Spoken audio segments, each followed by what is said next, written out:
Coming up next here on TalkSport 2, more Champions League action live as we head to St James Park for Newcastle against Athletic Bilbao. Let's head straight up to Tyneside to join our commentary team. The former England striker Dean Ashton is alongside your match commentator. Good evening once again to Mark Wilson. Yeah, good evening, Dance. After a torrid away day in the Premier League on Sunday, Newcastle will be hoping that home comforts will help them to a third successive Champions League win. After defeating their opening European game, Eddie Howe's side have responded with 2 big wins, scoring 7 in the process. They take on La Liga opposition tonight as Athletic Club are the visitors, but they arrive here with 1 win in 3 so far, and they arrive ravaged by injury and illness. So will the Toon bounce back, or will it be the Basque side who cause an upset? All the action from the Champions League.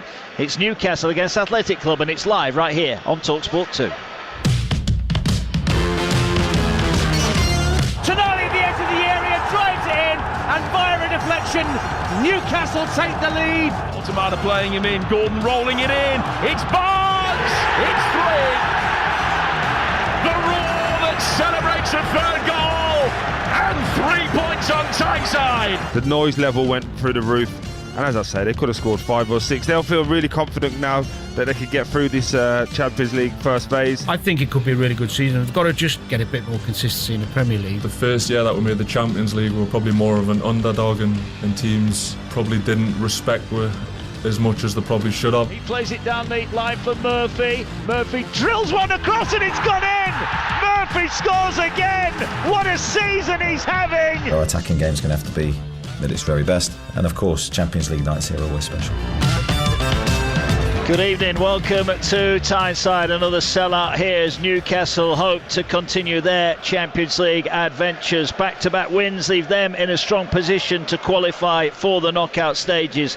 And they've got some tough-looking ties to come, so they won't want to take their eye off the ball tonight. I'm Mark Wilson, alongside the former England striker Dean Ashton. We'll hear from Dean in a moment. Let me get you the all-important team news then for Newcastle. 2 changes from that defeat at West Ham at the weekend. Trippier and Barnes come in as Kraft and Murphy make way. It's Nick Pope in goal. Trippier, Chow, Botman and Byrne at the back. Bruno Guimaraes is fit despite an illness worry. Sandro Tonali and Joe Linton in the midfield, and up front it'll be Anthony Gordon and Harvey Barnes either side of Nick Voltemada. For Athletic Club, well, they've got a host of injuries and illness affecting their selection. No Inaki or Nico Williams, they didn't travel, and just ahead of kick-off they ruled out their leading striker Gorka Guretheta ill. He doesn't feature tonight despite travelling with the team. In all, they make 6 changes from their La Liga defeat in the derby to Sociedad at the weekend. Unai Simon is the goalkeeper. It's Boiro, Paredes, Vivian and Areso the back 4. Areguizar, Rigo and Vesga across the middle. Berenguer, Gomez and Navarro lead the line. Good evening to Dean Ashton. Dean, will it be home comforts for Newcastle, or could they have been for a tough night?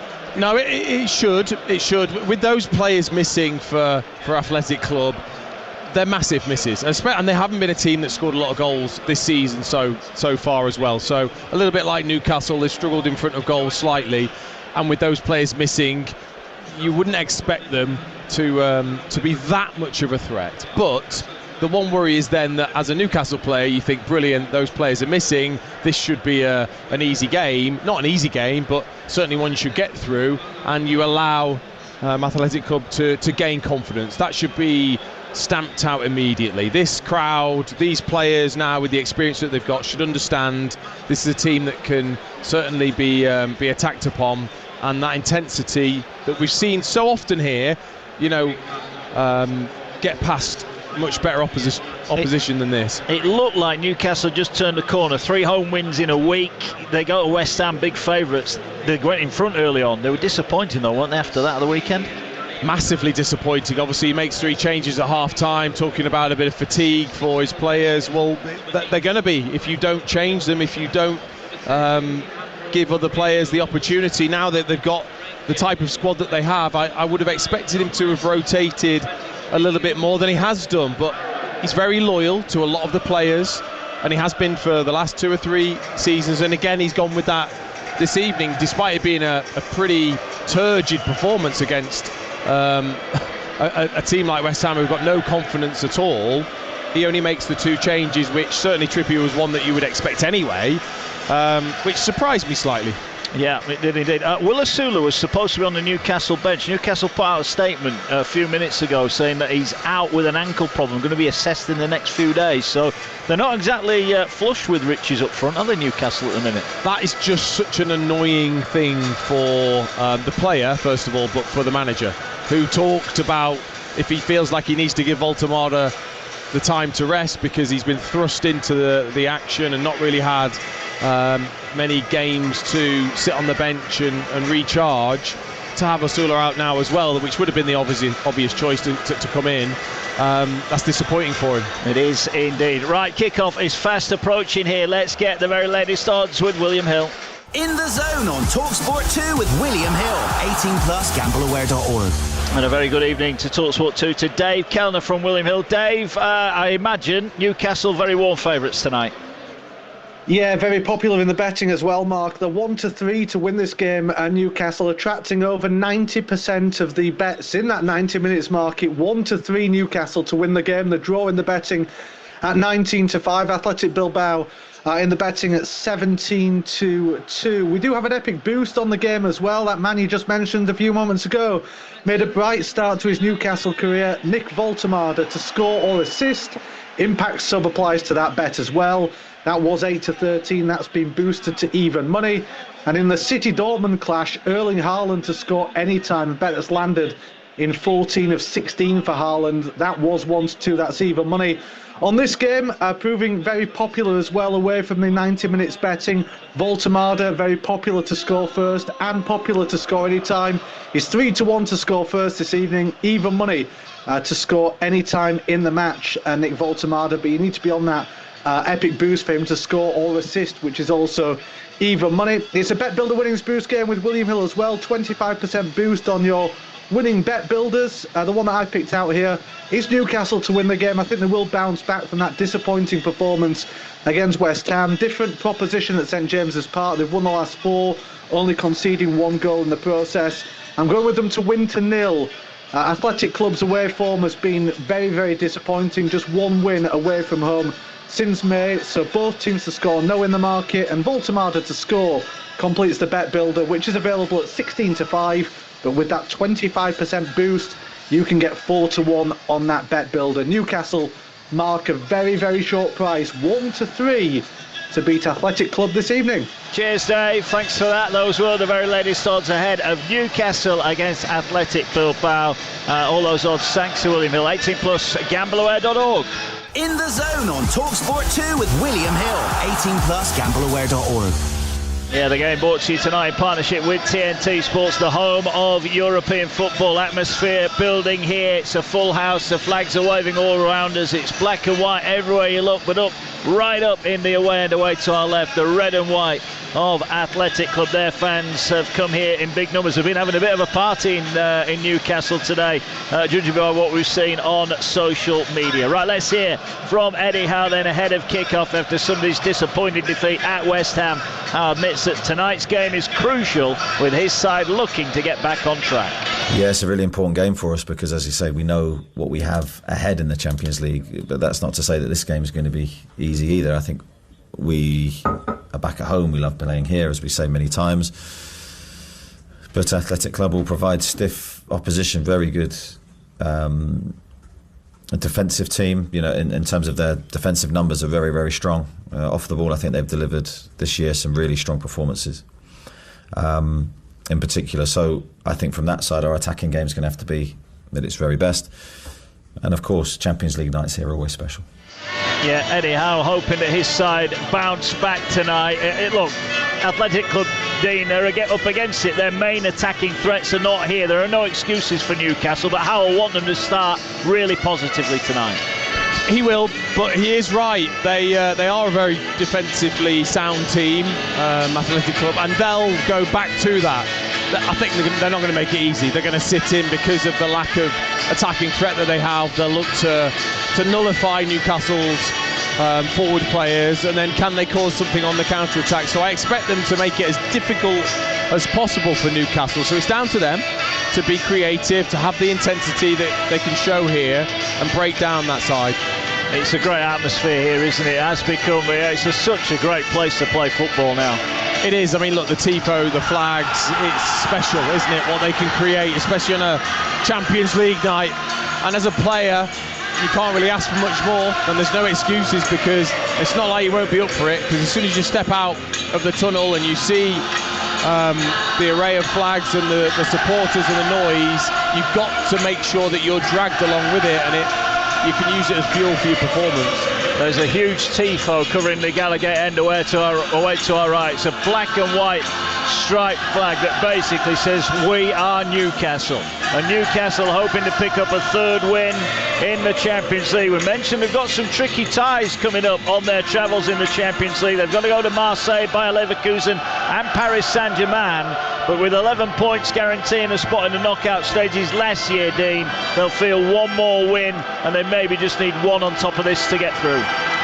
Yeah, and I think that's, I'm sure, what the managers will be talking about, the importance of this game, not looking ahead to those, but giving them the best opportunity, the platform to then be able to go to those tough places, knowing that maybe a draw might be enough to help them get through to the knockout stages, which I think would be a fantastic achievement for this Newcastle side.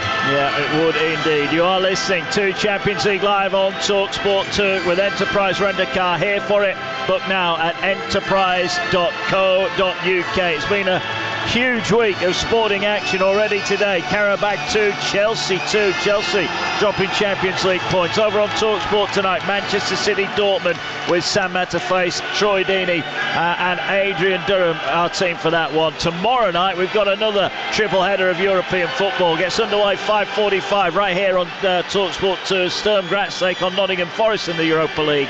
Alex Crook with a former Forest defender, Luke Chambers, for that one. Then at 8 o'clock on TalkSport, Aston Villa take on Maccabi Tel Aviv in the Europa League. Natalie Sawyer, Jim Proudfoot and the former England captain Stuart Pearce, our team for that one. And on tomorrow night on TalkSport 2, we're at Palace for Palace against AZ Alkmaar in the Conference League. Ollie Clinton, the former Palace man, Darren Ambrose, our team, and we round off the week Watford against Bristol City, live on TalkSport 2, exclusively live on TalkSport 2, your home of the EFL. You need the TalkSport app so you don't miss any of the live sporting action to come. It's nearly Christmas as well. We'll be at the darts soon enough as well across the TalkSport network. But right now it's Champions League action, part of a double header on TalkSport 2. Newcastle looking for 3 valuable points. They've won the last 4 here. Can they make it 5 from 5? 2 changes from the loss to West Ham at the weekend. Trippier for Kraft, Barnes for Murphy. Pope in goal, Trippier, Chow, Botman and Byrne at the back. Bruno Guimaraes, Sandro Tonali and Joe Linton in the middle, with Gordon and Barnes either side of Nick Voltemada, who leads the line. For Athletic Club, was 6 changes. They lost late in their derby at Sociedad at the weekend. They were already without Inaki and Nico Williams, and this afternoon they lost Gorka Garetheta, their star striker, through illness. Unai Simon is the keeper. Boiro, Paredes, Vivian and Areza at the back. Aureguitar, Rego and Vesga across the middle, with Berenguer, Gomez and Navarro leading the Athletic Club line. We are almost set for action. Newcastle, they're having a team photo in their black and white striped kit. Nick Pope in purple on the end of the team photo here. The visitors in a lime green coloured strip, not their traditional red and white. They're going to be attacking the Gallowgate end here. What an atmosphere we've got. It is rocking here. And Eddie Howe, as well as he'll want to do in the Premier League, Dean, the further it can go in the Champions League, it just keeps everybody calm and everybody looking up here. Yeah, and I think, look, the thing is, it wasn't long ago that they could only dream of another night in the Champions League. So we've had one season at it. These players have got that experience to come into this season's Champions League again, and they'll be looking to go far in this competition. They're a match for any team in the Champions League. Here, certainly, at St James's Park. And again, I think they've got to show that. They've got to show that here at St James's Park, no team throughout Europe wants to come. What will Eddie's message have been to his team before they came out onto the pitch here? I think standards. I think they've set a standard under Eddie Howe, and it's about reaching those standards more consistently. They haven't done so far this season. This is another chance. This is the Champions League, and it's about appreciating that, not taking it for granted. The players that are missing for Athletic Club. and showing what they're best at, which is overrunning teams with their power and attacking play. We're about to get underway. Newcastle defending the Gallagher end away to our right, as they like to do in the first half. We're about to get underway here. The music booming around St James's Park. Athletic Club about to get us underway. Ivan Kruzliak is our official in the middle. 18 yellow cards in 3 games for him in the Champions League so far. And the ball not forward by Simon, and an early chance here for Athletic Club to attack right over on that far side of the ground, but the ball cleared away by Newcastle. And remember, got off to a fantastic start down at West Ham on Sunday, only to go on and lose the game.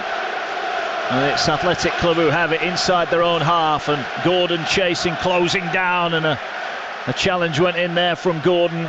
And now they're in a bit of trouble here. They're going to have to go back to Simon, who side foots it forward. He's all in orange tonight. It's a lovely, mild evening here at St James's Park. Temperatures in the mid-teens, and it's dry, and the pitch looking immaculate as the ball knocked into the press box by the fullback there on the near side, Orejo. And it'll be a Newcastle throw-in. Dan Burn will take it. He'll go back to Sven Botman, and Tonali drops in, wanting an early sighter of the ball. And Newcastle playing out, but it's interesting. The Athletic Club are trying to press really high, Dean, already. Yes, they are. They'll. I mean, as a team, defensively, they're very good. Whether that is sitting in or whether that is as a team getting forwards compact and look to press that back line of Newcastle, trying to play out. Certainly a brave move to come away here and do that. Yeah, well, Ernesto Valverde in his 4th spell in charge of Athletic Club, and qualified by finishing 4th in La Liga last year. Got off to a disappointing start. Some couple of defeats. They lost to Arsenal, then they were beaten by Dortmund, but they came from behind to beat Karabakh last time out. Here's Gordon cutting in from the left. He's given it away, and at the moment it's the lime green shirts that are all over the ball at the minute. Into the centre circle they go, but they give it away. Joe Linton gets it, and then he gives it straight back, and at the moment, Dean, nobody can string any meaningful passes together. No, it's very congested in the middle of the pitch, and with the surface being slick, when it's fired in, your touch has got to be absolutely perfect when you've got the pressure on you, and it hasn't been so far. But I wonder whether they have. They looked at that performance against West Ham United and thought, we'll have a go. Well, here's a chance for Navarro into the edge of the area. He did really well. Now he floats across towards the far post. Thiaw will head it away. Joe Linton's header will fall edge of the box. Tonali had to be strong and was strong, but his pass is given away. But Joe Linton slides in round the edge of the 18-yard box, and Newcastle tried to get away, but they've given it away. Here's Vivian driving forward. Oh, he's overhit the pass, has he? Can he keep it in? No, they can't. And I just think there, Danny Vivian, he's closing in on goal. He's inside the penalty area. He's in front of goal. Could he have had a shot? He really didn't want to, though, did he? He really didn't want to. I think even if Thiaw had moved out the way there, he still wouldn't have had a shot. And then it was a really poor pass, wasn't it, in towards Navarro. All it needed was just a nice little 5-yard pass along the floor to give him a chance to shoot. Overhits it, chance gone. But again, that just came from the pressure that they put on Newcastle as they tried to play out again. Yeah, it's been a frantic start. 0-0, 3 gone. Mark Wilson with the former West Ham and England man Dean Ashton here in the northeast tonight. Already tonight, Karabakh 2, Chelsea 2. Chelsea were in front in that game, but they eventually had to settle for a point. Long trip home for them. Tonali trying to win a throw-in over on the far side, and does win a throw-in over on the far side, just over halfway. Newcastle will have it. Kieran Trippier back in the team. Will take it quickly. He goes to Malik Thiaw, and he gets it away to Sven Botman, who will come forward towards the halfway line, but he's been hassled and harried. He gives it to Gordon, who's instantly surrounded, and he's lost it. And again, Athletic Club win it high up the field. They're driving forward. Botman with a bit of a shove. Athletic Club wanted a free kick. They're not going to get one, but just signs there. As soon as Newcastle make any kind of go forward movement, Athletic Club are all over them at the minute. Yeah, it was excellent, wasn't it? Excellent pressure from the opposition, and it's doing it in 2s and 3s. It wasn't like one just went and won it. As soon as Gomez went, Navarro was there, Orrego was there, just backing each other up to win the ball back, and then the 2 and 3 of them can then burst away. Well, Newcastle have it now. 0-0, 4.5 gone. Ball played forward here. They're trying to get Harvey Barnes in down the left. Simon comes sliding out and will ease the ball behind for A goal kick to Athletic Club, who have it, and finally 5 minutes in, a slight hush goes around, but then quickly the noise increases again. 0-0. Just wondered whether it would be Gordon on the left and Barnes on the right, or the other way round. And it is Gordon that started on the left, so Harvey Barnes on the right hand side, and of course he'd be delighted to play, but I don't think he likes it out there as much as he does on this left hand side. But someone's got to do that, whether it's Gordon or him, if they're going to play the two of them together. Yeah, you made a great point earlier on when we were previewing the game over on TalkSport about how he's changed his team, or not changed his team, if you like. And Barnes, as he said, having to play out of position just to get into the team at the minute. Yeah, and probably wanting to give an opportunity of that. That is late, and that's the pressure that they're just trying to put on Athletic Club. Tonali is that got caught in the midfield area, but you're right. I think of Gordon and the way he started the season, not been particularly up to his normal standards, and I wonder whether that is not having Lewis Hall raiding down the left-hand side. Dan Burn, a very different type of left-back. Yeah, Vesgar it was who was spoken to by the referee.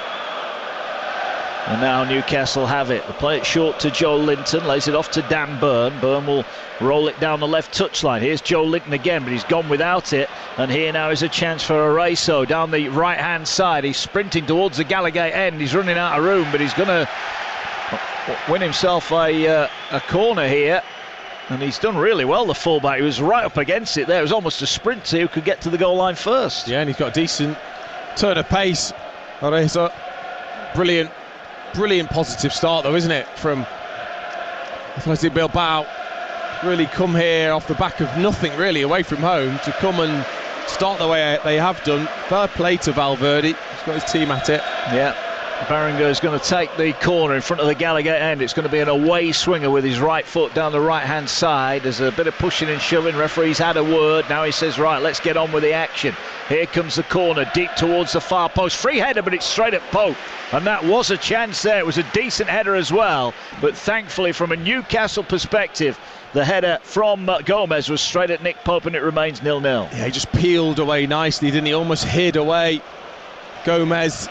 And as it went over the top of, I think it was Paredes, his head, he just headed it towards goal, straight at Pope, either side, and he might give him a challenge, but it was very easy for Pope just to claim. But again, just another sign of how well they've started. Yeah, ball over the top. It's just going to be a little bit too strong. Pope will watch it go out. I'll tell you what, anybody that did take the short odds at William Hill on Newcastle, you'd be a little bit concerned, because Athletic Club might be down on troops, Dean, but they've come here with a plan. They have. Yeah, they have. And I honestly think, the manager will have looked at that performance against West Ham. How can we get at them? If West Ham can, we certainly can do. And maybe take them by surprise, because I'm sure they would have thought that they would sit deeper without the attacking players, but they haven't. Well, Tonali's having a torrid time at the minute. Even he's been put under big pressure. The ball broke kindly. Thiaw will bring it forward. You were talking about Norwich with Adrian Durham earlier on. They're on a miserable run. They're behind at Hillsborough. Sheffield Wednesday 1, Norwich 0. You can feel the pressure, can't you, from here? A former club. Ball over the top. Joe Linton's made a great run into the box. Gets it, brings it down. Can he get the shot away? Has another touch. Left-footed, and he fires it in, but the flag's gone up. As soon as he puts it in, the flag goes up against Joe Linton. It was a delayed flag. It was a nice finish from Joe Linton. 8 minutes gone. Newcastle thought they had the lead. It'll be checked, of course. Dean Ashton, what did you make of that one? I mean, it's incredibly tight. He's making the run from a deeper position. He's just trying to arc the run, is Joe Linton. And he might just go a fraction early. The defensive line from Bilbao was perfect. And he finished it well in the end, Joe Linton, but just strayed too early. But that's the option that they've got. If they're going to be pressed, why not just go over the top? Yeah, goal ruled out. Here come Athletic Club going the other way. Still 0-0 live on TalkSport 2 tonight. 9 gone, but here come the visitors again. Chance for the shot from the edge of the box. It's blocked. Navarro it was who had the effort. He looks a really dangerous player. Voltemada back to goal, midway inside his own half. Beautiful touch, gets him away from 2. Then he finds Tonali, and Tonali's bundled over, and he'll earn a free kick. But that was brilliant play from Voltemada. Just when his team are under the pump, a couple of lovely touches. That's what he is. He's so cool and calm. He's got unbelievable awareness and a first touch and dribbling ability. So in tight areas, makes it look really, really easy, and that was class from him. Here's Tonali, feeds it forward. Another free kick here against Athletic Club. Remains 0-0. There's a goal early for Preston North End. They lead Swansea by a goal to nil. That's in the Championship. Small with a goal there inside the opening 10 minutes. Preston 1, Swansea 0. Still goalless on TalkSport tonight. Manchester City 0, Borussia Dortmund 0. It's live on TalkSport. And it's goalless elsewhere in the Champions League, barring Club Brugge. They're 1-1 with Barcelona. A couple of early goals there. Elsewhere, all the games remain 0-0. Right, Newcastle have got a free kick, 20 yards over halfway. 10 gone here, it's 0-0. Trippier's stood over it, he's going to swing the ball in. Floats it now towards the far post. Burn arrives with a header. Oh, what a header! Dan Burn! 12 yards out of the far post, and he arrows it in. It curls right inside the top corner. Brilliant set piece. Dan Burn with another memorable Newcastle goal. Newcastle 1, Athletic Club 0. Well, not many could do this with their feet, let alone their head. But it is big Dan Burn that peeled to the back post. The ball just floated in, and he met it with the meat of the forehead. And he curled it. There was that much power in the header. He was able to curl it outside that far post. It curled back in, kisses the inside of the post on that far side for a magnificent finish and the opening goal from Dan Burn. He blows a kiss to the Gallagher end as he saunters down this end. It's just his second goal since he scored that memorable goal in the cup final, of course, that sent Newcastle on their way at Wembley. But what a header. We were right behind it, Dean. As soon as he hit it, it was only going one place, and that was right inside the top corner. That was a wonderful header. It was a peach, and absolutely no blame from the goalkeeper Simon, because to him it would have looked like it was going wide, and then it bent back in because of the power of that header. And like I said, right inside the post, it was perfectly placed. It was indeed. 1-0 inside 11 minutes. Burn with a goal, but Athletic Club have got themselves a free kick midway inside the Newcastle half. They're looking for an instant response. Berenguer will go across and take it. Takes all the set pieces. Right-footed, he's on the left touchline, so he's going to try and curl this towards Nick Pope's far post, you'd imagine, here, and hope that somebody can get a touch on it. 1-0 Newcastle lead. Can they hang on to that lead here? Dangerous set piece for the visitors, who whip it in. It looks too deep, it is too deep, and Pope will just stand 3 yards off his goal line and collect it. Really disappointing delivery there. It was. They've got the goal early doors. Can they now really build on that? Can they test Athletic Club, who haven't been having a great season, especially away from home? Ball being played inside the Athletic Club penalty area, and they've given it away, and they've given the corner away. That was a shocking pass there. Really poor from the midfielder there. It's just given it clean away, and it's going to be a corner for Newcastle. Harangiza, that's just a terrible pass. Played in towards him. He just goes to play it to his centre-back and just shanks it out of play for a Newcastle corner, and when you've already conceded from one set play, it's the last thing you want to do. Well, Tonali will take this one. 13 on the clock, live on TalkSport 2. Newcastle 1, Athletic Club 0. And an opportunity for Newcastle, who load the back post. Now movement into the 6-yard box, and it's the keeper, Simon, who came and collected it there. He was in a sea of bodies, and he bowls it out. He's looking for Navarro on the counter. Pope's come a mile out, and Pope will just hammer it right down the other end of the field. It may well go up for a throwing in the court by the corner flag, but that got a bit sticky there, didn't it? Pope came racing, 40 yards out of his own goal. He did, but that's what you need to do now as a goalkeeper. You have to have that high starting position. That ball's going to be played over from Simon, it was, that bowled it out overarm towards Navarro. And it is a long throw, a throw down in the right back position for the La Liga visitors. They've not won away from home since the opening weekend of the La Liga season. They've struggled on their travels by and large. They were beaten in injury time at the weekend in their big local derby against Real Sociedad. And now a free kick, a silly one there, given away by Navarro. Had Botman in a bit of trouble, and he's just given him a nudge, and Botman duly tumbles to the floor, and it's a quickly taken free kick which Newcastle will have wide on their right. They lead by a goal to nil. Dan Burn with a wonderful header. I don't think we'll see too many better headers than that this season. Burn out on the near side, tries to flick it to Gordon. He's given it away though, and it's won back here by Rego. Gets it away, now played forward, and a chance on the turn there for Gomez. He gets it away to Navarro. Athletic Club now just moving the ball wide with Haregitha on that far side. Down there left, they've gone past Trippier. Now there's a chance. They want it played into the box. It's a good early ball in, but Malik Chow's there to put it behind for a corner. That was danger for the visitors. Still 1-0 Newcastle. Yeah, you can't rest. Newcastle players can't rest. They're technically gifted. These Athletic Club players popping it around. 1 and 2 touch. Really nice play down that left-hand side to get the cross in. Going to play it short here, Athletic Club. They're going to now whip the ball in deep again to the far post, but again it's far too deep. Sandro Tonali just turns around, looks behind him, sees there's nobody there, and lets it roll out for a goal kick. 15 and a half gone on TalkSport 2. Newcastle 1, Athletic Club 0. Dean Ashton, what have you made of the opening 15 minutes?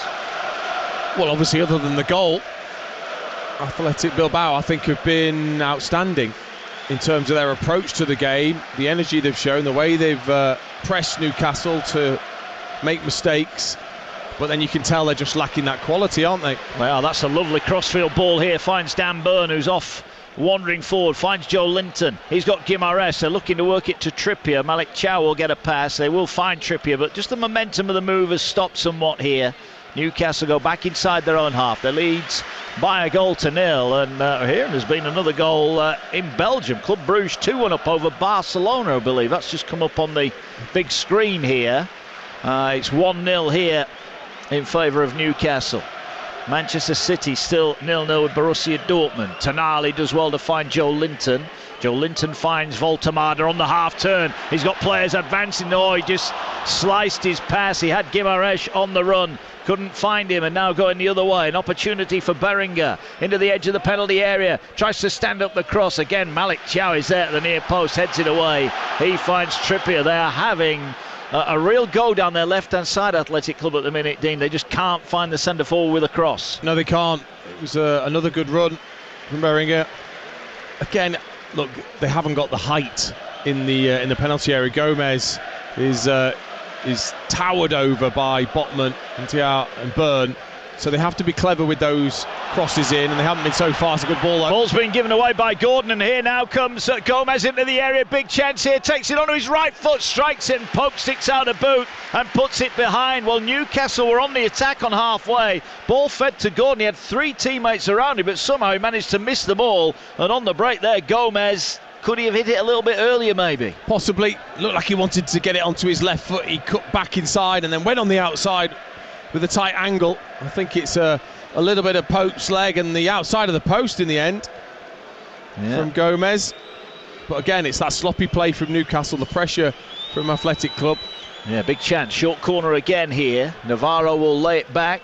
Berenguer will look to put a right-footed cross in. That's a better ball. It'll fall here to the far post. Shot! A hammer shot hits the post. Bounces to safety. That was Adama Boiro, the fullback, who's unleashed an absolute exocet from the edge of the box. Pope beating all ends up. It hits the post and bounced to safety. Boiro, that is just an outstanding strike. He had to take his time. It was bouncing towards him and he just caught it so sweet on the half volley. It just arced away at the last few feet to slam against the post, but the technical ability to keep that down and strike it in the way that he did would have been one of the goals of the Champions League season if that had gone in. Yeah, it's one of those where you hit it and we're all honest, we think it's going high in the Gallagher end, but he smashed it. Thankfully the post in the way, and Newcastle retain their 1-0 lead. Ball now works its way towards this near side. Newcastle have it going from right to left. They're inside their own half. Botman will find Malik Thiaw. He gets it away to Trippier. He plays it down the line looking for Barnes. Barnes beaten to it. Trippier's in there looking to win it straight back. He does win it straight back, but then has to concede a throw in. Sliding challenge. But there have been plenty of warning signals for Newcastle here. We've seen chances. Gomez forced to save, maybe hit the woodwork, and then we've seen that absolute hammer shot from Boiro that hit the upright and bounced to safety. Newcastle who lead courtesy of Dan Burns' header, and Sven Botman's just got a bit of a whack in the face. I think it was accidental. The referee, though, is going to blow for a free kick here, and I think Gomez is not happy with that decision, but Botman is down but won't need treatment. Yeah, look, he took a decent whack in the face just off the back shoulder of Gomez. I think that's what Gomez was saying. It's not like it was his arm, but still, the referee's got to stop the game. But I'm not quite sure why then it wouldn't go back to the opposition, why Newcastle would have the ball. Yeah, well, he did blow for a free kick, so Newcastle have it. 20 gone live on TalkSport 2 tonight. This game is brought to you in partnership with TNT Sports, the home of European football. Ball diagonally towards the edge of the Athletic Club box. Guimaraes just had a bit of a push there, couldn't resist himself. He was going to get the ball as well. I'll be a little bit disappointed with that, Bruno Guimaraes. It's just the odd bit of sloppiness, hasn't there, from Newcastle, despite being ahead. It's not been particularly good. Gordon's not got into the game yet. Voltemada barely had a touch. Barnes just doesn't look comfortable on the right, I don't think.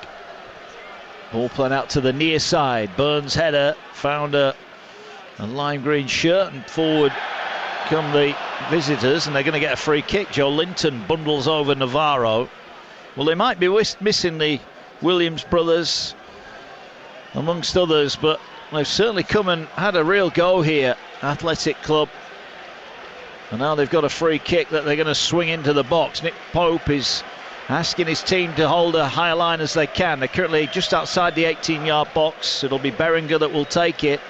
Right-footed, going to swing it in towards the penalty area, but it's a low one. It comes off the shin of it comes off the shin of Voltemada and finds Gordon, and it's cleared up towards halfway. And Boiro will go all the way back to his goalkeeper. He'll be still ruin the fact that that shot didn't go in the back of the net. Ball played forward. Byrne heads it back to his keeper, and Pope alert just as they were closing in there. Athletic Club, and Byrne's header was just as accurate, thankfully for Newcastle, as the one that went in the back of the net. Yeah, calm defending, wasn't it, from Byrne? He knew exactly what he was doing, I'm sure. But again, they've just struggled to get out. They've just struggled to play out because of their sloppiness and the pressure. Yeah, Voltemada tries to win it back on halfway. Beautiful bit of skill there. Ball brought forward by Vivian. He gets it away. They're trying to slide the ball through for Gomez, but it's overhit and it'll be watched out by Malik Chow. And it goes behind. Earlier on TalkSport 2 this evening, Karabakh 2, Chelsea 2. And Paphos beat Villarreal. Big shock there. Paphos picking up a vital win. In the evening games tonight, all goalless. Berlin Club Brugge 2, Barcelona 1. Manchester City have just scored over on TalkSport. Phil Foden with a goal. They lead over Borussia Dortmund by a 1-0. You can listen to that with Sam Matterface over on TalkSport right now. And the ball being brought forward here by Sven Botman. Newcastle leading by 1-0. A Dan Burn master header. Brilliant header. Curled in right inside the post to give Newcastle a lead. Newcastle playing out from the back. They're being hassled and harried here. Their skills have been tested, and Burns' attempted clearance is knocked out for a throw-in. I'm amazed they haven't gone longer, Newcastle. It's obvious that they've struggled to play out. Well, you don't need to. That is their play, Athletic Club, is to press you high. Well, use your pace. You've got Barnes and Gordon. Use that pace. Get Voltemada to come short, and then get your wingers to run in behind the short run from Voltemada. It's pretty simple, just to get them to back off. Yeah, they did play it long there through Pope, and they almost had a bit of joy. Barnes just overran a pass on halfway. Now he's laid it back. Barnes is going to look to swing it across. They need to deal with this, and they do deal with it in the end. It was Oreso who's covering the fullback right in front of his own goal, just chests it back to Unai Simon. And it is still 1-0. 24 minutes gone in the Championship. Preston 1, Swansea 0, QPR 0, Southampton 0, Sheffield Wednesday 1, Norwich 0, and Portsmouth 0, Wrexham 0. Another triple header of European action for you tomorrow night across TalkSport and TalkSport 2. Join us for that. But here it's Newcastle 1, Athletic Club 0. they'd like a second goal. You have to say, in fairness, since they scored the goal, Newcastle, Athletic Club have had a couple of really good chances, haven't they? They don't deserve a second goal, that's for sure. You've got to see a lot more from their forward players so far. Just haven't been able to get into the game at all. No, they haven't. 1-0 here, live from St James's Park. All given away by Newcastle. Well, Thiaw thought he'd won a throw in, but he's perplexed as to why that call hasn't gone his way. You are listening to Newcastle against Athletic Club in the Champions League live on TalkSport 2 with Enterprise Rent-A-Car. Whatever it is, they're here for it. And now we're going to see a long throw, La Liga style, into the edge of the area. It's come off a Newcastle head. Pope calls for it, and Pope collects it comfortably. Looking now to get Gordon away on this left-hand side. He bowls it out. It's a beautiful, right into the step of Gordon here. And Gordon's one-on-one with the fullback, Arezzo. Here's Gordon going on the outside. Can he find a cross? He drills it low. It was just in front of Voltemada. Joe Linton will keep it alive for Newcastle. But that was it, one ball out. Newcastle on the attack. Tonali over to the far side. I think the offside flag might go up in a minute. It doesn't. He's played it into the box and it's into the side netting, and now the offside flag goes up. Barnes' flick at the near post wouldn't have counted, but Newcastle haven't had too many for his downfield, Dean Ashton. When they do go down, they look pretty dangerous. And again, incredible, isn't it? Gordon got plenty of pace. Well, let's use it. Pope just throwing that out down the side. Let him use that pace to get at Arezzo. Instead, they then cut it back, try and recycle it to Trippier, and in the end he was just offside with the late run that he made. But that was better, and it's so obvious. I mean, it always is sat here, but it's obvious that high line of Athletic Club needs to be breached and just clip that over the top. Yeah, ball on halfway. Athletic Club do have it, and they will look to go back to Unai Simon, who's not really had a lot to do. He certainly couldn't have done anything about the goal. An absolute wonder strike it was, with the header from Dan Burn that came on 11 minutes. A Trippier free kick from the right, and a wonderful header. Here now come Athletic Club, ball over the top, and again Pope is quickly off his line. He'll just side foot it away. Couldn't collect it in his penalty area, and he kicks it high over on the far side into the stand, and Athletic Club will get another chance to launch a long throw, and if they want to. They've been the better side tonight, Athletic Club, but not got anything to show for it just yet. And now they've overrun a pass on the edge of the Newcastle box. Could the break be on? Voltemada, oh, he's brought down from behind. Referee's tried to play an advantage. He'll come back. And Voltemada, I think, has done really well in a couple of tight spots, Dean, to help his team get down the field. He has, because he's up against the two centre-backs, and when he comes short into the midfield area, Hanagiza is just sat there at the base of the midfield looking to take it off his toes. But like I said, he's got such great awareness in that first touch. Ball played out wide for Gordon, takes it down nicely on the left. Can he find a cross? He drives towards the edge of the penalty area, goes past one but can't get past the second Athletic Club defender. And the ball now the pass went one way, the runner went the other, and Joe Linton will bring it back. Gordon gets another go, a little step over, Dan Burn overlaps, but I don't think Athletic Club were really taken by his run. Here's Malik Chow in the centre circle. He'll spread it wide on the Newcastle right. They lead by a goal to nil. Manchester City have gone 2-0 up, I'm here, and I'll get you the score in a moment. Cross from Barnes, deflected above Voltemada, and he got up high. He just couldn't plant it in the far corner. Voltemada, maybe the deflection just caught him out there, but that was a good chance for the Newcastle centre forward. Yeah, they played it well down the right hand side. It was a great ball in from Barnes, and you're just thinking, as that bleached hair flops back, you just think the forehead's going to come forwards and it's going to find the back of the net, and it was just the flight that he misjudged. He was just behind it, and then he stretched slightly with the header but couldn't get the direction, and it more skimmed off his head rather than powering off it.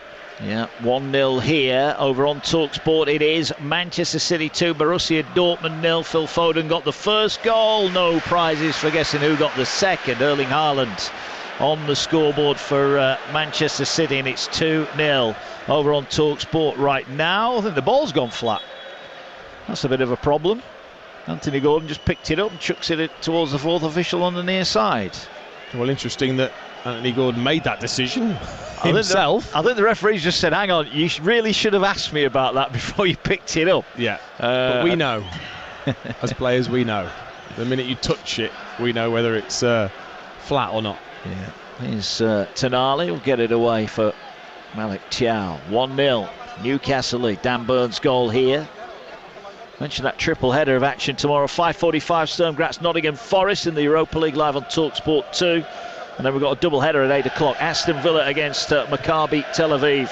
That'll be with Jim Proudfoot and Andy Townsend, the former Villa skipper. Our team there. And on TalkSport 2 will be at Selhurst Park as Palace look to bounce back from a disappointment last time out in the Conference League. They take on AZ Alkmaar in front of Ollie Klink and the former Palace midfielder Darren Ambrose. Here 1-0 Newcastle. Tonali's ball, well, Tonali was sure that it had a hand, but referee waves it away and Athletic Club will play it forward.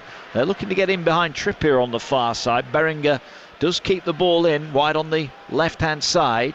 Only Gomez waits in the middle. Seem a little bit reluctant to put the ball into him. He's not the biggest centre forward in the world.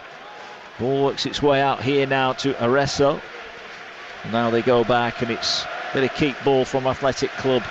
And we had just over half an hour. They've been pretty good so far, shown us some of their biggest stars, but they've come here and given a good account of themselves, and they'll be hoping to get back on level terms here as they move the ball in field. Neat play, ball over the top. Arezzo's going to chase it, but not for the first time tonight. Nick Pope out quickly, just wouldn't go over his line in the penalty box, so he has to volley it out softly for a throw in near side. But when they do get it down and pop it around, Athletic Club, they have looked very good, technically gifted. They really are. Maybe not the strongest or the biggest, certainly, looking at this Newcastle side, but they've caused some problems in the way that they've kept the ball. Yeah, they have, although they've just given it away from a throw-in. I mean, we've got to remember that the three players in their squad with the most experience in terms of goal scoring are all missing tonight in Europe. You know, their top three men are out, and that's going to be a hammer blow to any team. It would be, yeah. You take that out of any team, you took that out of Newcastle's team, it would look very different. And I think they've done a very good job at just trying to combat that with a team ethic tonight so far at St James's Park. Yeah, ball sliced out by Tonali. We've got 13 minutes to go to the break. Mark Wilson with a former West Ham and England man Dean Ashton here. And Unai Simon has it in front of his own penalty area. He plays it out wide and Athletic Club will work it towards halfway. Trippier's always looking to get a foot in, and he does get a foot in, wins it. And now ball with Barnes. Barnes drives past one, but it's cleared away by Paredes. And now the ball on halfway again for the visitors, who cut in field here as Newcastle retreat back inside their own half. Now a run forward from Arezzo. The two fullbacks do like to get forward, but they've not been given the ball just yet in an attacking position. Ball on the edge of the centre circle with Paredes. He floats the ball forward, but Newcastle sat back in their shape. Now a quicker pass forward, tries to find the feet of Rego. He's lost out. Ball played forward. They're appealing for a free kick 25 yards out, but the referee's waved it away.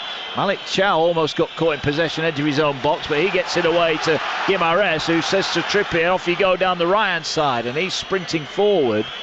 There are a couple of Newcastle subs warming up quite extensively down away to our right. I'm just wondering if someone's carrying a bit of a bump here, because they are going through a pretty tough warm-up. Here's Gordon down to the left, tries to go past his man, but Navarro, who's an attacking player, does really well to get back and defend. Now can he clear his lines? Well, the answer is no. He's giving it straight to Joe Linton. Joe Linton will feed Sandro Tonali. Tonali 30 yards out from goal, keeps the ball, draws the foul. He's just too quick for Navarro. That was an attacker's challenge there on Sandro Tonali. Yeah, he's been one of the best players for Newcastle, Tonali, so far this season. In terrific form. Lovely awareness of where the opposition was starting to close in on him. Just did a little pirouette, bit of footwork to gain the free kick. Well, they scored from a free kick in a pretty similar position on the far side of the field. That was on the right. This is on the left. It's just outside the left-hand side of the penalty area. It's 30 yards out from goal. Tonali and Trippier are there. Dan Burn, once again, is loitering on the edge of the penalty area. He'll be hoping he can plant another header in like he did on 11 minutes that gave Newcastle the lead. and it will be Trippier that will take it. So it's going to be an in-swinger. Unai Simon will be hoping nobody in front of him gets a touch on this, or he could be in trouble, the goalkeeper. All in orange, 5 yards off his line. The Bilbao fans high up in the stand away to the left. As now there's an opportunity for Trippier and Newcastle to extend their lead. Here comes the delivery again. It's another good ball. Oh, Byrne was chasing it. It was just a fraction too high. He got free as well, Dan Byrne. And that was dangerous there. But thankfully for Athletic Club, it goes behind still 1-0. Oh, well, he's one of the best, isn't he, Trippier? At just hitting an area with pace and power from those free kicks. And then all it would have taken is a touch. It's just sometimes in that crowded area, can you get free? If you can't, the ball will be too quick for you to get to, and that was the case there. Yeah, it was indeed. You are listening to Newcastle against Athletic Club in the Champions League, live on TalkSport 2 with Enterprise Rent-A-Car. Here for it. Book now at enterprise.co.uk. Ball played forward, picked up by Joe Linton, tries to feed it to Gordon, and he's just beaten to it by Arezzo. Knocks it back to his keeper, who knocks it long, but you've got to feel sorry for that front three for Athletic Club, because when you get in a ball like that and you've got Dan Burns, Sven Botman and Malik Chow waiting for it, you're not going to get much joy, are you, in the air? Not really. You're just a stander by. When the ball's in the air, you can tell they get their joy from playing through and down the sides of Newcastle. Yeah. Here is Barnes over on the left for Newcastle, who lead by a goal to nil. 36 on the clock, live on TalkSport 2. Here's Botman, brings it forward, slides the ball to Voltemada. Again, his first touch is good. Just had that one chance with a header, didn't he, Nick Voltemada? He didn't quite get enough of it. Just put it the wrong side of the post. But he's worked hard. He's held the ball up nicely for Newcastle. He's allowed them to get forward. As Malik Chow comes forward now for Newcastle. He's closed down, and now the press will begin in earnest. Chow will get it away to Botman on the near side. Botman goes to Dan Byrne. Byrne cuts in field, lays it back. He's done well actually there. He's bought Botman a bit of time, and he will spread it across field to Trippier. Trippier will have to head it back to his goalkeeper. I'm not sure quite that was the plan, but he gets it back to Pope, and all is well for Newcastle. But they have struggled to play out. They've struggled to get through the press, and it's looked a little bit edgy really at times. Half time in the early kickoffs in the Championship. Preston 1, Swansea 0, QPR 0, Southampton 0, Sheffield Wednesday 1, Norwich 0, and Portsmouth 0, Wrexham 0. That one is still got about 7 minutes left at Portsmouth. Slightly delayed kickoff there. Here it's 1-0 across on TalkSport. It's Manchester City 2, Dortmund 0. Chelsea surprisingly held in Kazakhstan earlier on, 2-2 by Karabakh. Nice bit of football, finds Voltemada, who's on the left. Barnes is trying to hold his run. Gordon and Joe Linton are waiting. They're looking for the crossfield ball for Joe Linton. It's just too far in front of him. He was in space, he was in behind, but there was too much juice on the pass. But everyone at St James's Park in black and white appreciated the effort that was made on that pass. Yeah, they may well appreciate it, but it was pretty poor from Guimaraes. No pressure at all. Really easy crossfield pass to Joe Linton, who was totally free, and just put too much on it. Those are the moments at this level you need to do better. Yeah, when you get someone in space, and he was clear in space there, wasn't he? Anything he can get a touch on, he's in on goal. 1-0 it remains. Ball headed away by Thiaw, hook forward. Dan Byrne will clear it away. It's picked up. Gordon needs to respond quickly. Arezzo is sprinting down this near side. Tried to put an early cross, and it comes off Gordon. It's behind for a corner. Well, I mean, Gordon's quick, and he's got lots of energy, and he won't shy away from work. But Arezzo has been brilliant. He really has got an engine, and he's quick, stocky, full-back. He's got himself forward at every opportunity, and he's really tested Gordon. Yeah, he's not hanging around, is he? If he gets a chance to go, he's going. He's got his hands on his hips, he's blowing, he's putting a proper shift in. the right back. Yes, here's Berenger with a corner in front of the Gallagher end. Dangerous delivery, no. Pope comes and collects. Commanding goalkeeping from the Newcastle #1, and he bowls it out looking for Trippier. The break could be on here if they can find Barnes over halfway. Barnes has it. Tonali, Guimaraes, Voltemada and Gordon looking to get into the box. Ball fed for Tonali. Keeper coming out, won't get there. Tonali gets it, but now he needs to find a cross. He crosses towards Voltemada, headed away. He'll fall for Gordon, who skies it over the bar. The flag again has gone up. I think Tonali's run maybe was a fraction too early. Again, it wouldn't have counted, but Newcastle didn't know that, and that was a chance for Gordon. Yeah, it was a side volley. Difficult technique, of course, to keep down. But again, he's got to do better, Gordon.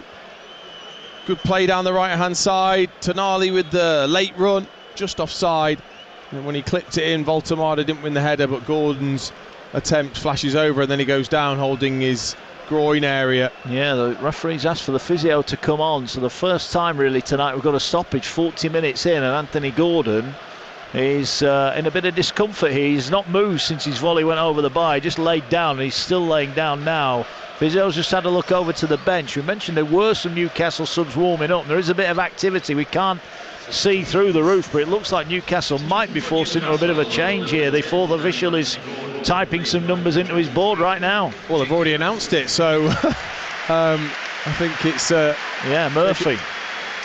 He's going to come on for Gordon, who's obviously felt something. I think he felt it actually when he went back and defended against Areza. Okay, well, you mentioned that Barnes would like a go on the left. You'd imagine now that is going to change, that Barnes will come across to the near side and Jacob Murphy will play over on the right hand side. Yes, yeah, exactly that. And Barnes secretly will be delighted with that, I think.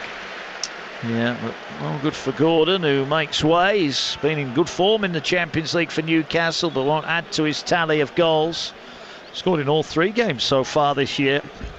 But he trudges off straight down the tunnel as well, I think, as Tonali tries to win a header on the edge of his own penalty area. 1-0 Newcastle lead here.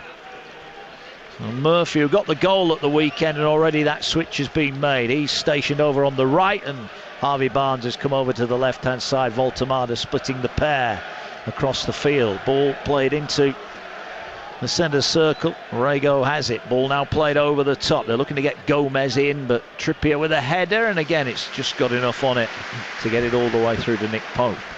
Yeah, that's been something they've looked for quite often, isn't it, Gomez? Just that little clip over the top of one of the centre-backs. He has got a reasonable amount of pace. Yeah, ball played over the top, looking for Joe Linton, who charges down the clearance. He's in on goal. Joe Linton, great save. Simon back to Joe Linton. He side-footed it over.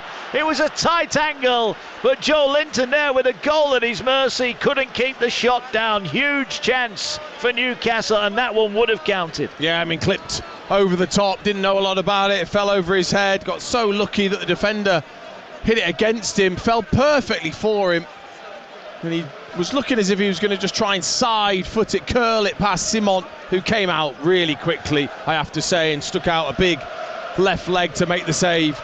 And then it was handball anyway, but he half volleyed over the second attempt. I watched Joe Linton in the warm-up. He was absolutely brilliant in front of goal, whipping it in the top corners for fun. In the games, he's just not got that confidence, has he, in front of goal, that his ability would let him. No. Remember, he came here as a striker, didn't he? He's now a midfielder, and he's doing pretty well in that role, but he still would want more goals. We're approaching half-time, 2 minutes left of the 45. Here now comes Athletic Club, deep cross, and it's over the top of the attacker Gomez. It bounces once, and Nick Pope relieved to see it go the right side of the post. As far as he's concerned, still 1-0. Yeah, excellent defending from Botman. Read the flight of the ball as an attacker. You think you're just about to go and head it, and then a clever defender like Botman there just steps in front of you and you just run into them, and the ball goes flying over your head. It's that early look at the flight which is so important. Yeah, ball long again. Murphy the runner this time. It'll be chested down and away from him. Hook forward, flicked on towards halfway. Tonali will bring it down on his thigh. He played it forward there. That looks to be coming together with Barnes. He wanted a free kick.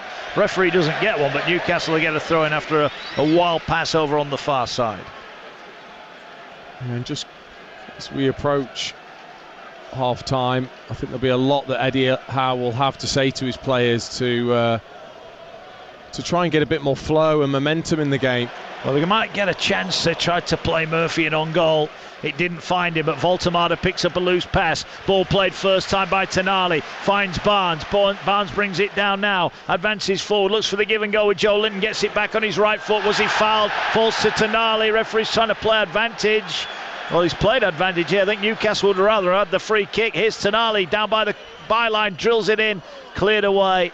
And now the ball will be cleared out by Athletic Club, who maybe dodged one there, as Joe Linton tries to win it back on the edge of the area, but Athletic Club bring it forward and play it nicely. There'll be a little bit of discontent had they gone up the other end and scored, because I think with hindsight, and it's always hindsight, maybe it should have given a free kick. Well, again, it's just a little bit of common sense, really. The referee's got to realise that was such a great position to have a free kick in, and there wasn't really much of an advantage as he went across the side of the pitch. So, a bit unfortunate Newcastle there, especially when you got Trippier in your ranks. Yeah, I think as soon as Tonali didn't have the shot, he could have pulled it up there. But anyway, 2 minutes have added on time here at St James's Park, and now a free kick for a push. And again, a little bit frustrated Athletic Club. Alejandro Rego is deemed to have made the foul, and then the ball kicked away, and the referee just saying, come on, get on with it. 1-0 Newcastle lead. We're into the 2 added on minutes live on TalkSport 2. Guimaraes tries to get the ball away to Murphy. He's asked a lot of him. Ball back to Unai Simon. Murphy will close him down. Simon plays it forward, and it's flicked on there. Good header from Gomez, but nobody really committing to the running behind him, and Pope will get the ball back. Well, no surprise, because I don't think he's going to win it. And then he did. And the and Navarro just thought, maybe I should have gambled. Yeah, it is a tough one, that, isn't it? Because he's very rarely had any kind of touch on the ball, those high balls, but he did win that one, but nobody on the end of it. Inter Milan have taken the lead against Karat in their game. That's approaching half-time as well. Martinez with a goal just before the break. Club Brugge still lead Barcelona by 2-1. All here with Dan Burn. Burn lays it back. Last year 11 points was enough to get into the qualification spots for the knockout stages. Newcastle with a win here would go on to 9, but it's still only 1-0, and Guimaraes again, his touch was poor. He's given it away, and it might be a late chance. He's had a smelly half, and Guimaraes not done a lot right, really. When the ball's come into him, he's lost it 3 or 4 times, and then when he's had a chance to play a good pass, it's been either miss-hit or cut out. Yeah, ball played forward, it'll go to nobody, it runs through the pot. I think we should say, maybe in his defence, I'm not a big excuse maker, but I think he has missed training all week with illness, so we'll give him the benefit of the doubt. The half-time whistle does blow here. Newcastle leading the Athletic Club by a 1-0, and a wonderful goal it was as well. Trippier's free kick from the right. Dan Burn, he must have been 15-16 yards out. He's hit it flush on his forehead and curled it in the top corner, just kissed the inside of the post. A great header, keeper no chance. That gave Newcastle the lead, slightly against the run of play. Then Athletic Club had a couple of really good chances. Gomez was denied by Pope and the post to get it behind for a corner, and then Boiro, the fullback, hit an absolute sledgehammer of a shot on 19 minutes that had everybody beaten, but it cannoned back off the post. Joe Linton had a late chance, a good one as well, for Newcastle to double the lead, but he couldn't put it into the back of the net. So at the break, Newcastle lead Athletic Club by a 1-0. I think Eddie Howe will be reasonably happy, Dean Ashton, but I think also Ernesto Valverde will be pretty happy as well, the way his team have had a go at this. He'll feel a little hard done by, to be honest, that they've come here and been really positive. They've pressed Newcastle, they've pressed them into mistakes, and they've created a couple of chances. Hit the woodwork twice, especially Boiro's effort could easily have gone into the back of the net, and obviously they've conceded a sloppy goal from a set play. I've actually been quite disappointed in Newcastle, especially going forwards. I can see why they've been struggling this season for goals, because they haven't been able to get their forward players into the game quite as much. Struggled and found it sticky to play out from the back as well. So I just wonder what Eddie Howe will say at half-time that can maybe just change things in the second half. Yeah, Anthony Gordon going off, though. We're hoping that's nothing too serious. Jacob Murphy coming on. So I mentioned earlier, no Will Asula tonight, so they won't want to be without Gordon for any length of time. Not really. But then again, I think that's an area that they're covered quite well. You've still got Alanga on the bench as well. You've got Ramsey, who can play in a wide area, and Hall can play further forward. So I think that is one area actually they're pretty well covered. And Gordon didn't have a great half again. He's struggled to find real form this season for Newcastle. Interesting times. Will there be changes at the break? We'll find out in a few moments' time, because here on TalkSport 2, live from the Champions League, it's a doubleheader on TalkSport 2 tonight. It's Newcastle United 1, Athletic Club 0. Champions League live on TalkSport 2 with Enterprise Rent-A-Car. Here for it. Book now at enterprise.co.uk. When's the perfect moment to take that leap? With electric vehicles, that moment is now. The all-electric Leap Motor T03. Right now, with the Leap Grant, it's incredible value at 169 deposit and 169 per month with 0% APR, with amazing tech and spec too. Leap Motor. It's time to leap. Search Leap Motor T03. Personal contract purchase, mint green, T03, 48 months, optional final payment 5675. Leap Motor is credit broker, not in lender, subject to status. T&Cs, Stellantis Financial Services. At Morrison's, we've been stocking up on festive tipples, so you can get a 1 litre bottle of Bombay Sapphire Gin for just £21. Don't mind if I do. Morrison's, making more of Christmas. Majority of stores in England and Wales exclude Scotland. Offers and prices may vary online, and Morrison's daily was £23, ends 9th of November. Please drink responsibly. This is Josh. Josh is happy. He's just bought a brand spanking new TV. What he doesn't know is he could have bought a premium TV without spending a fortune. You see, Hisense's award-winning TVs come with premium features like Mini LED, Quantum Dot and Dolby Atmos, but don't cost the earth. Josh is sad. Sorry, Josh. Choose smarter. Choose Hisense. Rated 5-star for reliability by Which? Breakfast is the most important meal of the day, followed by 11sies, brunch, lunch or dinner, then tea or dinner, or supper, depending where you're from. Look, can we at least agree that breakfast is the most important meal of the day? That's why Warburton's, the family bakers, teamed up with organisations like Magic Breakfast to donate millions of breakfasts this year to schools in the UK. Good stuff. It's baked in at Warburton's. To find out more, search Warburton's Good Stuff. With super-fast USB-C sockets from BG Electrical, everything gets a lot faster, including this advert. Here we go. Only joking. If you're an electrician or looking to update your sockets, superfast USB-C sockets give your power-hungry devices a head start. With integrated USB-C and A charging ports, you don't just charge, you supercharge. Visit bgelectrical.uk to find out more. It's finally happened. I found it. Found what? The perfect Mini. And it's part of the Mini Stock event. The what now? The Mini Stock event. Unmissable savings on in-stock models, on top of existing offers. But I've got to move fast because when it's gone, it's gone. Go get it, pal. The Mini Stock event. Unmissable offers 6th to the 10th of November at your local Mini retailer. Available on new Mini stock orders placed during the stock event and registered by 31st of December 2025. Visit mini.co.uk/stock event. The Fan Network Show on TalkSport 2.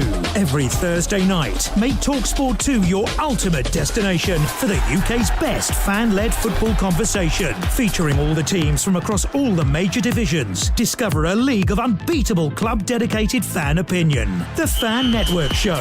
Every Thursday night on TalkSport 2 with Sky Sports. Stream a massive month of sport this November on Sky Sports with a Now Month membership. Fabulous stuff. 18 plus. Stream via internet. Terms apply. TalkSport 2, official broadcast partner of the Premier League. Engage with an out-of-this-world Friday night of Championship football on TalkSport 2. Strap yourself in for Watford's encounter with Bristol City. Countdown begins at 7 with Blast-Off at 8.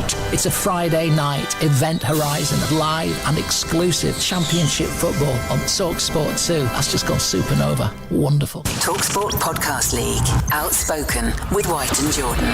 The best of White and Jordan is now available in one unmissable daily podcast. So you've got A perfect storm. From the top flight to the big fight, get opinionated debate that's always on the ball. Time to hire somebody who can win. And on the money. This is a long way from a done deal. Outrageous. Outstanding. Outspoken. It's hard to say that, but it's the truth. Out now. Listen or download for free on the TalkSport app or from your favourite podcast portal. Passion, heartbreak, glory, despair, triumph. And they're back in the game. The Champions League live. What a finish. On TalkSport 2. Trippier stood over it. He's going to swing the ball in. Floats it now towards the far post. Burn arrives with a header. Oh, what a header! Dan Burn! 12 yards out of the far post. And he arrows it in. It curls right inside the top corner. Well, not many could do this with their feet, let alone their head. But it is big Dan Burn that peeled to the back post. Dan Burn with another memorable Newcastle goal. Newcastle 1, Athletic Club 0. Yeah, Dan Burn's great header sees Newcastle in front at half-time, but work still to be done in the second half. Second half commentary on the way. Newcastle 1, Athletic Club 0. Earlier on in the Champions League, right here on TalkSport, Karabakh 2, Chelsea 2. Chelsea who led but didn't win on their travels. Long journey home for them tonight. Joy for Paphos. They beat Villarreal by 1-0 in the early kickoff. In the 8 o'clock kickoffs, Ajax 0, Galatasaray 0, Benfica 0, Bayer Leverkusen 0. Club Brugge provided a bit of an upset. They lead Barcelona by 2-1. Inter Milan lead Karat by 1-0. Manchester City 2-0 up against Borussia Dortmund. That's live right now over on TalkSport. Goals for Phil Foden and for Erling Haaland. And Marseille 0, Atalanta 0. Into the Championship, where I've got 4 games tonight. Preston North End on a decent run. They lead Swansea by 2-0. QPR 0, Southampton 0. Sheffield Wednesday 1, Norwich 0. They're all into the second half, and Portsmouth 0, Wrexham 0 is a half-time score. It's another busy night. This game brought to you in partnership with TNT Sports, the home of European football, and it's been a brilliant week of European action. 3 games last night, 3 games tonight, and the feast of European football continues on the TalkSport header tomorrow on the network tomorrow evening, as we've got yet another triple header. Gibbs White from the spot in the first half. Jesus from the spot in the second. And Nottingham Forest lead by 2-0. What if Sean Dyche is one of these guys who turns out to be totally made for Europe? I wasn't naive enough to think it's all fixed because of Thursday, although it was a very good performance against a good side. Certainly not naive enough to think it's a walk in the park. It's not. Comes from again, and he sweeps Aston Villa into a 2-0 lead. He will luckily a competition that he knows how to win, Jeff. The Europa League. You have to try to get 3 points to be again contender to be in the top 8. Pino back for Sarr, chance for 2. He's taken it brilliantly. We want to go far in the Conference League, and therefore we need to play our best players. 3 more European games to get stuck into tomorrow night. Sturm Graz, Nottingham Forest, 5:45, 8 o'clock. Villa against Maccabi Tel Aviv. That's over on TalkSport. And we're here on TalkSport 2. Palace against AZ Alkmaar in the Conference League. So more Europa League action tomorrow night over on TalkSport as Aston Villa hosts Maccabi Tel Aviv, and Villa boss Unai Emery has his eyes firmly on achieving a top 8 finish in the competition. You have to try to get tomorrow 3 points to be again contender to be in the top 8, and through it to avoid 1 round. But of course, I know it's difficult, and we have to be aware about how we lost the last match against Go Ahead Eagles, and how we must correct things tomorrow. Of course, playing at home with a supporter will be a little bit different as well. Everything, how the supporters support us and help us. And this is the real objective, to win tomorrow and try to be in the top 8 minimum. Yeah, Aston Villa looking to bounce back after that disappointing loss in the Netherlands last time out, beaten by Go Ahead Eagles. You can find out how they get on against Maccabi Tel Aviv in the Europa League tomorrow night, live on TalkSport. Natalie Sawyer will be with Jim Proudfoot and the former Villa captain Andy Townsend. Same time tomorrow night here on TalkSport 2, we'll be at Selhurst Park, Conference League action as Crystal Palace face AZ Alkmaar. Surely you'll hear from the Palace defender Maxence Lacroix, but first here's their manager Oliver Glasner, who's going all out to win the competition. Yes, we always play the strongest team, but that doesn't mean it's always the same players. So we had 5 new players against Liverpool 1 week ago at the Anfield, we have 18 fit on-field players available, so that means it's just not possible to change 10, just even from the numbers. And so I don't know if Alkmaar is changing 10 players tomorrow, because I think that's one of the biggest teams in the Netherlands. So why should we do it? We want to go far in the Conference League, and therefore we need to play our best players. No, I was referring to the big teams from England who played in the Conference League. I think they. Yeah, I think you were just talking about Chelsea last year, because I remember West Ham, when they won the Europa League, they always played the same team, because I know them, because 1 year before we played them with Frankfurt in the Europa League. And when you have a squad like Chelsea, 42 players, you can do it. If you have 18, quite difficult. The DNA of this team, we have a lot of character, and this is what we showed. I remember when we lose against City last year and Arsenal, we lose 2 times 5 goals, but after we won the FA Cup. So I think this is the DNA of this team, the good spirit, and this is what we show it. Yeah, Maxence Lacroix and Oliver Glasner speaking ahead of Crystal Palace against AZ Alkmaar in the Conference League tomorrow night. It's live on TalkSport 2 with Ollie Klink and the former Crystal Palace midfielder Darren Ambrose. Dean Ashton alongside me here at St James's Park. Newcastle leading by 1-0. Is it fair to say, Dean, that maybe England's football snobbery is changing? Because we used to, so I'm sure a lot of people looked at the Conference League and the Europa League and nah, it's not the Champions League, is it? But all of a sudden now we've seen West Ham win it, and all of a sudden everyone else, like to Palace, an opportunity to win a European title. Well, because it's opened up to more of the teams in the Premier League, and teams that European football is something very, very special, or something that they're tasting for the first time, certainly for certain generations. And I mean, how can you not enjoy watching it as a neutral and seeing what it means actually to the supporters? Yeah. To be able to have those European nights away, to travel to support their teams, and I'm glad that we're starting to really embrace that.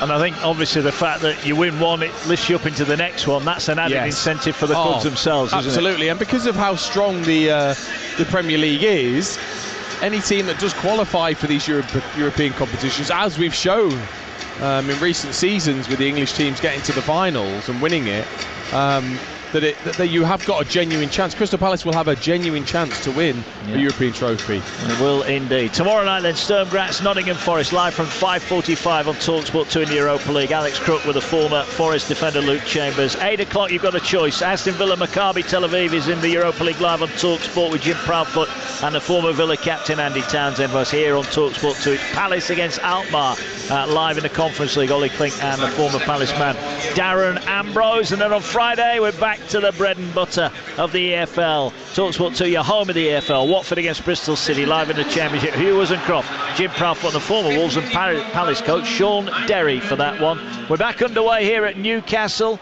Ball played for by Newcastle, who are attacking the Gallagate end. Dan Burns' header goes out for a throw. Let me give you the lineup. So Nick Pope is in goal. Trippier, Chow, Botman and Byrne at the back. Joe Linton, Tonali and Guimaraes across the middle. Jacob Murphy on in place of the injured Anthony Gordon. He's alongside Voltemada and Barnes up top. And for the visitors, Simon in goal, Boiro, Paredes, Vivian and Areso at the back. Aregithar, Rego and Vesgar across the middle, with Berenguer, Gomez and Navarro leading the line. We're watching Eddie Howe. He's stood up looking on, and Ernesto Valverde's adopted the Bielsa position as he's crouched right down on the edge of his technical area, looking on as his side launch a long throw, but the referee's not happy it was taken from the right side of the field. What do you think Valverde will have said to his side at half-time, Dean? He'll have been pleased. He'll obviously be probably pretty gutted, as will the players, that they were behind at half-time, but he'll want much of the same, and to have the same energy and team ethic that they had. As Gomez tries to take an effort from all of 40 yards that had absolutely no pace on it whatsoever, but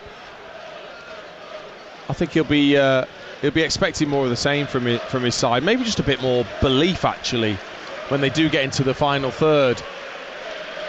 Yeah, well, 1-0 Newcastle lead. From their point of view, the sooner they can get the second goal, the better, but I have to say the visitors have had some good chances in that first half. They hit the post a couple of times. They came close, but not close enough to get in an equaliser. Here is one of the men who had the shot in that first half. Poirot plays it short from the throw, and he'll get it back now. He's looking to turn and twist and does well in a tight spot, and earns another throw-in off Murphy down by the Newcastle dugout. People still coming back from their half-time refreshments here at St James's Park. I'm looking around, I cannot see an empty seat in this stadium. It is the hottest ticket in town for sure.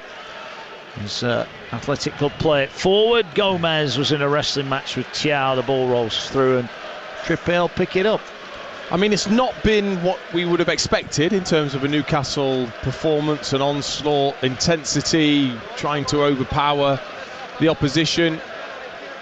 They've been reasonably flat in the performance. They've yet to really use the crowd and build any momentum in their games. It's just tiny moments still for Newcastle. Yeah, I was here in the Premier League earlier in the season. They beat Wolves by a goal to nil. They led 1-0 at half-time, had really heavy work of it second half. Can they make light work of it? Here's Murphy on the edge of the area, whips in a ball, it goes all the way across here. It'll go to Barnes, left-footed shot, and it comes off the defender there, Vivian. It goes back to Newcastle, back to Barnes, onto his left foot, stands on the cross, Joe Linton!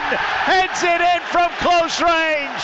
Dream start to the second half for the Toon. Joe Linton celebrates in front of the Gallowgate end. He's got Newcastle second. It's Newcastle 2, Athletic Club 0. Proper wing play, wasn't it, from Harvey Barnes? He had his attempt with his right foot, it got blocked, he came back to him, and then it was old school wing play. Dribbling, checking back, acceleration of pace, and then a really clever ball in. He just fed it in towards the 6-yard line with a bit of height, not much pace, just hoping somebody was there, somebody had made a run, and Joe Linton from that midfield area just got himself free. He couldn't miss. It was such a good ball in from Barnes that Joe Linton, all he had to do was plant the header, pass him on for 2-0. That makes things much, much easier for Newcastle now, leading by 2-0. Two great headers, 2 goals. Newcastle leading, looking for a third successive win. And Joe Linton might have fluffed his lines earlier in the first half, but he made no mistake from close range there. And they all count. Newcastle 2, Athletic Club 0. And it's so important when you have one centre forward that at least one of the midfield players makes a run into the box when the ball is wide. So important not to just stand outside the area. Brilliant run from Joe Linton. Just made sure he got in between the centre-backs, and then you're just hoping the ball is there, and Barnes does it perfectly. Well, Botman's giving it away, bringing it out, but Thiaw's won it straight back, and he's going sprinting up towards halfway. Just lays the ball off for Barnes, and Barnes back in that more comfortable role for him on the left, and really did well there for Joe Linton. And it is 2-0. And Newcastle looking for a vital third win in their Champions League campaign. They were beaten at home on match day 1 by Barcelona by 2-1, but since then they've been pretty good. As Trippier battles and wins the battle, and then, did that go out? I thought it did. Referee said it didn't. Eventually, would have been a throw in about 30 yards from goal. It's now a goal kick. It's spun all the way down the line and will roll out. Tonali acts as ball boy and gives it to Nick Pope. Well, I think now that they've got that second goal, you are looking really at Athletic Club saying, have they got enough? Let alone to get 1 goal, but to get 2 seems a big ask with the players that are missing for them in the forward areas. So it's about Newcastle's performance from now on. Newcastle 2, Athletic Club 0. Norwich have got an equaliser at Hillsborough. Sheffield Wednesday 1, Norwich 1. Kvistgarden with a goal for the Canaries there, who desperately need a result. Here's Murphy wide on the right, surrounded, but wins a throw in. And it'll be interesting now what Athletic Club have got mentally, having conceded so early in the second half. A hammer blow to their chances. They're staring a third defeat out of 4 in the Champions League so far. Going to get a long throw from Trippier. Now, no, he's going to play it short in the end. Guimaraes shows for it, lays it back to Trippier. First time ball in, headed away. Tonali is acting as the last defender, and he was beaten momentarily, but Joe Linton athletically got back and gets the ball back to Nick Pope. 2-0 then, Newcastle lead. 2-0 Manchester City lead. That's over on TalkSport right now. Goals for Haaland and Foden for City. Here now is Tonali. That's a beautiful pass. It's played Murphy into space. Murphy looks up, tries to play it into Joe Linton, and it's sliced behind by Vivian at the expense of a corner. He didn't really know where that was going. It was more hope that he got in the way, and he puts it behind for a Newcastle corner. Well, that's much better, isn't it, from Newcastle?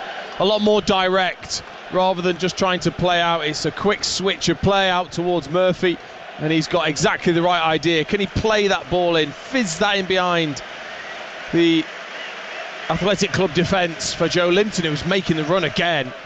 It must be something that was talked about at half-time, of him getting closer to Voltemada and getting himself in the box, and it was Vivian with a terrific clearance, actually, facing his own goal. Yeah, it was indeed.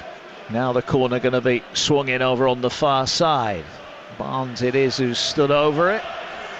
Voltemada, Guimaraes in the 6-yard box.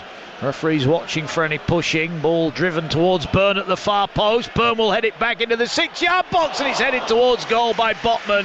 And the keeper, Simon, clutches it just underneath the crossbar. Yeah, cleverly worked. Set play. Trippier just pinging it to the far post where Dan Byrne was free to head it back, and then it was Botman and Voltemada sort of fighting each other. Botman it was that angled his neck correctly just to head it towards goal, but not enough power on the header to trouble Simon. Still 2-0, but Newcastle made a great start second half. 8 gone, you're live on TalkSport 2 in the second half as Byrne crunches into the challenge, but the ball breaks though. Forward for Berringer, he'll get it out on the near side. Navarro cuts in, looking for the give and go, potentially on the edge of the box, but more black and white shirts in attendance means that Byrne can get it away to Tonali.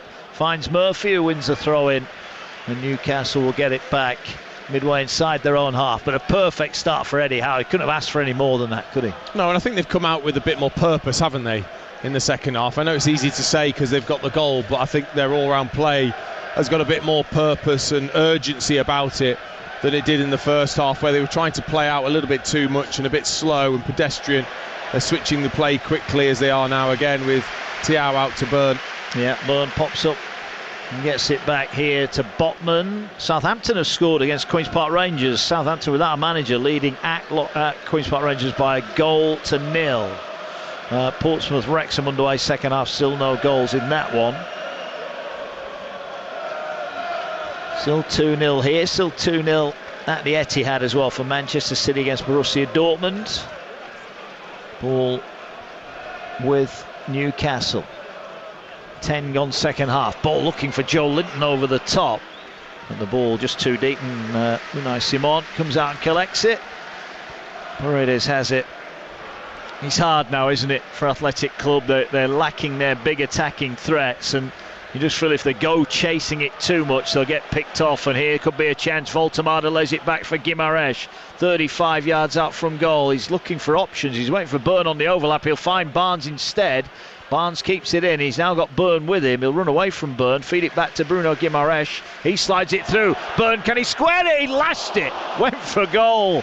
Well, he's got goal fever, Dan Byrne. He got one in the first half, but this finish didn't quite match the first one. Well, I actually don't mind that if there wasn't quite the option in the penalty area for Dan Byrne. Just got himself back on side, took it on his left foot and just looking to strike towards the near post.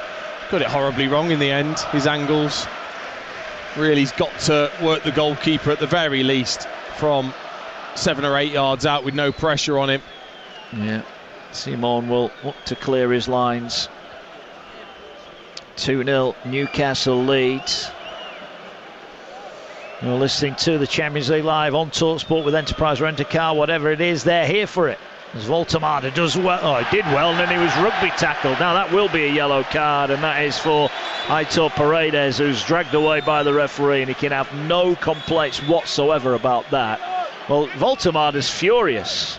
It's more an arm round the waist rather than anything, but he's not happy. No, it's the I think it was just the little extras Paredes just gave Voltemade, I think, while he was on the floor, that he wasn't particularly happy with. He's terrific at that, though, isn't he, Voltemade? When it's tight and defenders on his back, he's able just to manipulate the ball out of the way. Yeah, he's held it really well. Now there's going to be an opportunity for Trippier, who's probably just 10 yards over halfway on the right. There's a line of 6 black and white shirts on the edge of the penalty area, but they're going to square it to Sandro Tonali. He now will float it towards the far post, and they've overloaded that far post. They'll bring it down. Botman feeds Malik Thiaw. Malik Thiaw to the byline, has a touch, squared it. He was looking for Bruno Guimaraes. He'll get it back. He tried to feed Joe Linton. It wasn't a good pass, that. And now the ball will be broke forward here by Athletic Club. They've given it away, but that's a couple of really well-worked set pieces from Newcastle. Yeah, it is. It was clever, wasn't it? Whatever tapping the shin pads means, that was that set play. So playing it into Tonali and then overloading the far side. Thiaw just took too long, I felt, to get that ball in. There was an opportunity straight away. Once he took a touch, he was crowded out. Here's Murphy. His pass is blocked. Now there could be a chance for half a break here for Athletic Club, but they've given it away again. Their passing's just letting them down at the moment. Trippier, he'll find Joe Linton. First time pass for Bruno Guimaraes. First time pass finds Barnes. Barnes now heads off down the left. Murphy trying to drive into the box. Voltemade waits on the edge of the box. It's played out now for Murphy. Can he keep it in? If he can, he skies it. It's a ball to play for edge of the box, but it's headed away by Athletic Club. Tonali tidies it up and finds Bruno Guimaraes, and he finds Byrne. 2-0 live on TalkSport 2 here to Newcastle United. Goals, headers from Burns and Joe Linton. And Joe Linton just giving it away on the edge of the Athletic Club box, and now it'll be cleared forward. And Botman will collect it, and he gets it away to Bruno Guimaraes, and Newcastle have it back, and they're starting to dominate now. They are, yeah. I mean, they've really mixed up their play in the second half, Newcastle. They've played a lot longer, they switched the play quickly, but also the other thing that's improved is out of possession. As soon as Athletic Club get the ball, rather than allowing them the space to pass it around, they're snapping at them, they're winning the ball back quickly. Ball played out to Jacob Murphy. He's asked a lot of Bruno Guimaraes, and he was helped out there because Guimaraes was bundled over as he went to get the ball. That was a little bit needless there from the visitors. They clearly had a chance to win that back fairly, and they opted to foul, and they've given away another free kick. Yeah, and I think it's he won't want them to let up, Eddie Howe. He'll want a much better performance in the second half, but also at 2-0, a little bit longer maybe, and then he can make some changes and rest some players. Yeah, I think a third goal would see a raft of changes. Ball played in, almost found Voltemade. It's hammered away for a throw. I'm just looking at Ernesto Valverde. He's going ballistic on the sideline. He's taking his coat off. He's getting a sweat on. He's that animated. Well, he probably won't recognise this performance in the second half after they were so positive in the first, but I think that's more down to Newcastle's performance than his own team's, actually. Yeah, his fourth spell in charge of the club. Tonali does well to keep it in on the left, gets it back off Byrne, overruns it, and now Athletic Club will look to play, but there's no real out ball for them at the moment. They just can't get anything going. We did wonder where the goals would come from, and at the moment it doesn't look like there are going to be any for the La Liga side. Here's Bruno Guimaraes, finds Murphy, tried to poke it forward. Again, there's a half chance of a break, but Gomez is being well wrapped up by Botman and Thiaw on halfway. Newcastle have conceded a free kick midway inside the half. Again, a little bit of pushing and shoving after the ball had gone dead, and just getting a bit fractious.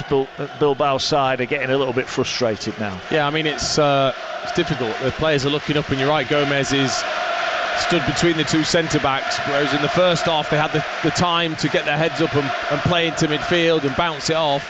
That's just not there, and that's the Newcastle performance rather than anything else. Yeah, no Inaki, no Nico Williams, and no Gorka Garatheta, who was travelled with the side but was ill in the build-up, and he was ruled out earlier on this afternoon. Ball played forward by Athletic Club. Here's Joe Linton looking to burst forward on halfway, drives through a challenge. He's got Barnes sprinting up to his left, feeds it to Barnes. Voltemada into the box. Barnes goes past one. He stumbles just as he's about to shoot or cross it, and eventually loses out there, and the chance is gone. And they get another one here because Tonali's won it straight back. Here's Dan Burn, encouraged to shoot from 30 yards, feeds it instead rather more sensibly to Barnes. And Newcastle, you feel now it's not a question of if they'll get a third goal, it's more a question of when they get a third goal. Yeah, it does feel that way. Barnes just overrunning it, but they're starting to put a few nice patterns and triangles on that far side with Barnes, Byrne, Guimaraes, Tonali, all combining. I'd just like to see Voltemada get a bit more involved, doesn't he, in the penalty area. He's had very, very little, just that one-headed opportunity. He's had very little other than that to really have a sight of goal. Yeah, 2-0 here. Speaking of a third goal, Manchester City have got a third goal. It's the second for Phil Foden, a double for him and one for Erling Haaland. Manchester City 3, Borussia Dortmund 0, as Voltemada thought he got in down the side there. Not to be. There's been a couple of equalisers. Barcelona have equalised. Club Brugge 2, Barcelona 2. Inter Milan 1, Karat 1 as well. Bit of a surprise there. Galatasaray lead at Ajax by a goal to nil. Still 0-0 between Benfica and Bayer Leverkusen, and Marseille and Atalanta. And in the Championship, Preston 2, Swansea 0, QPR 1, Southampton 2. So a couple of goals there. 1-1 between Sheffield Wednesday and Norwich, and Portsmouth 0, Wrexham 0. Got a stoppage here. Is that Dan Burn that's gone down over on the far side? Yeah, he has, yeah. He's gone down, and it looks like Lewis Hall's going to come on for him, but also Miley looks like he's just been given the call back. So whether it's Guimaraes, you said, that had a bit of illness this week, might have run his race. Yeah, well, Brentford away on Sunday for Newcastle. Then they've got Manchester City here after the international break. Then they're away at Marseille and away at Everton. That's what's on the horizon for Newcastle. We've already lost Anthony Gordon. He went off injured. And Byrne is wandering off on the far side, and looks like change is afoot here as Hall is stripped and ready to go, and he will make his way onto the field. And Byrne is going to get... Well, he's going to get the joy if he plays his cards right here, doing a bit of a lap of honour, isn't he, after that header earlier on? And why not milk it if he does? Champions League goal in the back pocket. It's always nice, isn't it? Yeah, and a cracking goal it was as well. Elanga also poised to go on, as is Miley, so it's going to be a triple substitution here for Newcastle. Yeah, it wouldn't surprise me if it is Voltemada. He's talked about giving him a break when he can. We'll see. Yeah, here come the changes then. Dan Burn is off for Lewis Hall, so his night is done, but he will just trot across the pitch, Dan Burn. He's going to get a breather for the last 26 minutes here on TalkSport 2. Bruno Guimaraes makes way for Miley. And the final change, we'll see Harvey Barnes come off. So I think he'll be a little bit disappointed his night has come to a shortened outcome, but he's played his part. The assist for Joe Linton's goal, and all in all a pretty decent night's work for Harvey Barnes.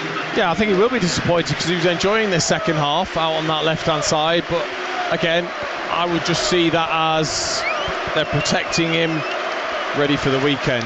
Well, certainly with Gordon picking up a knock, and maybe Eddie Howe just saying that to his players as they come off, a pat on the back and a high five. A triple change is made. Elanga, Miley and Hall come on.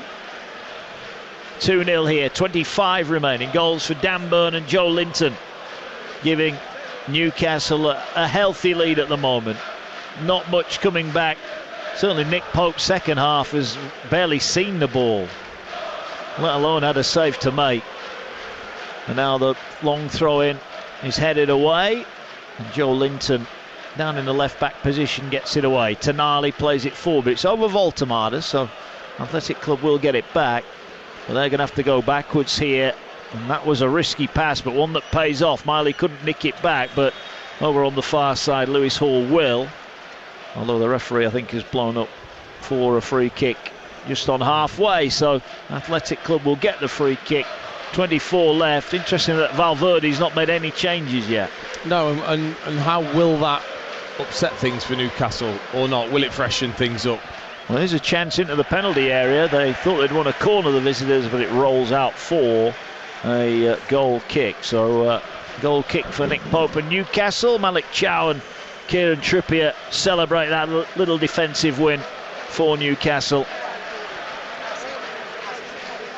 Been indifferent in the Premier League for Newcastle, and the fact that they have picked up 3 wins in 4 early in their Champions League campaign. They're through to the quarter-finals for the 4th successive year in the League Cup, looking to defend that cup as well. All in all, the cup form's been decent, the league form less so. Here's Vesga gives it away, and it's a throw-in for Newcastle. What do you think the season holds for Newcastle United? Well, I think again you're looking to build, aren't you, from the season before?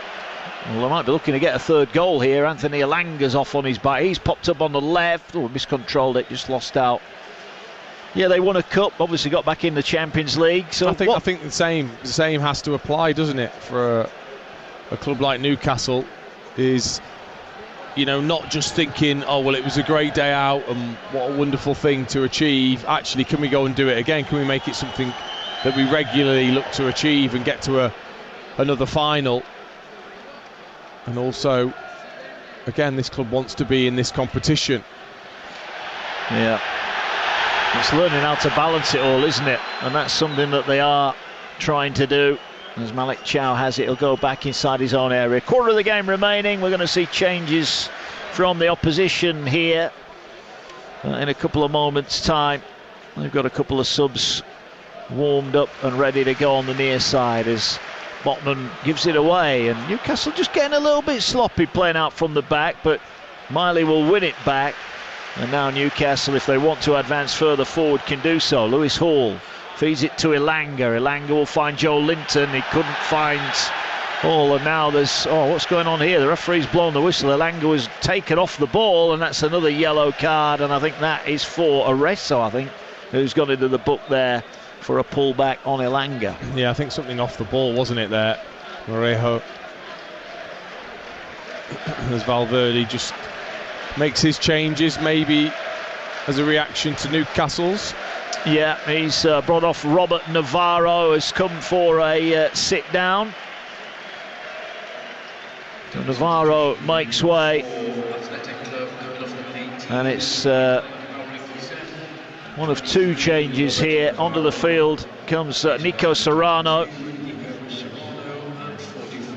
and also coming on Selton Sanchez. So a couple of changes for Athletic Club here, and it was Haregithar who also made way. Miley's lost it again on the edge of the centre circle. This time Joe Linton tidies things up, and now they'll play out wide to Elanga. Elanga driving forward. He's got Hall on his outside. Voltemade and Murphy wait in the middle. Hall can't deliver the cross for the first time of asking, but his skill is good. Gets it back to Tonali. Tonali finds Miley. Miley plays it in. Joe Linton goes past his man, was he?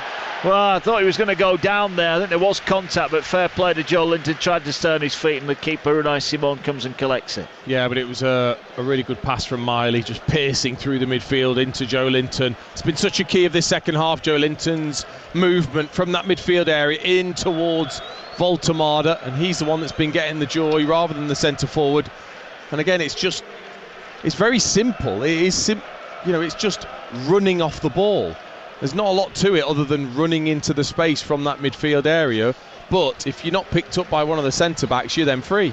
Yeah, well, the ball is played back to the goalkeeper Simon, who's been beaten twice tonight. Nothing he could have done really with either of them. There's a rare foray forward. Sees the ball run away from Gomez, who he had that chance, didn't he, at 1-0 when he hit Pope maybe got a save on it onto the post and it went behind. Other than that, he's been ploughing a bit of a lone furrow, hasn't he, up front tonight? Yeah, he's looking a bit downcast now, isn't he? I think the running's gone out of him. He worked incredibly hard in that first half to get on the end of things and make the runs in behind. He's just basically been a spectator in this half. Yeah, he has indeed. 2-0 Newcastle lead. You are listening to Newcastle against Athletic Club in the Champions League, live on TalkSport 2 with Enterprise Rent-A-Car. Whatever it is, they're here for it. And the ball out over on the far side for Athletic Club throw-in. You just feel that second goal coming so early in the second half, Dean, it's just knocked the stuffing out of the visitors, hasn't it? Yeah, it definitely did. But also, Newcastle's performance has been at such a higher level compared to the first. I think we've seen then the difference between the two sides, and it's actually become very easy for Newcastle since they up their performance. Yeah, well, as it should be. But then it's difficult this second half now for Newcastle. They're not going to go and extend themselves particularly, even though the fans would love that. Well, Thiaw was at full stretch there to kick the ball out of his penalty area. Trippier back heels it forward. Tonali wins the header. Murphy was just caught on heels momentarily, but Voltemade will win it back, but he's beaten to it, and now the ball played forward, and now there is a chance. There's a shot from distance, he's clawed away. It was a substitute who's just come on who had the effort there. Nico Serrano unleashed one from 25 yards out, and Pope was at full stretch there, and he's lucky in some ways there was nobody following it up. Well, he totally didn't expect it, the shot from Serrano.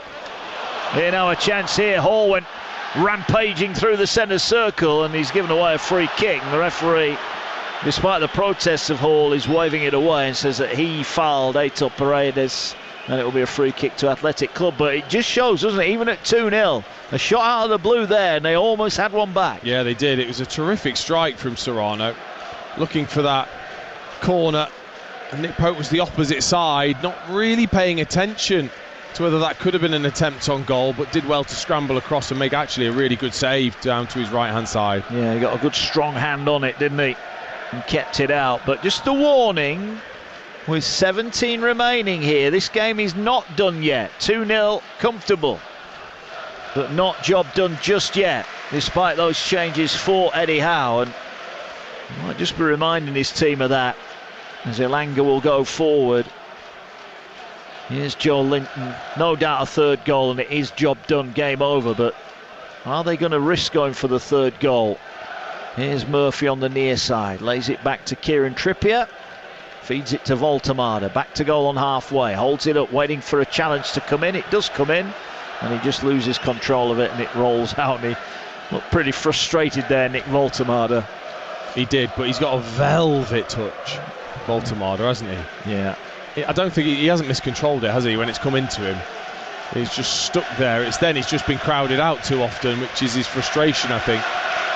Yeah, I do think they're going to get people eventually running off him if he can hold it in the middle of the field and lay it off, and he's done that a few times already this season for Newcastle.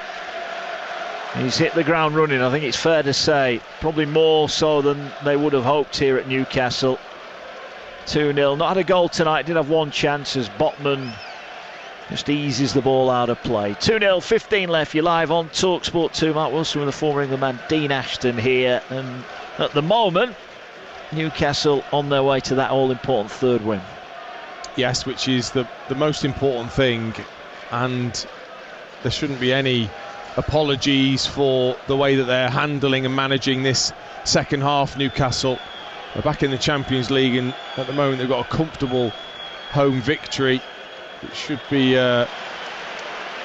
be celebrated. Hall just made a mesmerising run past two would-be defenders and tried to find Elanga, but the ball now has been played into the space that he's left. But Joe Linton, so disciplined, has tracked back in behind his colleague and watches it out for a goal kick. Dortmund are on the board over on TalkSport. Manchester City 3, Borussia Dortmund 1. Anton with a goal. 15 minutes or so left there. You can listen to it live over on TalkSport. If you've got the app, you can swipe left and right between the two. 3-1 there, 2-0 here. Marseille 0, Atalanta 0. Inter Milan back in front against Cara, and Club Brugge back in front against Barcelona, 3-2 there. What a game that is. Bayer Leverkusen in front of Benfica. No joy for Jose in the Champions League, and Galatasaray have doubled their lead at Ajax. 2-0 they lead. Earlier on TalkSport 2 tonight, Qarabag 2, Chelsea 2 was a full-time score. Don't forget tomorrow night, triple header of action as Voltemade, having kept it in, his long legs. He did look like Bambi on ice there because he just fell over, his legs slipped out, he lost the boots and he couldn't stay on his feet, out for a throw-in. Yeah, he just has a wry smile towards his manager. Here now on the turn goes the substitute Sanchez, gets it away.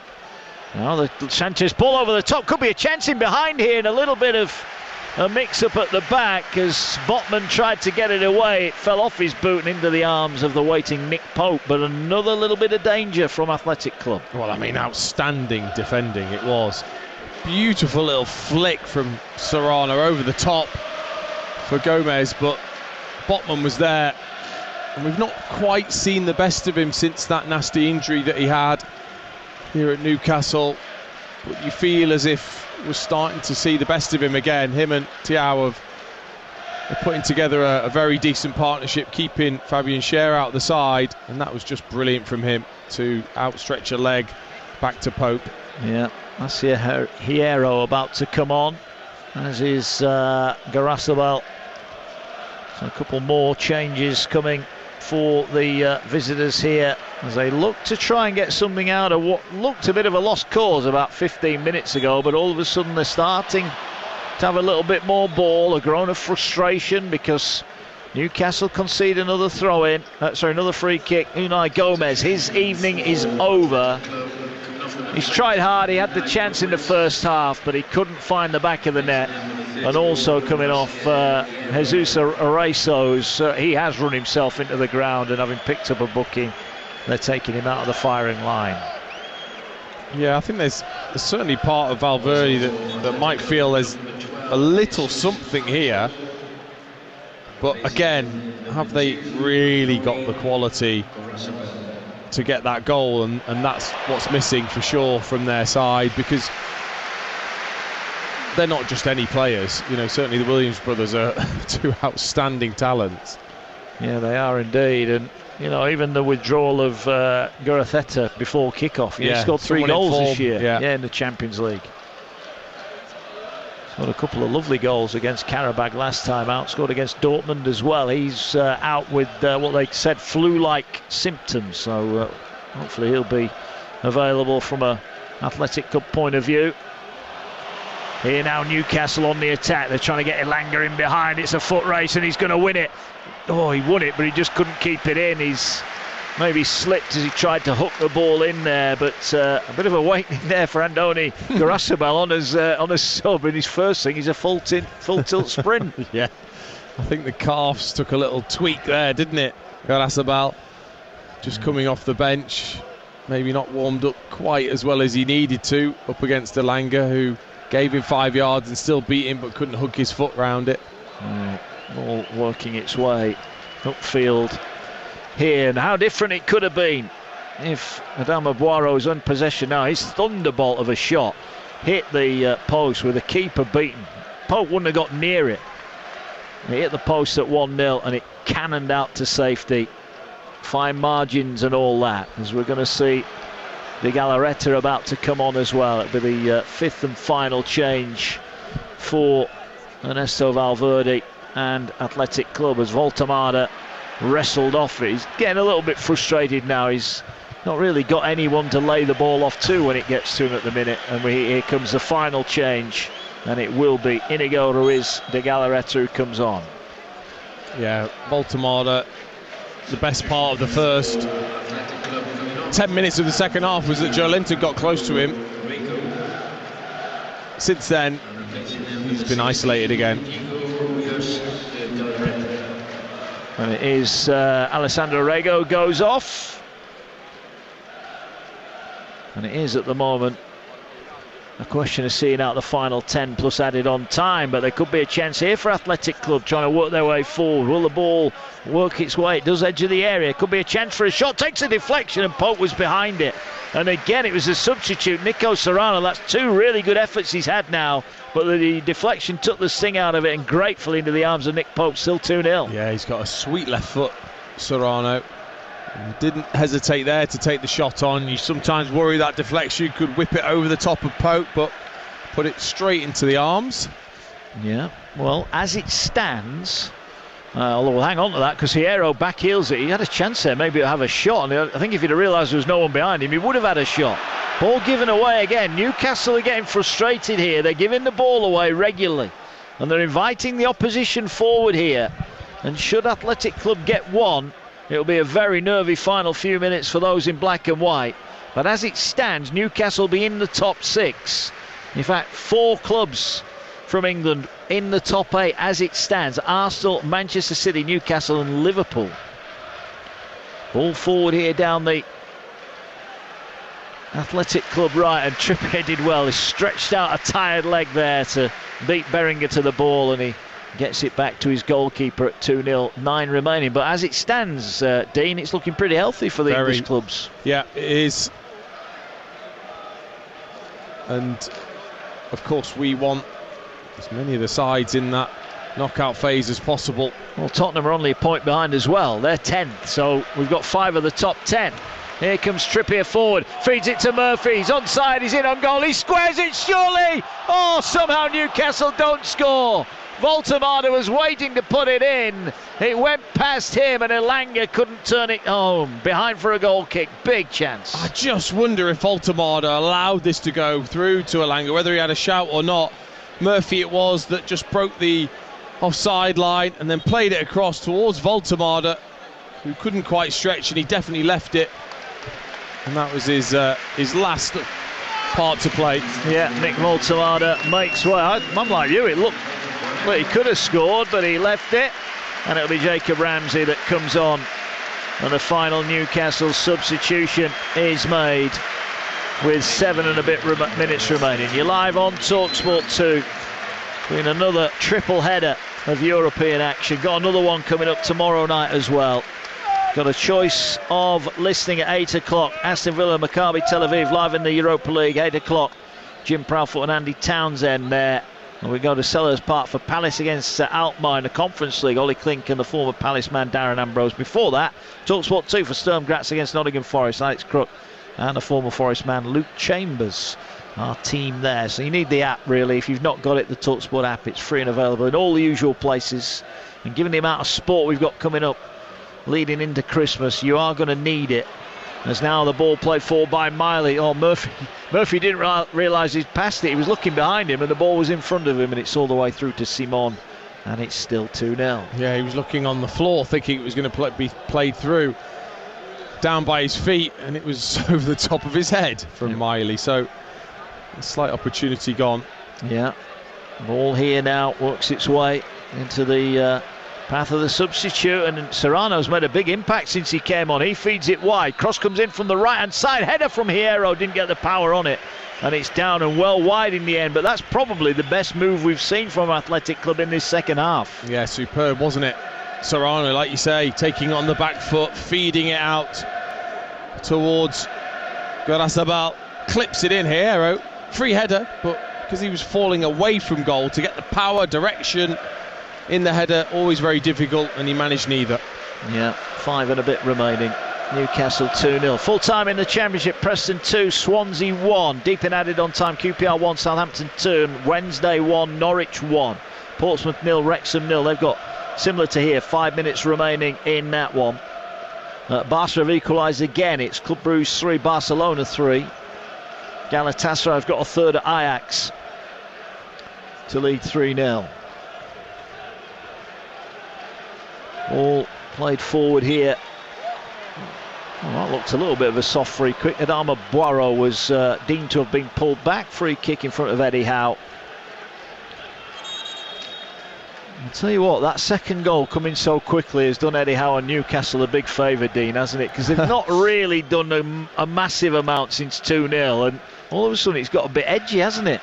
A bit more like it was in the first half, isn't it? A little bit sloppy and confidence from the away side.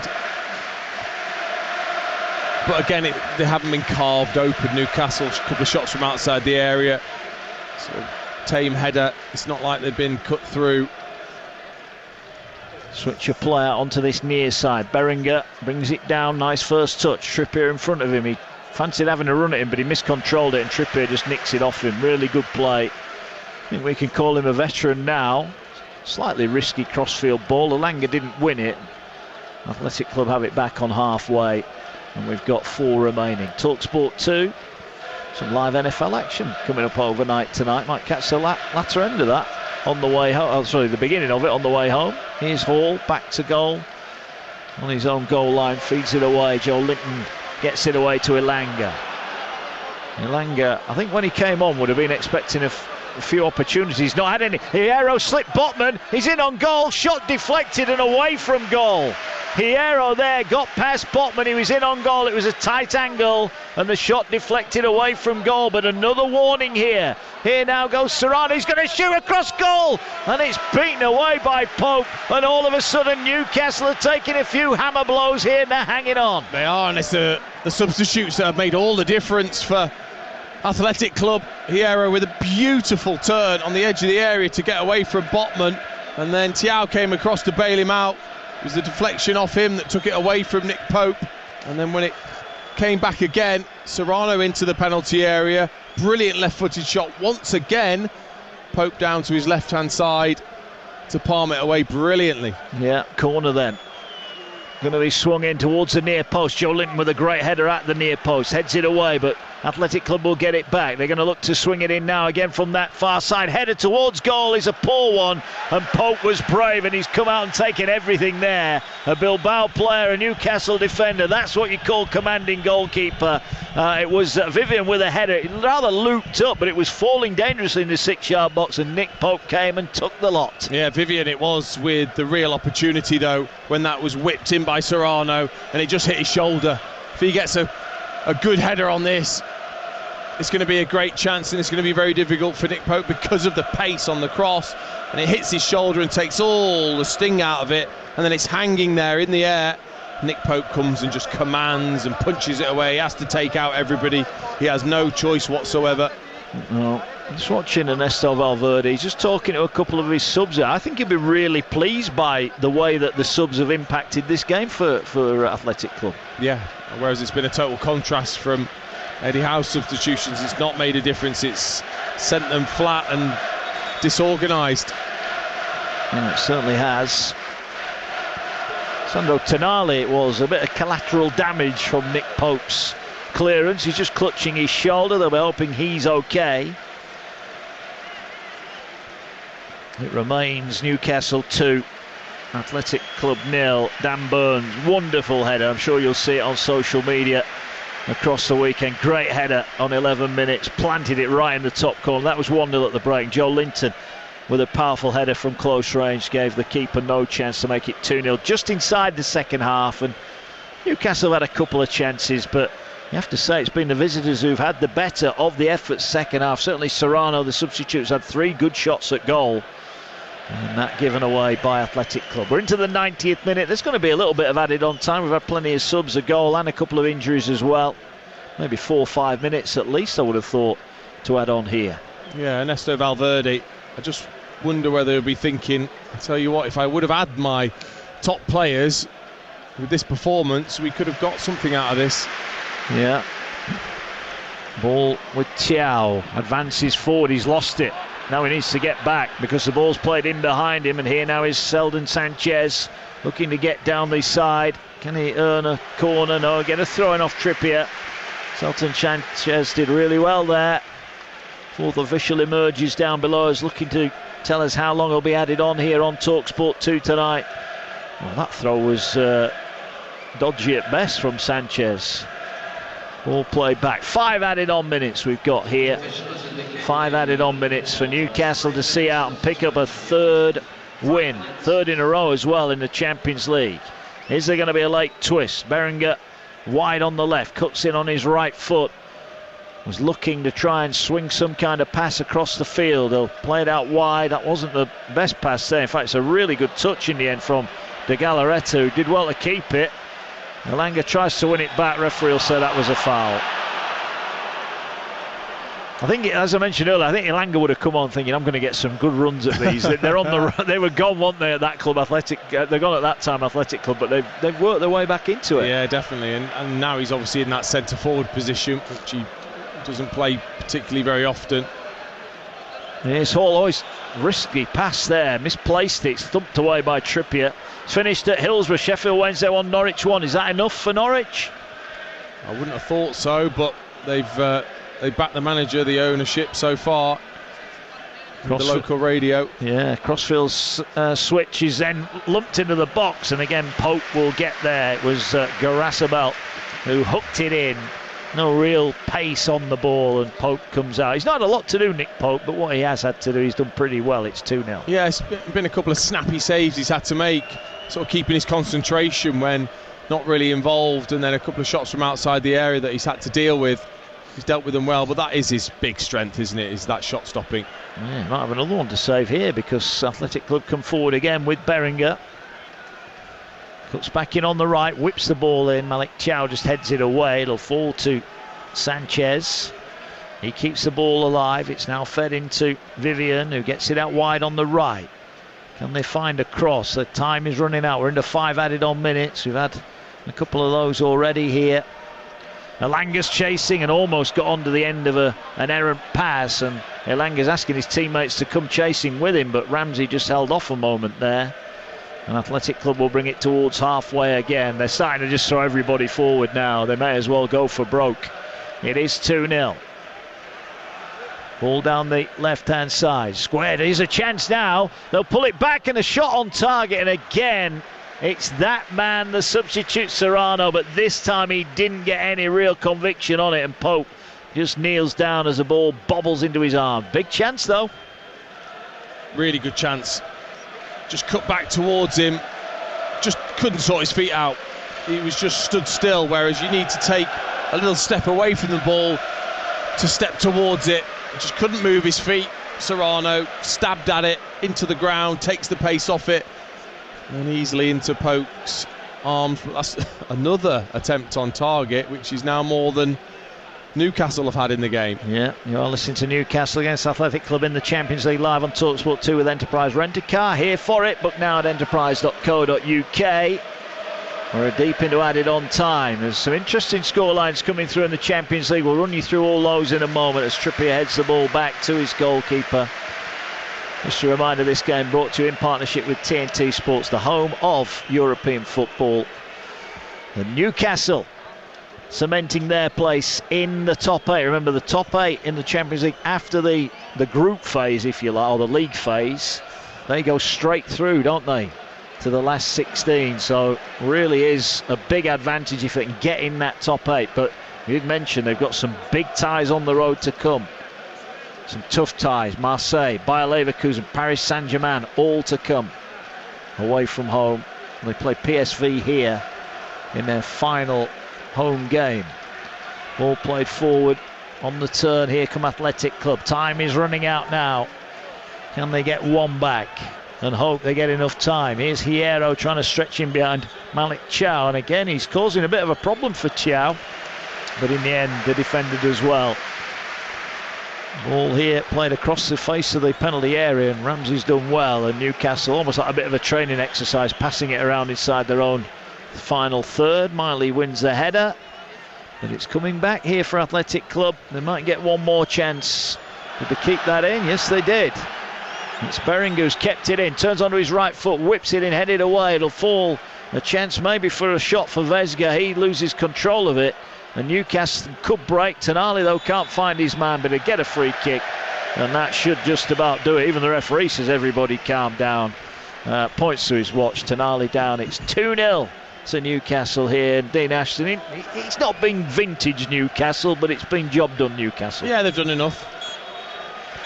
But that's it. The whistle goes and a big cheer goes round. It is a third successive Champions League win for Newcastle United. Dan Burn got them off with a wonderful start with a brilliant header. Trippier's free kick. Burn unmarked at the far post, about 15 yards out, arrowed the header that curled in and kissed the far post to make it 1-0. There were chances for Athletic Club.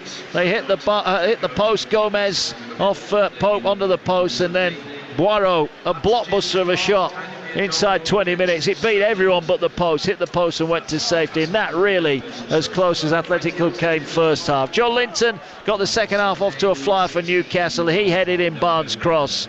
But at 2-0, Newcastle made multiple changes, and that allowed the visitors to grow into it. Serrano had 3 or 4 good efforts at the end. Pope made a couple of decent saves.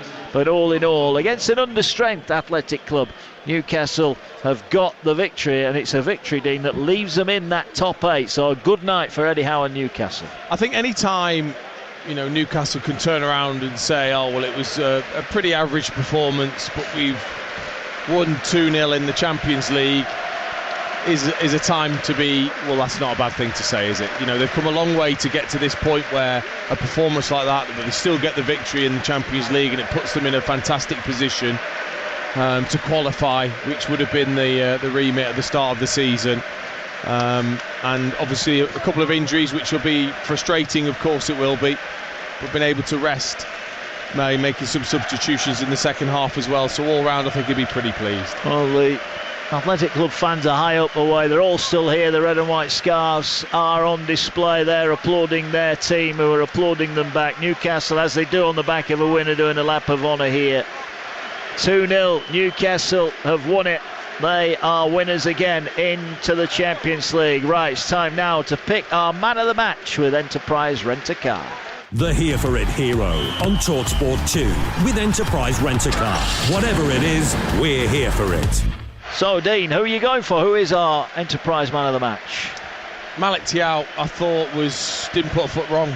I thought he was outstanding. He's come in, he's keeping Fabian Schär out of the team. It wasn't a fantastic performance from Newcastle, but he was flawless, commanding in his 1v1 duels, superb with the ball at his feet to play out, and really starting to look comfortable in that Newcastle back line. So there it is. Our man of the match is Malik Thiaw, the Here For It hero with Enterprise Rent-A-Car. The Here For It hero on TalkSport 2 with Enterprise Rent-A-Car. Here for it. Book now at enterprise.co.uk. Yeah, well done to Malik Thiaw, well done to Newcastle United. Earlier on, well done to Paphos, beat Villarreal. Big shock result in the Champions League early kick-off. There was a shock in our TalkSport 2 game as well. Karabag 2, Chelsea 2. In that early game. It's since finished tonight. Ajax 0, Galatasaray 3, Benfica 0, Bayer Leverkusen 1. Club Bruges 3-3 with Barcelona. Bruges actually had a 4th goal. It must have been chalked off by VAR. They're still playing there. Inter Milan 2, Kairat 1, Manchester City 4, Borussia Dortmund 1. That was over on TalkSport. Marseille 0, Atalanta 1, and Newcastle 2, Athletic Club 0. What does that mean to the table? Well, Bayern Munich, Arsenal and Inter Milan are 4 from 4, all on 12 points. Manchester City have 10 points. Then comes Paris Saint-Germain, Newcastle, Real Madrid, Liverpool, and now Galatasaray all on 9 points. Spurs are 10th with 8, and then come Barcelona, Borussia Dortmund and Chelsea. So pretty good so far for the English teams in the Champions League. What about in the Championship tonight? Preston, their good run continues. Preston 2, Swansea City 1, QPR 1, managerless Southampton 2, Sheffield Wednesday 1, Norwich 1, and Portsmouth 0, Wrexham 0. Word on your old club Norwich, they're doing it tough at the minute, Dean. Yeah, struggling of course to get any real results, and once again the points are coming away from home for them, even though it's only 1, considering where Sheffield Wednesday are as a club and as a team. Still not a great result, and we'll see if that is enough at the moment for the manager. In terms of Newcastle in the Champions League, do you think the top 8's realistic given the fixtures they've got? I think it's going to be difficult because of those fixtures, but what a great start they've had, great platform they've given themselves, and actually maybe being the underdogs in the games might suit them a bit, especially away from home. Yeah, we will see. Thanks to you, Dean, as ever, for joining us tonight. Don't forget another triple header tomorrow. Sturm Graz, Nottingham Forest, live 5:45 in the Europa League. It's on TalkSport 2. Alex Crook and the former Forest defender Luke Chambers, our team there. Then at 8 o'clock, a choice of listing: Aston Villa, Maccabi Tel Aviv, live from the Europa League on TalkSport. Natalie Sawyer, Jim Proudfoot, and the former Villa captain Andy Townsend, our team. Here on TalkSport 2 tomorrow night will be Palace against Alkmaar in the Conference League. Ollie Klink and the former Palace midfielder Darren Ambrose, our team for that one. And then on Friday, it's back to the Championship. Watford against Bristol City, live and exclusive on TalkSport 2, your home of the EFL. Hugh Crawford, Jim Proudfoot, and the former Wolves and Palace coach Sean Derry. Saturday's Game Day Live, TalkSport exclusive: Spurs against Manchester United, and Millwall Preston kick things off at 12:30. We've also got Stoke Coventry, and a live exclusive Premier League game sees Chelsea take on Wolves. That's all to come over on TalkSport right now. The Sports Bar will be getting underway very shortly. Jamie O'Hara and Jason Cundy, they'll be taking calls on all tonight's action. So get in touch with the guys and have your say. The number you need, 03717 223344, and you can also send them a WhatsApp voice note with your reaction to the very same number. Coming up next on TalkSport 2, it is an episode of EFL All Access. It was all go tonight for Newcastle. Dan Burns' header, magnificent, got the tune on the way to a third win and another 3 Champions League points. Good night from us here at St James's Park, where it ended Newcastle United 2, Athletic Club 0. Total Sport is coming up next. Newcastle United have got a match tonight. It is just gone 6 o'clock. On the BBC Sounds app, on your smart speaker, play BBC Radio Newcastle, and on your radio. The sound of the North East is BBC Radio Newcastle. And here with your latest BBC Radio Newcastle news is Miles Ashby. Thank you, Colin. The Metropolitan Police are searching for an Algerian sex offender who was released from prison in error last week. Scotland Yard says it was made aware yesterday that 24-year-old Brahim Kadour Sharif had been freed from Wandsworth Prison. The Justice Secretary, David Lammy, said he was absolutely outraged. The Shadow Home Secretary, Chris Philp, says ministers have questions to answer over the state of the justice system. The Labour government has been in office now for nearly a year and a half. They are responsible for running our prison system. They have presided over this mistaken release of an Algerian man with previous sex offence convictions. They presided over the mistaken release of Hadish Kabatu, the Ethiopian child sex attacker.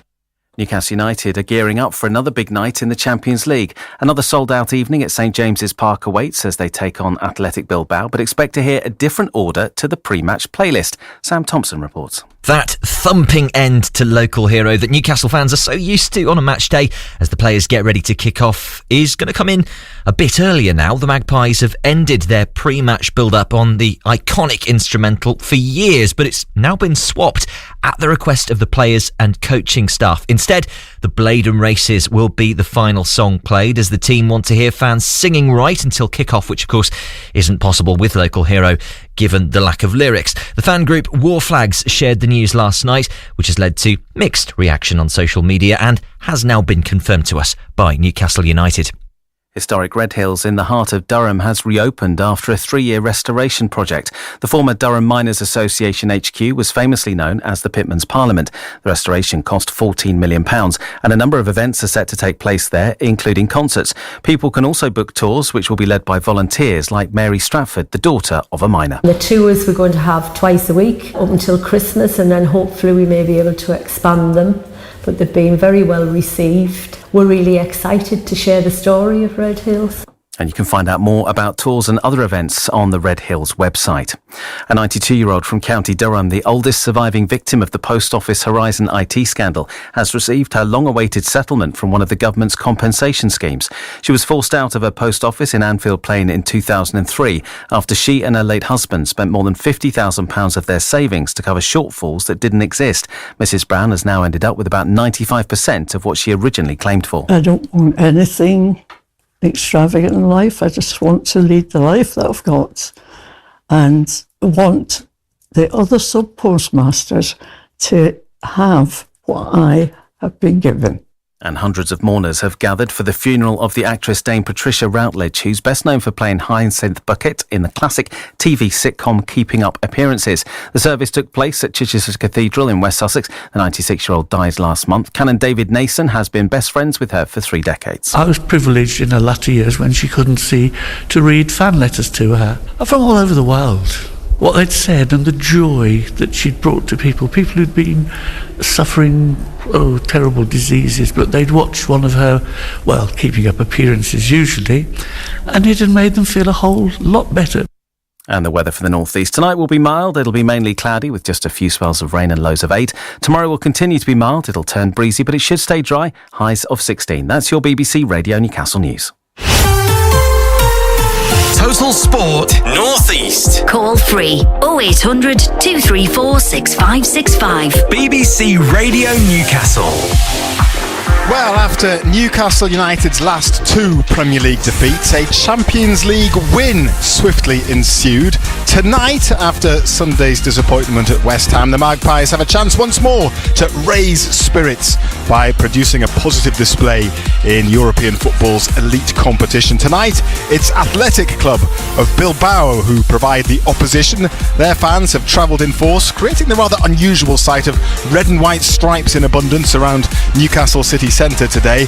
We will build up to tonight's 8 o'clock kickoff. We'll bring you team news, a lowdown on the La Liga side, and news of a change to the pre-match music running order as well, which has ruffled a few feathers.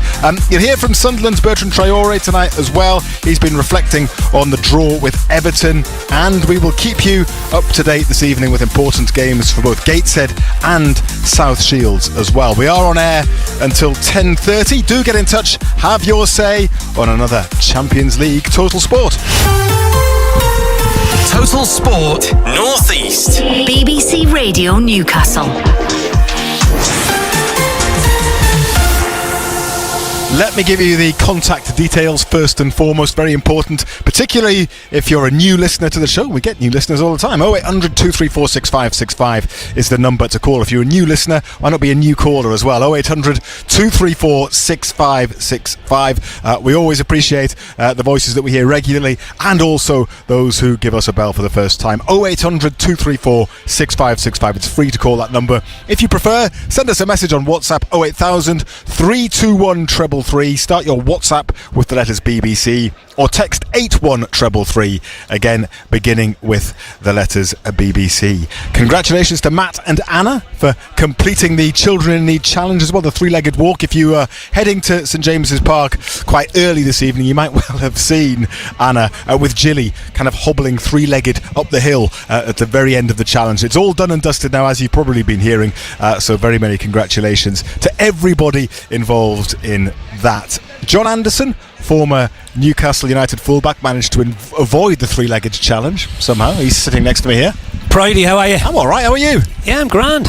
Lovely night. I mean, we've got our coats off. I know, for beginning of November, it's very mild. The folk of Bilbao are feeling at home. They are. Mild weather. Yeah, you know, I got up this morning and I thought, oh, this is great, the weather. It was absolutely chucking it down. It was lashing rain. Well, Matt got a bit of that this morning when he was doing his 3-legged walking. What a shame. I wish that on him. I thought these Spanish boys won't like this. Bit of cold, bit of wet, but it's turned out lovely. Turned out all right, hasn't it? Matthew Raisbeck is our Newcastle commentator. He's here as well. Hello, Razor. You got out of the 3-legged race and the Great North Run as well. Ando, very skillfully done. Hey, it's got to be done. Razor, you know, if you're not fit, you're not fit. You're a skilled evader.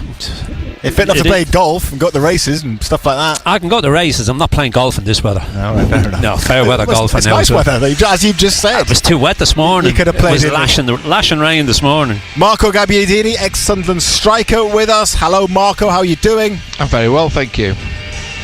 Good to have you on as well. We'll reflect a lot more, I'm sure, on Monday night's game, talk Sunderland more generally. Nick Barnes, our Sunderland commentator, is with us too. Hello, Barnsley, how are you doing? Good evening.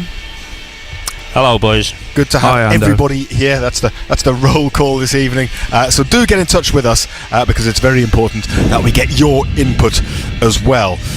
So, Razor, here we are again then. I mean, Newcastle's last 2 Champions League games have ended in victory, and as I mentioned in my introduction there, they've been immediately after Premier League defeats, so we kind of need the same again, don't we? Yeah, great way of putting it, and my feeling is that we will get the same again because they've been very good in Europe this season. Even against Barcelona, a match they lost, they played well, particularly in the first half. But the last 2 matches they've won and kept clean sheets.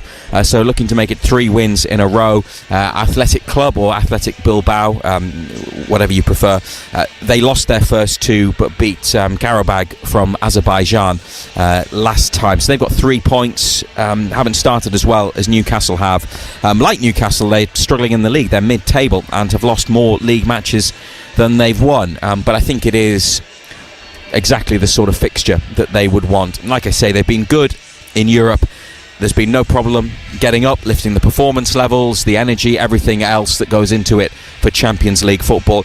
And if they win tonight, then they will be possibly just one more result away from at least going into the playoffs for the last 16. So a lot at stake, particularly as they've got 2 tough away games next, Marseille and Bayer Leverkusen. And it would help to put Sunday behind people, of course it would, Ando, but to get to such a promising position in the Champions League table at this stage would be excellent work as well. Add to that the fact that they're in the quarterfinals of the EFL Cup again, and maybe, you know, we've had quite a lot of people who haven't been entirely happy the last couple of days, as you would expect after a bad defeat, but you know, things could still look pretty rosy if they can sort the league form out and keep on doing well in the cups. Yeah, very much so. I mean, I think the thing with this format is it's all about winning your home games. You know, you win your home games, you give yourself a massive chance. I think Bilbao will be similar to Benfica. I think they'll be technically very good, neat and tidy, good on the eye. I don't think they'll have the physical aspects similar to Benfica again. Yeah. And the fact that they're missing their best players as well helps the situation without a doubt. Yes. But yeah, you win tonight. You know, as Razor said, you're virtually on the verge of going into the next round. Yes. So it's, as I say, it's all about winning your home games. We've been good in the games here. You know, even against Barcelona, we gave a good account of ourselves, even though we ended up losing the game. So it's big opportunity for us. As you say, it comes at a good time as well after Sunday, because you don't want that praying in your mind all week. You know, it's come around quick. Get that out of our system. Hopefully get another win under our belt, and then prepare for Brentford away at the weekend. Chelsea are 1-up, by the way, in one of the early kickoffs there away to Karabag, and Estevao has scored for them. So this is Newcastle's 6th match in 19 days. The lack of training time between games during such a busy period clearly isn't ideal for Eddie Howe. Sort of got used to that, I think, throughout this season and the season before last, in the respect that the training literally does fall away and you're training in sort of very small bursts. I think the difficulty really in that scenario is for the players that aren't playing regularly, because they're missing out on the training and the games. So they have a tough season, I think, mentally. I think for the players that are playing, it's slightly easier because you're just going from game to game if they're playing regularly. The challenge for us is to prepare the games well. As I say, the training becomes of less importance. Yeah, I guess. But when you have a bad result like they did against West Ham, Razor, that's when the work on the training ground becomes important, and when the games are coming thick and fast, they can't do a great deal. They can work on shape and stuff like that, obviously, but it's tricky, isn't it? It's been something, I think, that has maybe affected the new players, because they'll want to give them information about how they play and go through the drills. And also, we know the manager is a training ground coach. He's possibly at his happiest there, and they do great work as a team, the entire coaching staff. There's no doubt about it, and they like that environment, and look at the improvements individuals have made, never mind the team and Newcastle collectively. So the chances to do that work on the training pitch is not there. And he also pointed out that some of the squad players don't really get as much training as they would in a non-European season. I think it was to their benefit last year to not be in Europe in that respect, and also what we saw now 3 seasons ago when they finished 4th. Not having Europe, having lots of training time was definitely a good thing as well. But look, they want to be in Europe, so they're just going to have to manage it and deal with it, and it's probably going to be the way it is in the future. I'm going to get your thoughts on tonight's team in just a moment, and obviously the official team news will come out in just over half an hour's time. Anthony Gordon and Nick Voltemade was substituted at half-time against West Ham. Eddie Howe has been explaining why he took off 2 of his biggest players. With Nick, we're well aware that we've thrust him into every single game near enough. I thought he looked a little bit fatigued, and it's a case of making a decision that I felt tried to benefit the team and Nick going forward, because he's carrying a lot of load on his shoulders, which I think if at any stage I feel he is fatigued, then I need to act and help him. So that was the thinking behind that one. With Anthony, look, he's played very well in the Champions League. He hasn't quite hit that form in the Premier League, and I think that's his challenge. Speaking of Anthony Gordon, he's just walking down in front of us now, carrying a very smart-looking wash bag and saying hello to some of the staff here before he heads down the tunnel and into the dressing room. And so, that begs the next question, Andos, what the team might be tonight, how Eddie Howe might try and breathe some new life into his team. Yeah, interesting, because obviously there's 1 or 2 who are carrying sickness bugs as well. You know, there seems to be a bug going around. Bruno's the latest one to be suffering with that. So you would think if Trippier's okay, Trippier comes back in. A lot of people want to see Ramsdale in goal.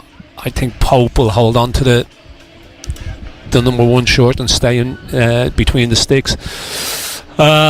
Centre back, Chow will play. It's whether he brings Cher back in or whether he sticks with Botman.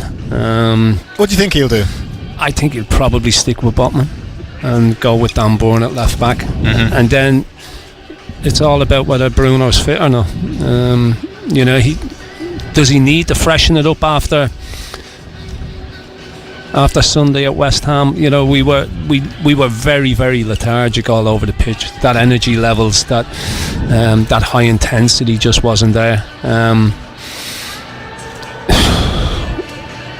If Bruno wasn't fit, he may well bring Miley in, because Miley did well in the game here against Benfica. And so did Ramsey. Yeah, he did to a degree, but he played the league game after that. He went with Miley, didn't he? Yeah. What do you think, Razor? What do you think he might do tonight? I don't know. Too deep size. Yeah, I don't know. There are options. There are options. It is a real difficult one, because after the game on Sunday, you thought, what does he do? You know, I think the substitutions at half-time didn't really improve things, and there were lots of changes later on in the match as they tried to find what would have been an equaliser at 2-1 down, where you had players playing out of position like Sandro Tonali at right back, and it was out of necessity. It's not something I think we'll see repeated very often, if at all. But by the end of the game as well, you had players that you didn't know where they were playing. Yeah, it was just you know, yes, let's throw forward players on and see if we can get something out of the game. And Hitler, obviously, he didn't like that, but they were trying to find an equaliser in a match that they hadn't played well in, even when they were winning 1-0. That there are other options as well. What I would like, and I think might happen tonight, we could see Lewis Hall at some point back on the bench at the weekend after a hamstring injury. He is here. I don't think he would start, but it would be good for him to get some minutes, particularly because of the issues they've had with availability at fullback this season. Now, Athletic Bilbao's manager, the former Barcelona boss Ernesto Valverde, has a lengthy injury list. Among the players missing, the Williams brothers, Nico and Iñaki, and their absence is undoubtedly a boost for Eddie Howe. Very aware of the squad, and of course the manager. I've met the manager previously, and I think he's an outstanding tactician. But yeah, the Williams brothers are outstanding players, so well aware they've got a few injury problems, but we still expect a very, very strong squad, very strong opponent, very good manager, and a very good way of playing. I've watched them a lot, and I really admire their structure and how they play. So It's a Champions League, it's a game against top class opposition. We know it's going to be very difficult. He's talked them up a little bit there, Ando, but in the previous 2 games Newcastle have done very well. The opposition perhaps not up to the very highest standards, and you'd probably, given their injury issues and their form this season, expect the same tonight. A team that is very beatable. Yeah, as I said, I expect them to be very, very similar to Benfica. Neat and tidy, good on the ball, pass the ball well, technically very, very good. I don't think they'll have that physical presence that you come up against week in, week out in the Premier League. And I think that showed against Benfica here. For as good as they were, technically they just didn't have that physical presence to really hurt us. So I would expect similar tonight. And the fact that they're missing their better players as well doesn't help the situation for them. They've had a poor start to their domestic league. They haven't started this Champions League campaign great either, so they come here with problems. We're talking about us and the way that we played on Sunday afternoon at West Ham, but I think they've got bigger problems than what we've got. Bilbao are a club with a very strong identity and a bit of a unique philosophy as well. They only field players who were born in or who were developed in the Basque region where they're based. Eddie Howe was asked if there is a similar Geordie football identity here. I think there is. I think I'm lucky enough that my kids are playing football here, so I'm seeing the grassroots side of the game from various ages, from under 7s right up to under 15. So I'm sort of getting a unique look at football at that level, which is a great thing to experience really from my perspective, because you're seeing the enthusiasm and the love for the game here is unparalleled. And I think that'd be similar. I've visited both Athletic Club and Real Sociedad and had a really good few days there many years ago, and it was really good to experience football in that part of the world. And I think the love of the game, I think, is the link there, and the enthusiasm and the love and passion for football that the Geordies have is, as I said, I think it's unparalleled. I wonder if we'll see a young Howe in a Newcastle team at some point. Razor Sir John Hall famously said he wanted a team full of Geordies. Yeah. And clearly, Bilbao are unique in that they really only do choose players from their region, which isn't the case here. But it gives them something different, gives them that sort of sense of identity. If Newcastle could in some way harness that themselves by having more players from this region in their team, that could only be a good thing. I think that would be well received. There's definitely that running through the squad, and there has been over the last few years. Look at the players who played a part in the Eddie Howe era, for instance, getting the club turning things around, Champions League, Cup finals, winning at Wembley. Most notably Big Dan Burn, but Sean Longstaff was central to so much that was good for Newcastle personally and as part of the collective. Lewis Miley, Elliot Anderson, perhaps he will return at some point. But then you've got Jacob Murphy, who has Geordie Northeast family and is a Newcastle fan despite being born in London. I may well have missed someone. Mark Gillespie, goalkeeper, who's part of the squad. Paul Dummett was here until last summer. So there have been a few, and it's nice to have that, I think, running through the team. And then what you also have is players who've come from all over the world who've bought into it. Perhaps the Brazilians might well be. I was going to say, who's the ones adopted Geordie, maybe Bruno. Yeah, who have really just immersed themselves in it. But even other players who've been here a long time, like Fabian Schär, and how much Newcastle means to them. So, but I think Athletic Club, it's fascinating, isn't it? Because it's completely unique. It's different with managers and coaches. They don't have to be from the Basque region in northern Spain or parts of southern France, but players, they have to be. One player that they do have, who was born in France but then trained in Spain and now plays for Spain, who you'll know is Aymeric Laporte, who was at Manchester City, the centre-back. So he's part of their squad tonight, and is one of the players who's travelled despite all their injury problems. He's probably their best known player in terms of globally. Might see him later then. Apart from the Williams brothers who are injured. Yes, indeed. So we're not going to see them. One more thing I wanted to ask you about, Razor. A change to the order of the pre-match music at St James's Park, which a lot of people are talking about, I've discovered around here. Yeah, it's been a bit controversial, this. What I will say, firstly, about tonight is that it is different for the Champions League music, isn't it? because they play that stirring, brilliant Champions League theme. There's actually a walk-on bit of music that goes into the main theme as the players line up. But for the last couple of other home games, there's been a change of order. Local Hero, as we call it, would normally be played up to kick-off, but that was switched with Blade and Races. There's also Hey Jude as part of the pre-match playlist. I think some fans love that, some fans not so much. But War Flags, the group who put on the displays here at St James's Park, tweeted about this, and they said the club say that the decision was done primarily at the request of the players and the coaching team because they want to hear the fans singing right at kickoff, which is not possible with Local Hero. It's instrumental, but it is with the Blade and Races, which they will sing along and chant along to. So that's why that explains it. That's the situation, and that's what the club is saying about it. Well, some of the messages that we've already received about this, and we'll hear some more opinions later in the programme. Richie says, it's a terrible idea, Simon. The whole playlist needs reviewing, and they should actually ask the fans what they want to hear and to sing along to. Hey Jude needs scrapping for starters, says Richie. Stephen says swapping it round is an awful idea and needs reversing. Sharpish. And David, a little bit cheekily, says, I think it's quite straightforward. The Mags have seen how successful it is at Sunderland for the crowd to be singing at kick-off, and so they have decided to copy them. What do you think of it? I was just going to say, do you remember in the Mike Ashley era when they changed it and they played If the Kids Are United? Yeah, there was hell on, wasn't it? Yeah, and it didn't last very long. No, they reverted back. Different scenario now, though. What do you think, Ando? Is it important? I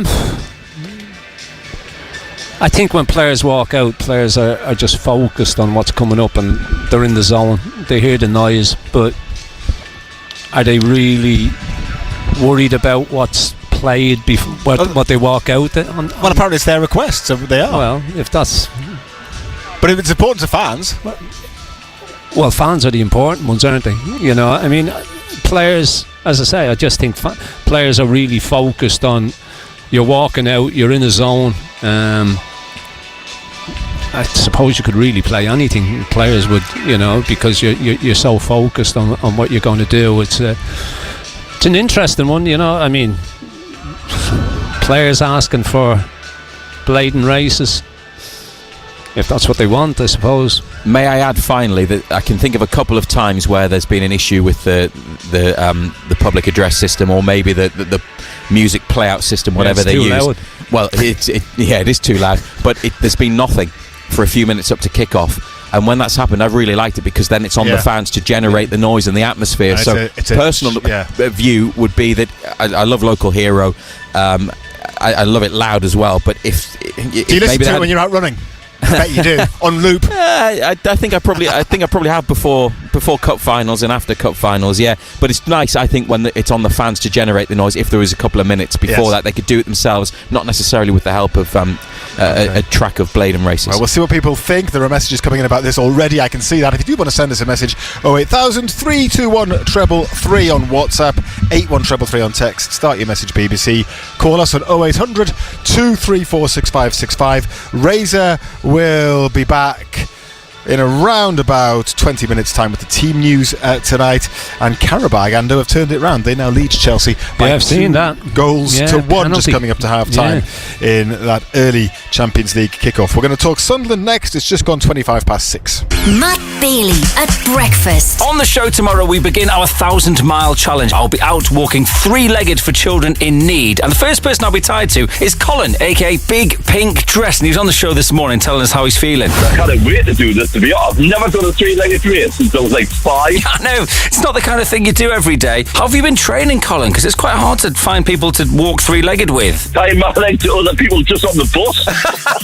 Yeah, I'm sorry for anyone who's ended up tied to Colin. I'll be tied to him tomorrow. We'll see you from 6. Matt Bailey at breakfast. Weekdays from 6. Just ask your smart speaker to play BBC Radio Newcastle. Have I gone back in time? I haven't. They've done the challenge now. It's finished. It's over. And Colin was tied to Matt. And it all went very well. Matt and Anna both did an absolutely wonderful, fantastic job. They both need a well-deserved rest tonight. They might well be listening to the match and having a nice hot bath, I suspect. Although Matt tends to work at the game sometimes, so he might be knocking around. Who knows? Anyway, yeah, well done to them. And yeah, it is all over now, but a fantastic effort from all. Right, Barnsley. We're going to hear a little bit from Bertrand Traoré tonight, aren't we? Yes, I've been speaking to the Burkina Faso international, and the first thing we reflected on was Sunderland's poor start against Everton and the possible reasons for that. We have experienced players in the team. Of course, we know we should have started better this game, and then we still have room to improve. This is part of it. So we know now, even against every team in the Premier League, we have to be like sharp and ready from the first till the 95th minute. So we have to learn from this game and then bring it to the next. Yeah, Marco, you felt that he wasn't involved enough early in the game on Monday night, didn't you? Well, yeah, I mean, he was clearly asked to give an outlet. And look, we've done it in other games this year. We were talking about. Do you remember Isidore's goal? The one where he smashed it in the top corner. It was disallowed for marginal offside. Yeah, against Wolves. Yeah. Yeah, and it was a similar scenario in that move. And because obviously Isidore tries to stay as your highest man, but he often comes back defensively. And on that occasion, Traoré was way out on the wing. You just saw him in the top of the camera shot, if anyone watches back at it. In a position where you're asking a big question of their defenders to say, well, are you going to bother with me? Am I a danger to you out here? Are you going to come tighter or whatever? But he did a similar job on at the start of the first half of the game on Tuesday night, but we just didn't seem to get it to him, and maybe that was because we did give away quite a few loose passes. Maybe Enzo Lefebvre is a type of player who wants to show for the ball all the time. He was getting lots of possession, and the midfielders were playing their little triangles and trying to get the team going, but we just didn't seem to get it out to him. Towards the end of the half, we did, and he had some quite exciting runs, didn't he? Definitely got the crowd off their feet, and showed us a little bit of what we can expect from him, which was encouraging. But yeah, I mean, look, I think the manager's trying lots of different tactics. Playing a player like him when we had a situation where we were, notionally we were a five at the back with, but Trey Hume ended up playing 20-25 yards off the touchline in front of the centre halves, and Traoré, who was sort of one of your attacking midfield group, was playing like an old-fashioned winger with chalk on his boot, so it's a bit odd. What else did you speak to Traoré about, Barnesy? Well, I asked him about his game at the moment. He started the last 4 matches. I asked him, does he feel he's becoming acclimatised? Yeah, of course. I'm feeling much better game by game, much fitter. And then, I think I'm growing and then also improving, learning. There is still a room to learn as a player, especially with this manager and the players in the team. So, I think I'm growing with my game, and then I hope I can still improve and then bring more to the team. Well, as Barnesy said, Marco, he started the last 4. He does now seem to be pretty much the first choice in that position, doesn't he? Yeah, I mean, we're missing a few players. That's obviously giving him an opportunity, but he's done well. He's been solid. He's quite an athlete, isn't he? You look at him for his physique and what he adds to set pieces, etc. He works hard, which is, I don't think anyone's going to get into our team unless they can run for 95 minutes, as he was saying in his earlier piece. So it's been a decent start for him. He'd be pleased that he's got these minutes under his belt, and when we start to filter these players back from injury, he will be he'd be looking to be confident that he can keep his place. he is one of the senior players in the squad, really, isn't he, Barnesy, age-wise? Yes, he is, and I think it's interesting because Talby's been displaced, obviously, by Traore coming in now and starting games. And I suppose Talby's been a little bit a victim of his own success as a substitute because he's been brought on and they're having that impact late in the game. And he's also, at times, been played as a left wing-back, and he seems to be stronger in that position. Regis de Bries spoke about Traore last week, and I think the experience aspect is important. Regis said how he trusts him and how invaluable that experience is to the team. Yeah, of course, it's nice to hear from the manager. Yeah, and he's a top manager. He's bringing something different that I usually see, and we trying to work together the way he wants us to play, especially the way he wants me to play as a winger. So I'm enjoying it, and then adapting, and then try to give my best for the team. Well, it's quite interesting there. He actually specifically says Regis has told him he wants to play as a winger, as Marco alluded to that a little bit earlier on. That's the role he wants him to fulfil. Yes, I mean, he looked like he was enjoying himself, wasn't when he in the game against Everton once he got into it, Marco. Yeah, I think it's when you're out there, you're a little bit isolated. He obviously wants him to be receiving the ball in those positions rather than receiving the ball deeper and running into that position. But you could just tell by his starting position in most of our moves. So. I think balls in the box. We scored quite a few goals early on from headers and crosses. So let's hopefully he can get out there and cause a bit more mischief. But as I said earlier, fundamentally though, every player in this team has got to work hard because that's our lowest common denominator, and he's done that, and I think that's the little missing piece in our puzzle that we've done ever so well so far. We could just do to create a few more chances and be a little bit more on the front foot as far as scoring goals. We haven't scored a great amount, pretty average. But we've backed that up with a decent defensive line, so that's why we are where we are. Yes. But always nice to you'd have to say it was disappointing that we didn't win. If you overall, yes, Everton started well, but that was 15-20 minutes they had. For the next hour or so, we were the better side by far, and didn't score. Only scored one goal. Just going back to Traore again, Barnesy, am I right in thinking that, we all know about Sunderland's recruitment and how thorough it is. He wasn't actually somebody that they've been tracking for a long time necessarily, was he, in the summer? That one seemed to come around quite suddenly. They found out about his availability, obviously did a bit of their homework on him, and then thought, we'll have him. It was very late, and it was sort of a bonus signing because they were trying to get Broby from Ajax, and within that sort of dealing with the Dutch side, it turned out that Traore had been made available as well.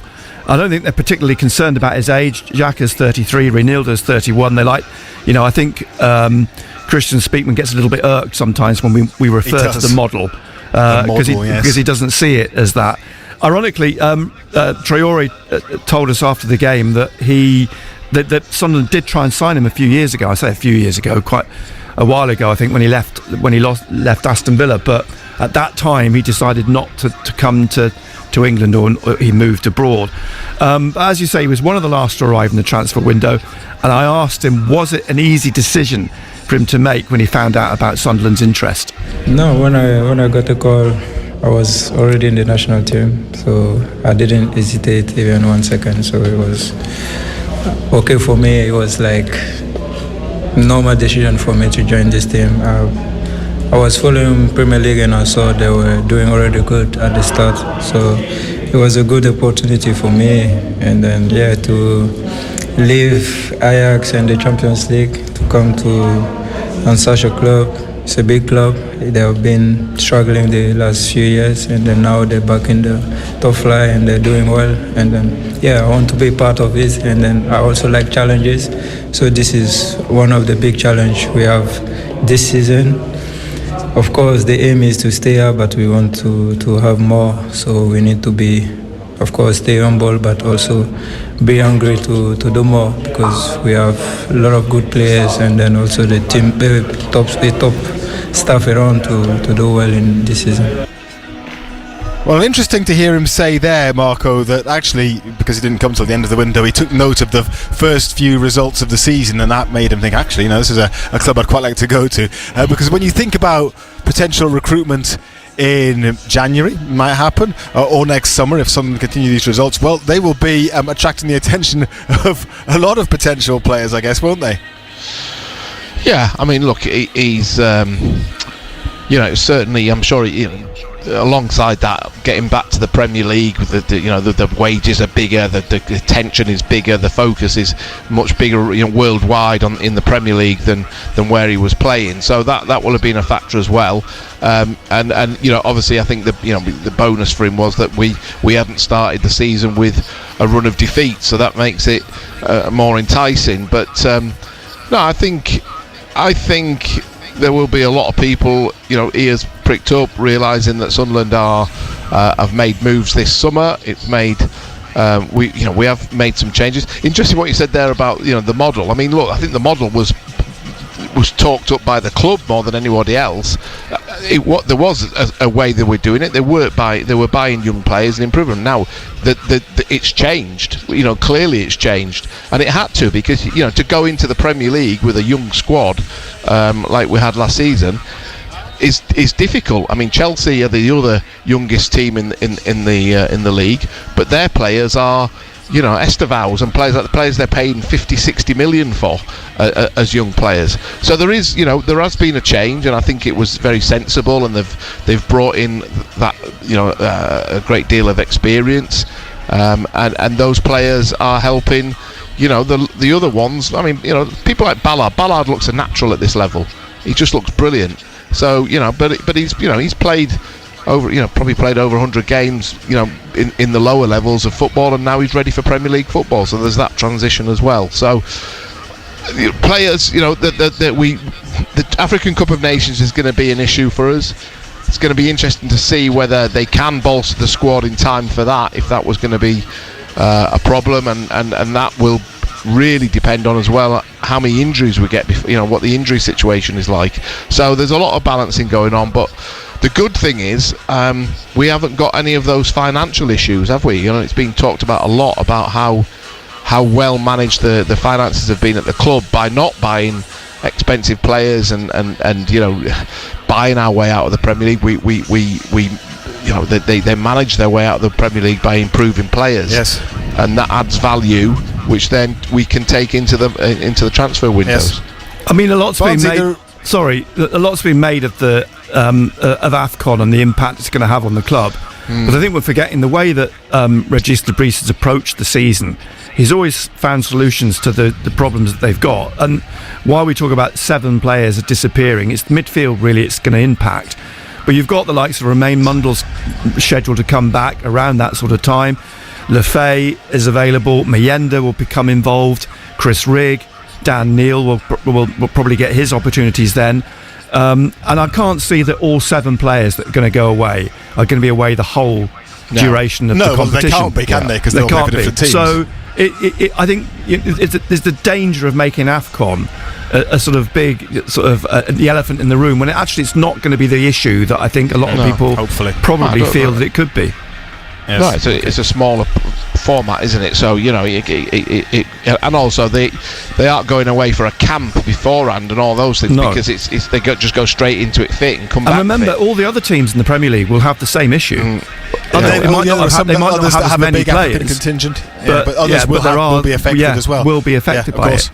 Of course. The referee for the game against Arsenal on Saturday, we know now, don't we, Barnsley? Craig Pawson. He was ironically the referee in pre-season. He came to the Stadium of Light for the visit of Real Betis, who won 1-0 that afternoon. He was at the Stadium of Light last December when Sunderland beat Stoke City 2-1 in the league, which of course they then lost to them at home in the FA Cup. The VAR, the video assistant referee, is James Bell at the weekend. Okay, and I wonder if he will be required. Arsenal, well, they're doing pretty well, aren't they? They won again without conceding last night. So they beat Slavia Prague 3-0 in the Champions League. Yeah, Marino played up front. Gyökeres being injured, it's almost certain Mikel Marino will play up front on Saturday. But he scored twice, didn't he? Yeah, he scored two of the three. Their 8th consecutive match without conceding a goal. They last achieved that in 1903. That said, they've only conceded 3 goals all season in the Premier League, against Liverpool, Manchester City and Newcastle. So look, their defence, it's incredible, really, when you think about it. 8 consecutive games, Champions League, League Cup, Premier League. They're just not conceding goals. Be interesting to see what happens at the weekend with the likes of Gyökeres not being available and Sunderland playing at home. But there's no question it's a big ask. Indeed, yeah. I mean, it's a bit daunting when you think about it from our point of view, from an outsider's point of view, Marco. But how, as a player, because they're obviously aware that Arsenal haven't conceded for ages. There's obviously a bit of a narrative about that and what their strengths are and scoring from set pieces, etc. How much, to what extent, if at all, does that prey on players' minds? I don't think it preys on your mind. You're not shaking in your boots or worried about making mistakes or not being up to the task. I think you appreciate that they've got better players in every position. I think that's fair to say, because they've been challenging at the top of the league for the last 3 or 4 years.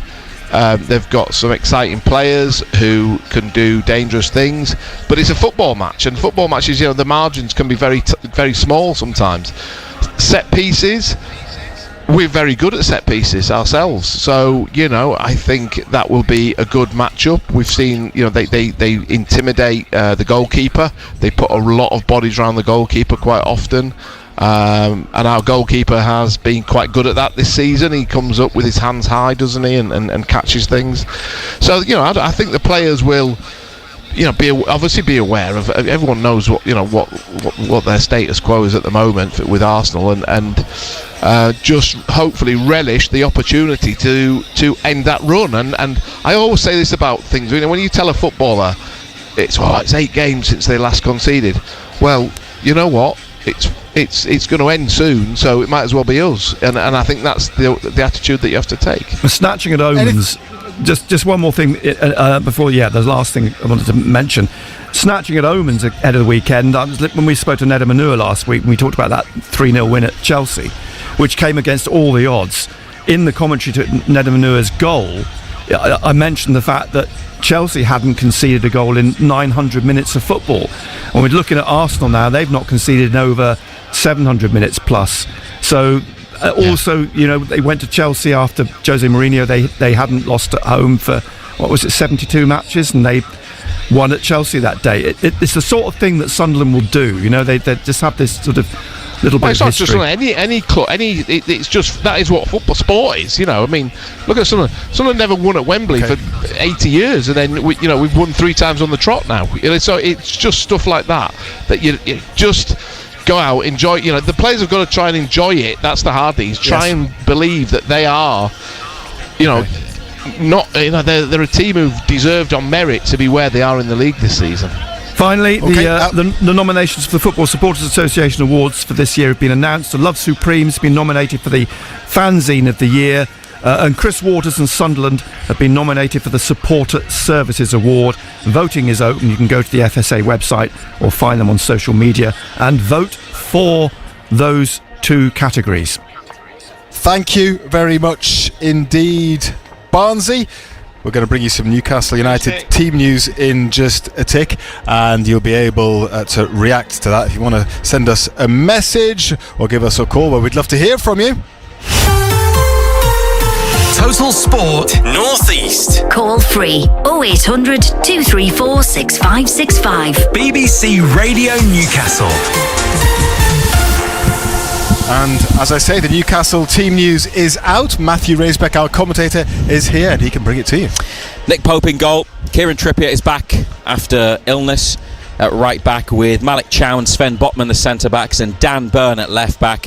it's the usual midfield three. So Bruno's okay after being unwell. Sandro Tonali, Joe Linton also in the middle of the park. And then in attack, there's another change.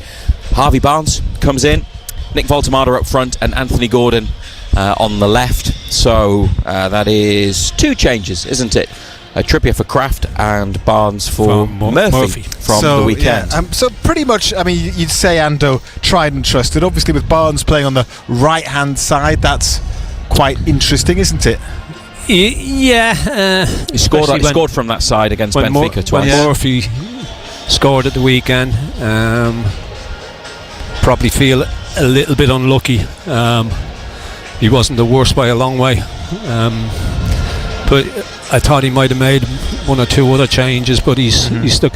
Look, if Trippier was fit, he was always going to come back in. You need that experience. We spoke about it after the West Ham game. You know, you're looking for a natural leader out there, somebody who, when it's not going well, or even when it is going well, who's going to drag people around, who's going to shout and bawl at people, pull them into areas.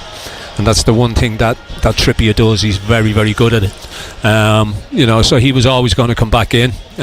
With Barnes, a lot of people say he's better off the bench, don't they? I mean, he always has an impact off the bench. There's no doubt about it. You know, when he comes on, it's as if he's got a point to prove. But when he starts in games, for whatever reason, it doesn't really seem to happen for him. You know, he's. I suppose you could say he's quickly becoming the David Fairclough of Newcastle United, for people who are old enough to remember David Fairclough of Liverpool. Yes, the old super sub when there was just one sub when he was playing, of course. The bench, speaking of subs, Razor. Yeah, no surprises. Everyone there that you would expect. The 2 goalkeepers, Aaron Ramsdale and Max Thompson. Lewis Hall, Fabian Schär, Emil Kraft, William Osula, Anthony Elanga, Jacob Murphy, Joe Willock, Alex Murphy, Jacob Ramsey and Lewis Miley. And I should probably recap the starting 11. Pope, Trippier, Chow, Botman, Byrne, Bruno, Tonali, Joe Linton, Barnes, Gordon, Voltemada. We would expect Barnes to start on the right and Gordon on the left, but it may be different, yes. But they'll probably change within the game. So after coming off at half-time at West Ham, good to see that Voltemada starts. I think it's a big game for Gordon. There's a statistic, isn't there? I think it's 19 Premier League matches for him without scoring or assisting a goal, having the last pass, creating it in that respect. But he has scored in the Champions League. He's got 4 goals in the Champions League, and it's he's enjoying playing in Europe. So hopefully we'll see more of that from Anthony Gordon. And great that Trippier's back, as Ando said, and Bruno has overcome illness to captain the team tonight. We will have a chat to Wayne in just to take his way to go on the line, Newcastle fan to speak to us. I just want to read some of these messages out, Ando, about the pre-match music. As you might have heard earlier in the programme, we were talking about the fact that they're going to switch it round, so Blade and Races will be the last thing you hear before kick-off. And a lot of people have been in touch about it. Simon says, coming up, bin the insipid local hero and replace it with a sing-along song like Pure White Light by Lindisfarne, says Simon. A lot of different views on this. David in Scotswood, regarding the change of music, I hope the lyrics of the Blade and Races will be on the big screens, because the plastic fans, they won't have a clue. They've got to learn them. You've got to learn them if they don't know, David, surely. And this one is from Craig, who signs off as an older Toon fan. Regarding walkout songs before the match, I would like to see Local Hero removed, as for me, it is not a song that gets the fans going, sadly, and neither does the Blade and Races, which is an iconic tune to me, but it hasn't got the spark to get fans going, says Craig. I could think of many tunes we could try. When I find a good one, I'll let you know, so he hasn't got any hand now. He can think of many, but he can't name one. The one that I would adapt is I just can't get enough of Newcastle, the tune by Soft Cell. Okay. He could adapt that, he says. Right. So he has got an idea there. Anyway, things move on. Time for a change, or just let the fans generate the noise before kickoff, says Craig. And one more for now. It's from Chris, who is a Sunderland fan. Newcastle fans not happy about their pre-game music. Well, it's no better at Sunderland. We have to listen to the same old songs every home game. including I Can Feel It, which is awful. If I had my way, I wouldn't play any music for 15 minutes before kick-off, and I'd let the fans sing and create an atmosphere instead of being drowned out. I'd also close the bars 15 minutes before, turn off all the TVs as well. Not sure that would go down well with everybody. And for all the part-time supporters who run down to the concourse after 35 minutes, I'd have the bars closed until the ref blows his whistle as well. And he also adds, can I have a score prediction for the Arsenal game, Marco? I think you probably agree with quite a bit of that, didn't you, Marco? Well, yeah, I do think it's one of my big bugbears is people, leaving the seats after 20 minutes because they've had so many pints before that they can't hold their water till half time, and then they do they shoot off to shut the toilets. No, you can't. Yeah, something like that. But no, throw them in the river. we don't have that problem on the gantry, do we? We were up there for 4 hours and never went anywhere near a toilet the other day. This is very true. Oh, and he wants a score prediction quickly as well, Marco, because Wayne's waiting. What's the score prediction? 0-0. That's we'll go for a 0-0 if they don't want a 0-0. Okay. Yeah. If they don't want to concede, then neither will Sunderland. Wayne, sorry to keep you waiting a little bit there. Good evening. Not a problem, Brady. Good evening. Good evening, Marco. Good evening, John. Hey, Wayne. A lot of people getting animated about the pre-match music, Wayne. Before you talk about whatever you want to talk about, any thoughts on that? I was going to go on to that. I agree with what Chris, the Sunderland fans, just said. They should have no music. They should let the fans get in the spirit, and definitely an idea to stop the fans leaving 15 minutes before the first half ends to go for a pint. They should wait until the game's finished, and then you've got your 15-minute half time. Okay. Yeah, I mean, a lot of fans have rituals, haven't they? You know, but it's. Yeah, I don't think there's a lot of people who aren't going to change. They've got their habits, and they will follow them. Of course. Unless those habits are changed for them. And as Marco said, some fans have a few too many before the game and aren't able to hold it. And need to go standing up to let them pass.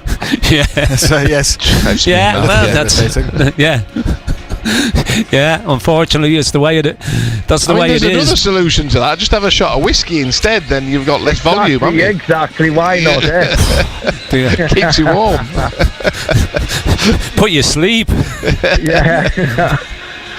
Right, some of the football recently will do that anyway. What else is on your mind then about tonight, Wayne?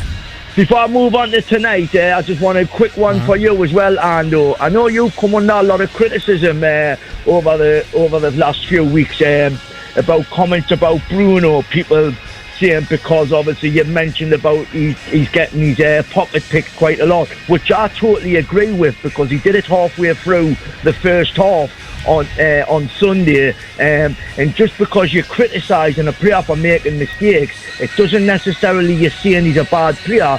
They quite happily take the plaudits when they're doing the right things, so they should be able to take the criticism when they're making mistakes.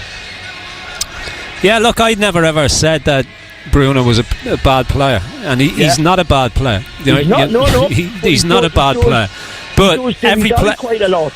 Yeah, every player makes mistakes, and just because you pick them out doesn't mean that you're saying he's a bad player. You give people praise when they do things right, when they do things well, and there's been plenty of occasions where he's got praise, but I'm just saying what I see. People see what people see what they want to see. I see it, I say it, and if people don't like it, well, that's tough. Yeah, of course. I totally agree, because I think that there's a lot of times where he gets his pocket picked in dangerous positions, and at times it's led to the opposition scoring goals. But it's not in any way saying that he's a bad player. It's just a criticism that's a negative of his game at times. Yeah, as I say, he's not a bad player. He's a very, very good player. Of course, and he can do things that a lot of players can't.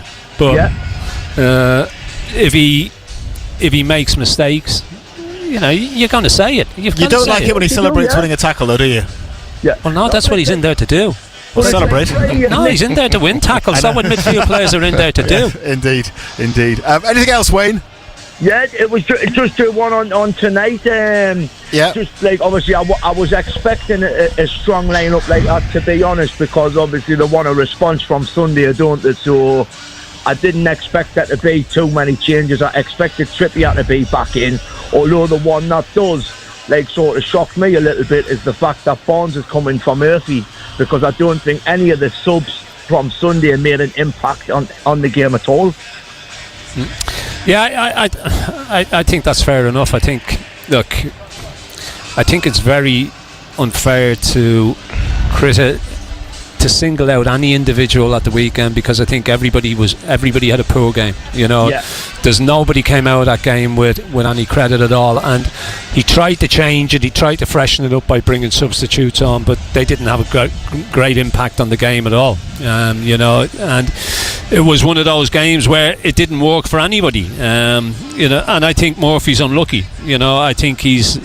I just said earlier on when we seen the team, I don't think he was any better or any worse than anybody else on Sunday. He scored a good goal as well. He got the goal, and he probably feels a little bit, a little bit upset that he's been one that's made way. It's a big night for Barnes as well. It is, Wayne, because he's made big impacts coming off the bench. He had a big impact coming off the bench against Benfica.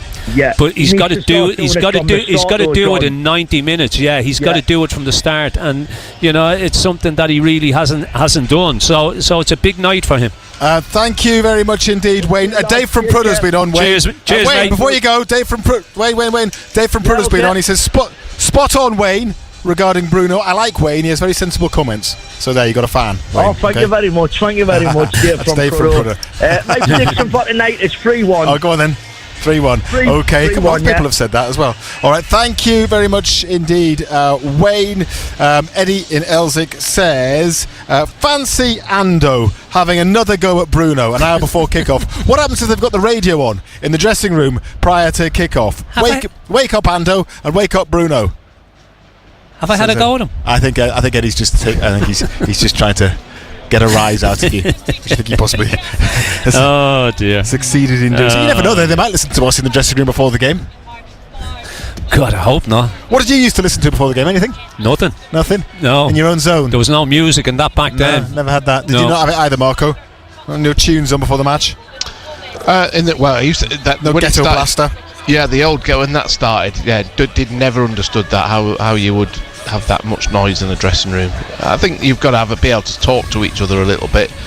Yeah, a little bit to get a bit of rhythm. But yeah, some of the things that used to happen were ridiculous. But yeah. Keep the messages coming in. 08000 321 333. Start your WhatsApp BBC 81333 on text again. Start BBC, or give us a call 0800 234 6565. On the BBC Sounds app, on your smart speaker, play BBC Radio Newcastle, and on your radio. The sound of the North East is BBC Radio Newcastle. At 7 with the BBC News, I'm Kath Paddison. The Metropolitan Police are searching for an Algerian sex offender who was released from prison in error last week. Scotland Yard said it was made aware yesterday that 24-year-old Rahim Kador Sharif had been freed from Wandsworth Prison. The Justice Secretary David Lammy said he was absolutely outraged, and the Shadow Home Secretary Chris Philps says ministers have questions to answer. The Labour government has been in office now for nearly a year and a half. They are responsible for running our prison system. They have presided over this mistaken release of an Algerian man with previous sex offence convictions. They presided over the mistaken release of Hadish Kabatu, the Ethiopian child sex attacker. Meanwhile, Surrey police are also searching for another prisoner who was mistakenly released from Wandsworth Prison on Monday. 35-year-old Billy Smith has been sentenced the same day for multiple fraud offences. The BBC understands the release was because of a clerical error at Croydon Crown Court. The father of the Southport killer, Axel Ruda-Cabana, has told the public inquiry into the stabbings that his son had violent outbursts sometimes twice a day and had threatened to kill him. Alfonso Ruda-Cabana also said he feared his son would be taken away if he reported his actions. Now, the oldest surviving victim of the Post Office Horizon IT scandal has settled her compensation claim with the government. 92-year-old Betty Brown says she can now look to the future, settle her affairs and turn the heating up full blast. I don't want anything extravagant in life. I just want to lead the life that I've got and want the other sub-postmasters to have what I have been given. Hundreds of mourners have gathered for the funeral of the actress Dame Patricia Routledge, who's best known for playing Hyacinth Bouquet in the classic TV sitcom Keeping Up Appearances. The service took place at Chichester Cathedral in West Sussex. The 96-year-old died last month. Canon David Nason had been friends with her for almost 3 decades and says her acting continued to bring happiness. I was privileged in her latter years, when she couldn't see, to read fan letters to her from all over the world. What they'd said and the joy that she'd brought to people who'd been suffering terrible diseases, but they'd watched one of her, Keeping Up Appearances usually, and it had made them feel a whole lot better. And finally, people in Coventry say they've been left baffled by a new zebra crossing that leads to nowhere. The crossing was installed by the City Council as part of a new housing estate, but it leads to a locked gate which only a few residents can open. And you're up to date. It's 7:03. Total Sport North East. Call free 0800 234 6565. BBC Radio Newcastle. A zebra crossing that leads to nowhere. Sometimes I feel that this show is a little bit like that. Not tonight, though. The only black and white stripes concerning us belong to Newcastle United, who host Athletic Bilbao in the Champions League this evening. Razor can remind us of the team news. 2 changes. Kieran Trippier is back from illness. He comes in for Emil Kraft, and Harvey Barnes replaces Jacob Murphy. So Newcastle, Pope, Trippier, Botman, Chow, Byrne, Tonali, Bruno, Joelinton, Barnes, Gordon, Voltemada. How will that team fare this evening? Keep your messages coming in, your calls as well. The game kicks off at 8 o'clock. We will continue to build up to it here on Total Sport, and we'll be on air until 10:30 after the game as well to analyse the action that we have just seen. So we'd love to get you on at some point this evening and hear your views. We'll continue talking Sunderland as well. We're going to chat to Mackem Cabby, who's on the line in just a moment. We're looking back on the game on Monday night. There are still aspects of that draw with Everton that we haven't discussed. You might want to start looking ahead to the game against the Premier League leaders Arsenal this evening as well. We'd love to hear from you. Big games for Gateshead and for South Shields this evening too. We'll keep an eye on those, as we will the Newcastle Eagles, who are in European basketball action. It's another busy evening. I would love to hear from you, so let me remind you one more time of the contact numbers: 0800 234 6565 if you want to phone us, 08000 321 333 on WhatsApp, 81333 on text. Start your messages with the letters BBC. Total Sport North East. BBC Radio Newcastle. Just going to do a few more messages before we chat to Mackem Cabby. A lot of Newcastle fans getting in touch about the game tonight. Peter in Lovely Hill says, I am listening to you before kick-off tonight, and it looks as if the Bilbao fans have been enjoying themselves in Newcastle. I hope there's no violence, and nothing to suggest that there has been, Peter. We hope so also. It would be fantastic to have an interview with a few away fans. I had to look before I came in, but they must have all been enjoying themselves somewhere else, Peter, so I couldn't oblige with that.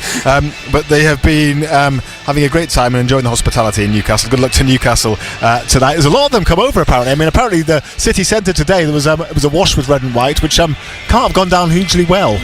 No, they won't be used to seeing that much red and white in the middle of the town, that's for sure.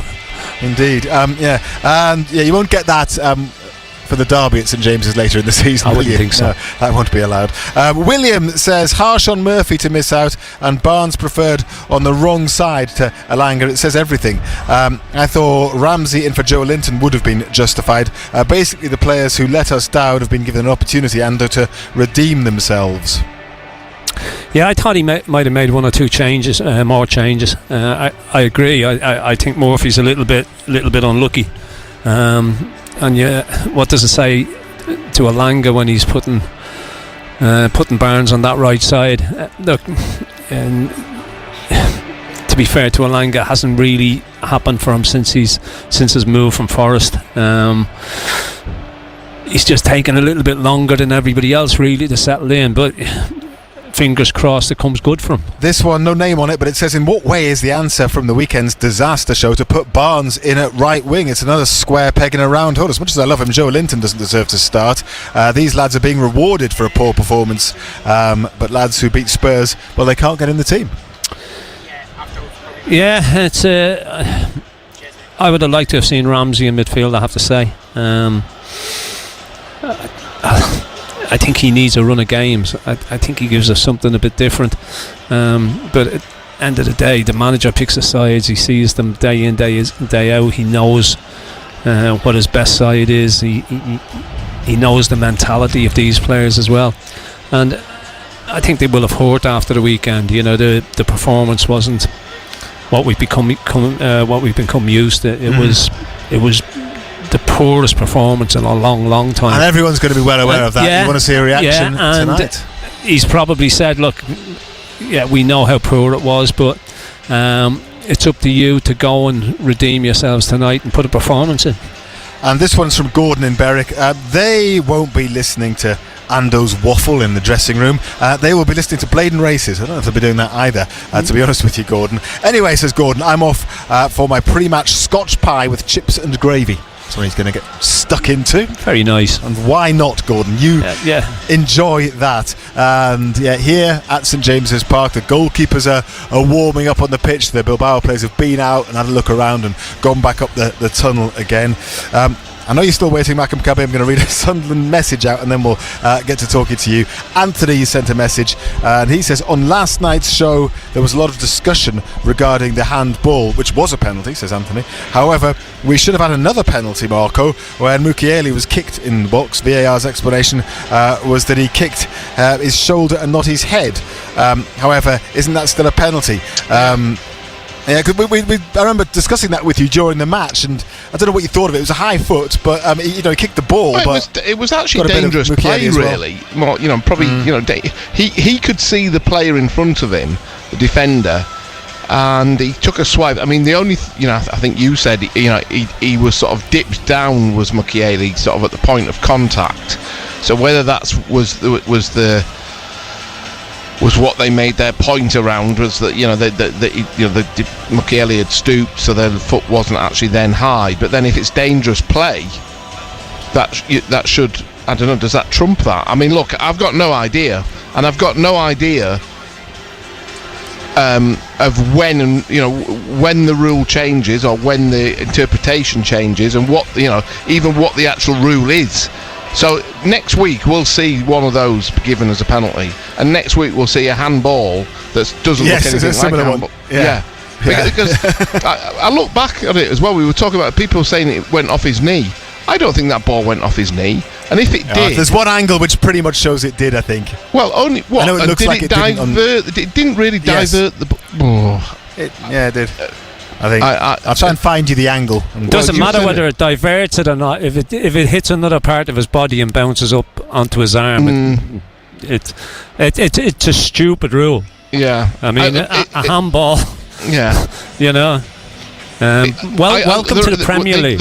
They give some silly ones where you think, well, there's no other way. When it sometimes drops down and it lands on somebody's sort of shoulder, then runs down their arm. That's not handball. But what Keane was doing there was trying to block the ball. So even if he did touch it with his knee, he still diverted them. If his arms hadn't have been there, it would have flicked off his knee and still gone into the middle of the box. I get that. Yeah. I don't understand it. The way that the rule is. Let's bring in Malcolm Cabby, because he's been waiting ever so long. We've had a lot of messages. Sorry, Malcolm Cabby. That's not a problem. How are you doing? Well, at least You must spend a lot of time sitting around waiting for a fare, don't you? So you're probably used to it. Oh, absolutely. Well, at least I'm talking from the safety of the inside of my house. Because last time I was on live, I was walking around barefooted in my back garden and I stood on the slug. So how is the slug again? How's the slug? Did the slug survive this? I don't think by the sound it made, no. I've never heard a slug make a noise before. Good luck, Andor, tonight, the match.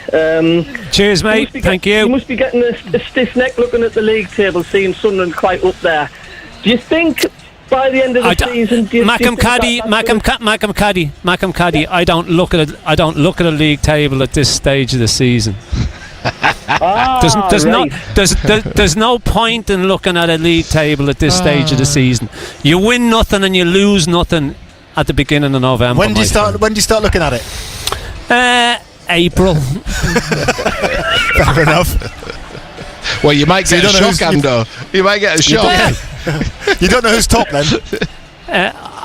I've been told who's top. I think Arsenal are top, aren't they? Someone mentioned that, did they? Okay.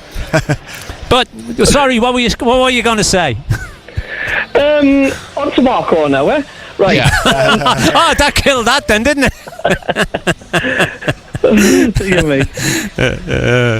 Right. Obviously, the Everton game, cracking performance. The only thing that concerns me a little bit is, do you still think we're missing that experienced striker? There's someone like the likes of a Darren Bent or a Jermaine Defoe, having all that possession, and yet you're scoring, but there still seems to be, to me, that there's still something missing.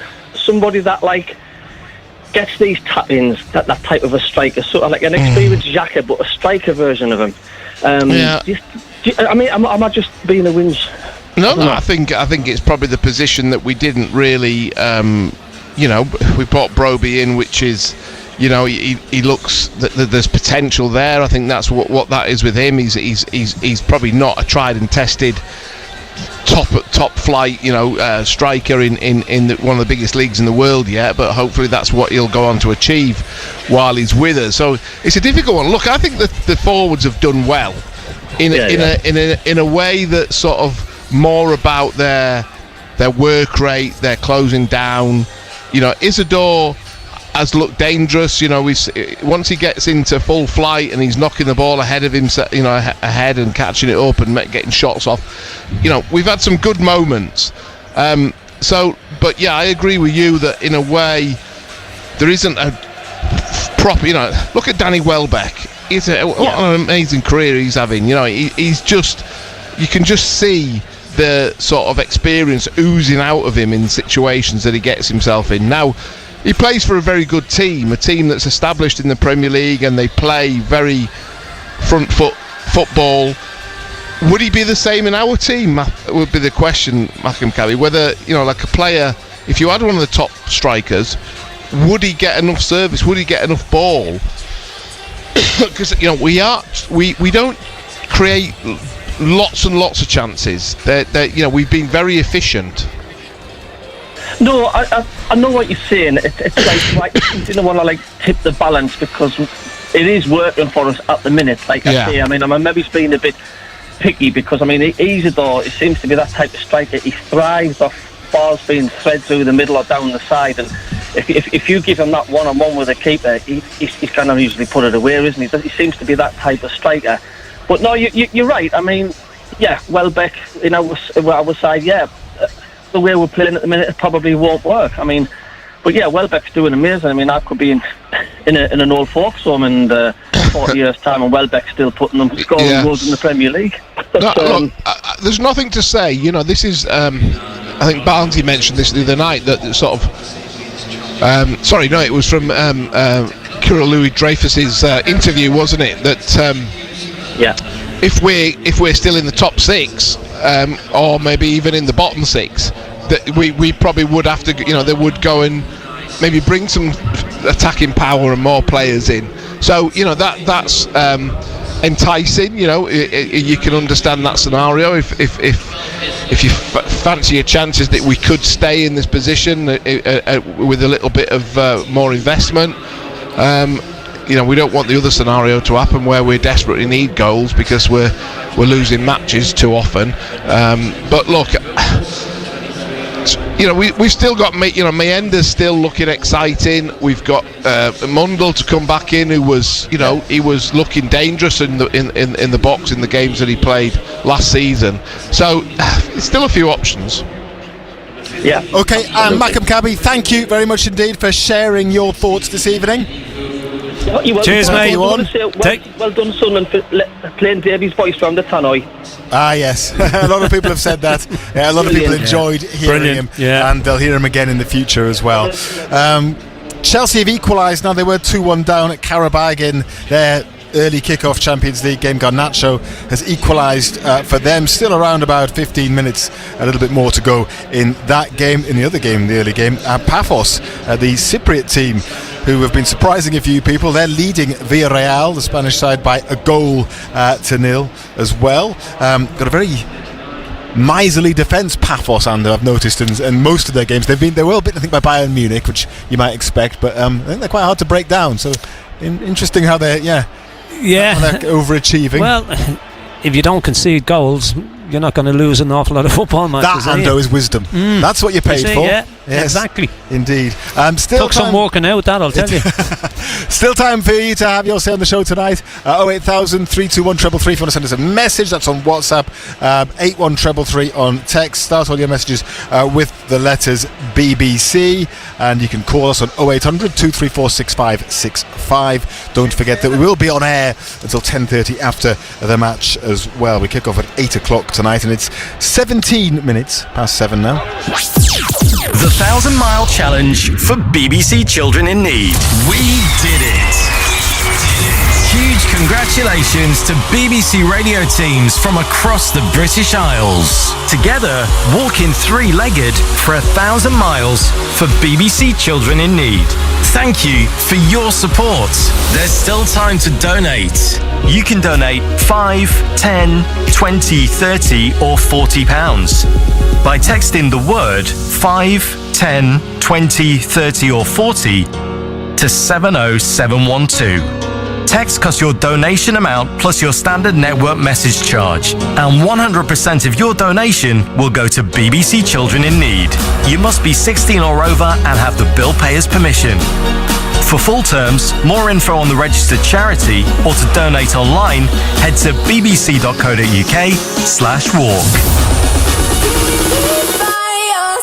The 1,000 Mile Challenge for BBC Children in Need.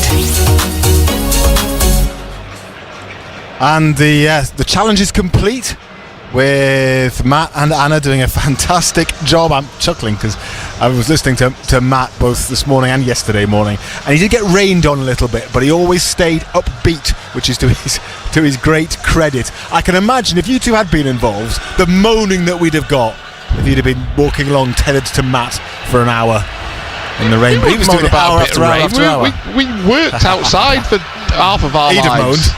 This one next to me would have moaned. No, I never minded a bit of rain when I had to do it, but I didn't have to do it, so. Those challenges are passing us by. Me and Ando are probably more a throwback to the 70s. You know, we do, like, you know, 24 hours sat in a bath of beans is more like our style, you know. We don't have to still do that. We don't have to walk anywhere or run anywhere. Providing they're warm. Yeah. Anyway, we are at St James's Park this evening. It is a relatively balmy evening for November, and I still don't have our coats on. And here we are on Bonfire Night. Bonfire Night you normally associate with a crisp, cold evening, and here we are, just with our. I mean, you haven't even got the lucky cardi on, have you? No, thinner.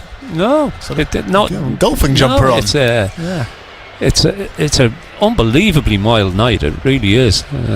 Bill's been on, actually. Bill in Darlington. He says, "Good evening, Simon and lads. As you may recall, I often contact you from my little place in Spain." Yes, you do, Bill, don't you?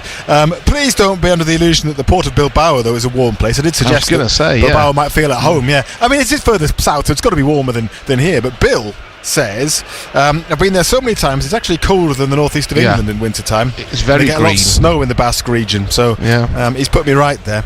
Anyway, all the best. I arrived there on a ferry. It was like going into Portsmouth. It was awful. One thing that we have been discussing on the show this evening has been the pre-match music. It's a bit different tonight because it's a Champions League night, but Newcastle are switching things around, so they're going to have the Blaine races on just before kick-off, and Local Hero is going to be on before that. So yeah, they're switching around. We've heard a lot of different opinions on that this evening, and it's something that I've been chatting to supporters about, so let's hear what they've had to say. Why change it? It's okay as it is, isn't it? But traditionally it's probably better to keep it as it is. Apparently it came from the squad. If it works for them, it works for us. I think the fans should have a bigger voice. What's going to happen in the match tonight? 2 and win, 3-1. No, I don't really care at all. As long as the same ball, as long as they're both in there, I'm not bothered. It's good for the players' confidence, like, because they can hear the fans sing. But at the same time, Local Hero is like iconic. You know what? I think that we need to switch up and that it's worthwhile, honestly. Why?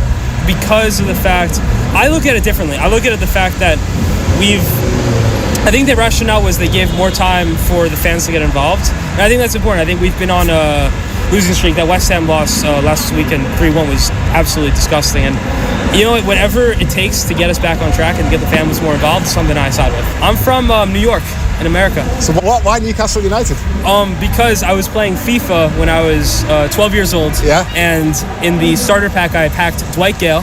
Yeah. And he scored a lot of goals for me for 3 months before I got a better player, and I like the crest, so here I am. Yeah, I tend to speak to a lot of people when it's a couple of hours before kickoff or longer.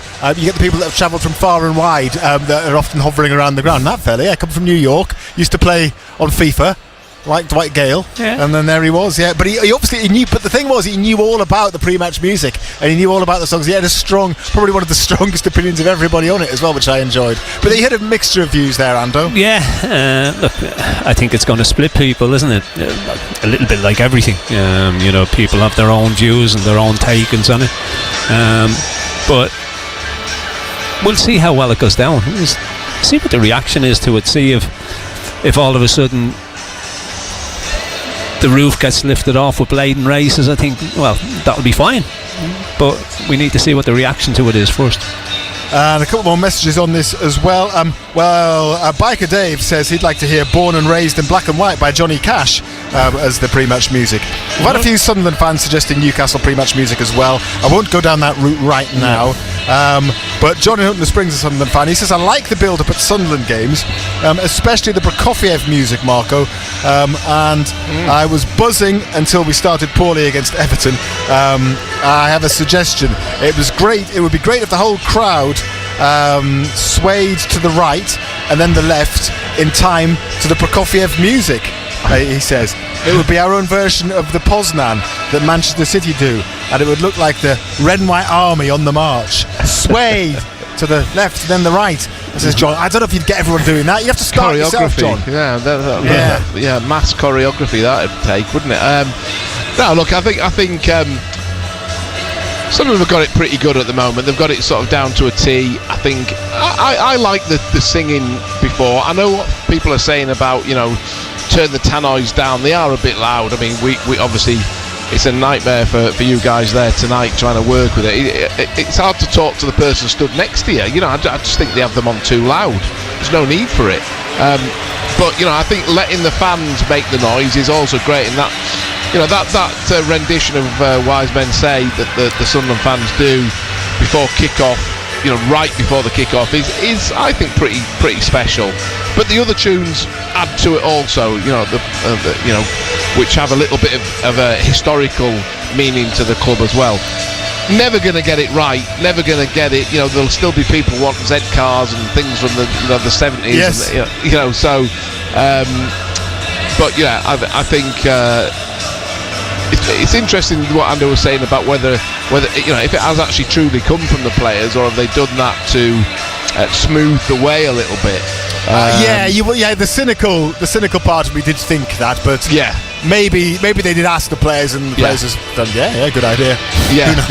But look, I think I think the players are. Look, we're in an era where there's awareness of everything, and influence on everything is much bigger than we had many years ago when we played. That there's a lot more interaction between fans and players, social media. They've got their own channels and all this stuff going on. So maybe and the players go around the different stadiums and experience what it's like on the other, being on when the boot's on the other foot. So maybe that's something that they want to hear the Geordie voices before the kick-off.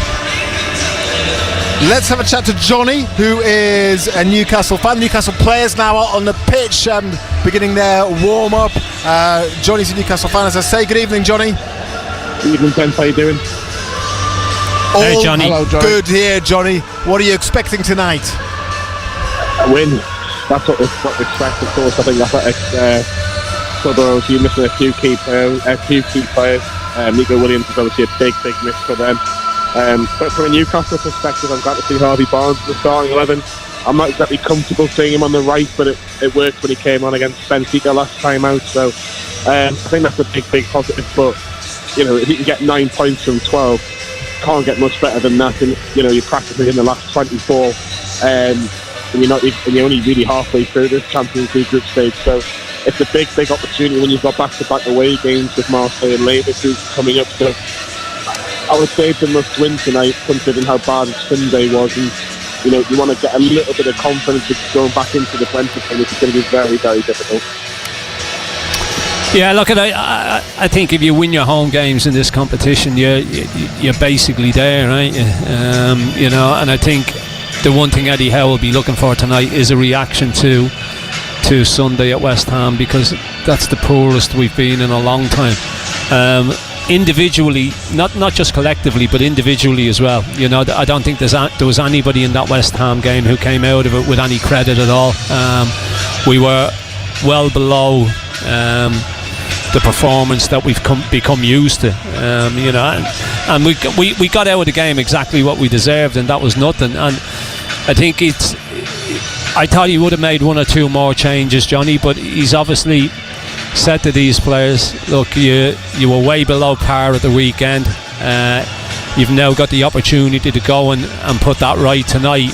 I'm with you. I think it's a big opportunity tonight, especially with the injuries that Bilbao have got. And you win tonight, 9 points on the board. Yeah, you're halfway there, aren't you? Yeah, I think I'd like to have seen a couple more changes, particularly in that midfield. Obviously, with Bruno being a bit under the weather, and Joe Linton I thought was really poor on Sunday, if I'm being really honest. I'm not just singling him out. There was other players that were just as equally as poor on the weekend. But the likes of Jacob Ramsey and Lewis Smiley and Joe Willock to a lesser extent are probably chomping at the bit to get into this starting 11 at least, and kind of say, well, give me 60-70 minutes, trust me.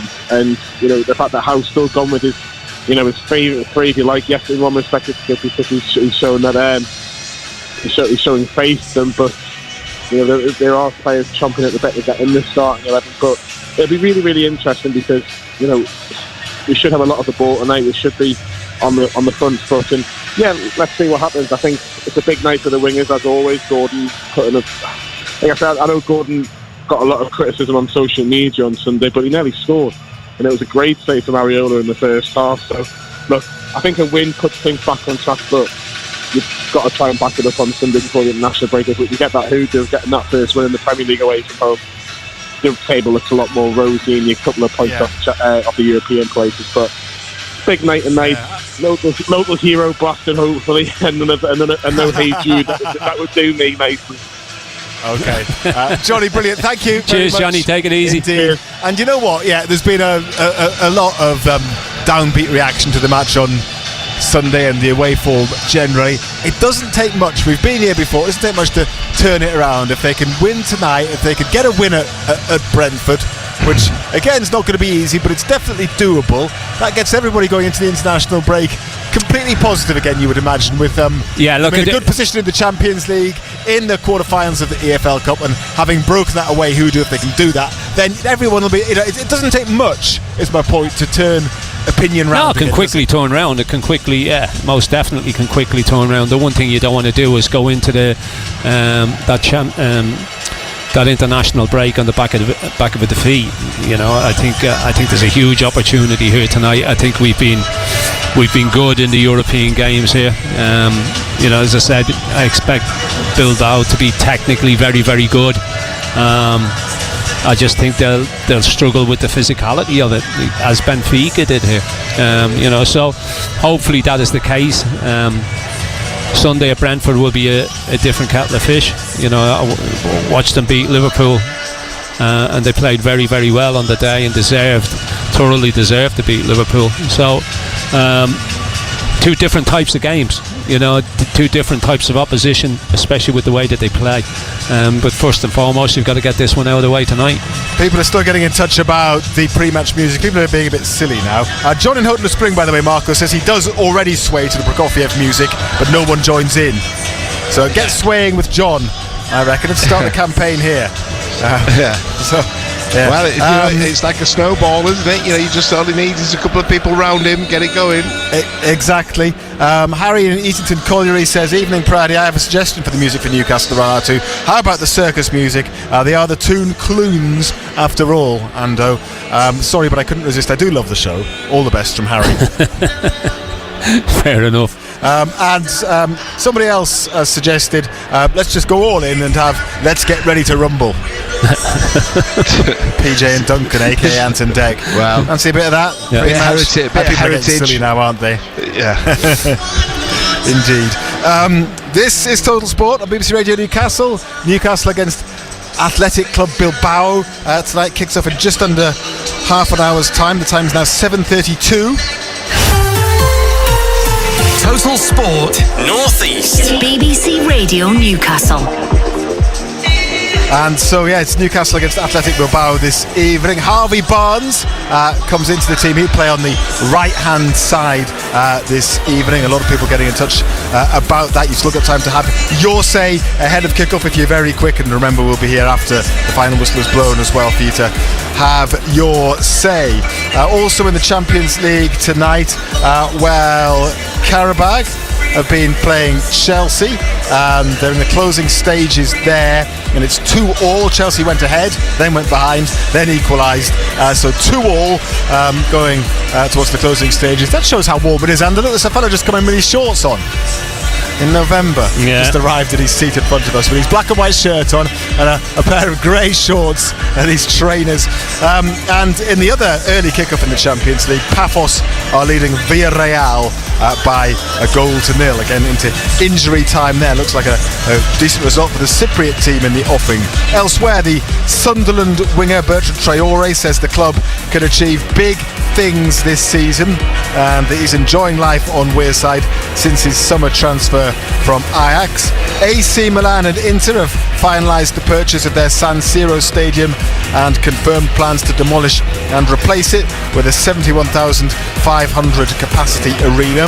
Craig Bellamy says the vacant manager's job at his former club Celtic's not on his radar. He's made it clear today that he remains committed to Wales, and a couple of big games locally we'll be following tonight. Gateshead away at York in the National League, and South Shields travel to National League North leaders Fylde. Big game, that one.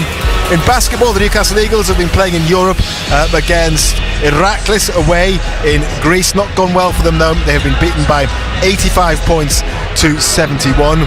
In cricket, the Australian selector George Bailey says the squad for the first Ashes test against England deserves respect following criticism of the age of players. That criticism comes after only one player under 30, the 26-year-old all-rounder Cameron Green, was named in a 15-man squad opener in Perth, starting on the 50-man squad. The opener in Perth starts on the 21st of November. Not long now, is it, till the Ashes? Ando's excited, Marco's excited, I'm excited, we're all excited, aren't we? You'll be staying up all night for some of those matches, won't you? Won't you? Getting up a bit earlier than you? No. In rugby union, the former England captain Lewis Mooney says he's been touched by the outpouring of love and support which followed his motor neuron disease diagnosis.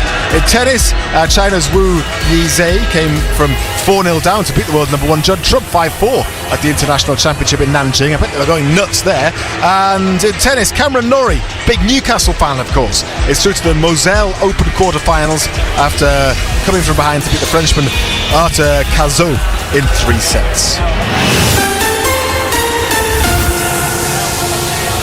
So let me just do a few more of your messages before Razor and Ando then take you up to kick-off. Hear a bit more from Eddie Howe in the build-up to kick-off. Marco, I think we can say goodbye to you actually, because all these messages are Newcastle ones. Yes. So we can say good evening. Fill your boots. Have a good to one. you now, and Cheers, look forward to talking to you on the show tomorrow, along with Steve Howie, which I know you always look forward to, don't you? Yes, indeed. Highlight of the week. Yes. Indeed. Thank you very much to Marco Gabbiadini, former Sunderland striker. He's back tomorrow. John's been on. He says, evening lads, looking at the team, how's giving those players from Saturday a chance to redeem themselves? It's a great opportunity to get a win and another 3 points. And I'm going to say 3-1 with Tonali, the first goal scorer. I take that. Doesn't score a great deal, does he, Tonali? No, but he's capable. If he gets in those areas, he can strike a good ball. So, yeah, he is capable. This one says, what does Ramsdale have to do to get a game? Even after Pope's howlers, how stubbornness to keep picking his favourites will end up getting him the sack. 4-3-3 doesn't work either. Well, it's worked for all. It's worked up to now, hasn't it? Got you the got us the 2 cup finals. Won one of them. Champions League. Yeah, it doesn't work. Yeah. And John from Ashington, hi lads, something's been bugging me. Why does it take a big game at St James's Park under the lights for players to turn into superstars, Ander? Why can't they turn it on against an average side on a Saturday at 3 o'clock? It really annoys me. Looks like the players just choose when they can be bothered to turn up. If we knew the answer to that, we'd be millionaires, wouldn't we? You know, we'd be able to bottle it and sell it on. Yeah. Unfortunately, we can't. Victory in a bottle. I always think you games should launch an aftershave. Yeah, I think games under the lights are always a little bit special. I think European nights are always a bit special as well, because they don't come around that often. You know, the opportunity to play Champions League football and whatnot. There's not many players get that opportunity to be able to do that. Look, I'd love to think that Sunday was just a one-off. You know, that it was one of those days where collectively and individually we just weren't at it. You'll get games where 1 or 2 are going to have off days and the rest can carry them through. But the weekend, there was nobody. Everybody was off. Nobody reached the standards that we've become accustomed to, what we've expected from them. So it's an opportunity to put that right tonight. As I said, this game comes around 3 days later. You don't want to be brooding on a performance and the defeat and the manner in which it came around. So there's an opportunity to get it out of the system and put it right tonight. Thank you to everybody who has been in touch pre-match this evening. Keep your messages coming. I might get a chance at half-time to read some of your first half thoughts out, and then Ando and I will be on air until 10:30 tonight to react after the game. Now, it is a remarkably warm evening for November. The fans are pouring into St James's Park now. Plenty from the Basque country are here as well, up in the top tier at the Leazes end this evening. Both sets of players are now going through their warm-up, and Razor and Ando will take you through their own particular unique brand of pre-match warm-up next. On BBC iPlayer, these dastardly traitors. 19 celebrities entered the Traitors' Castle. I am a favourite.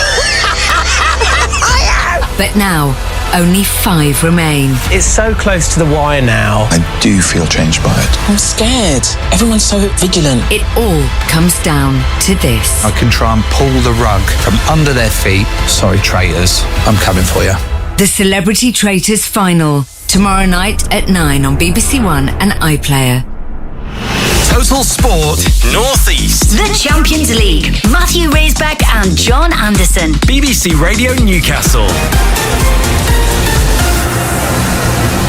And from 8 o'clock, commentary on Newcastle United's 4th match in the league phase of the Champions League, almost at the halfway point in the competition, and we will certainly be at that stage when full time arrives.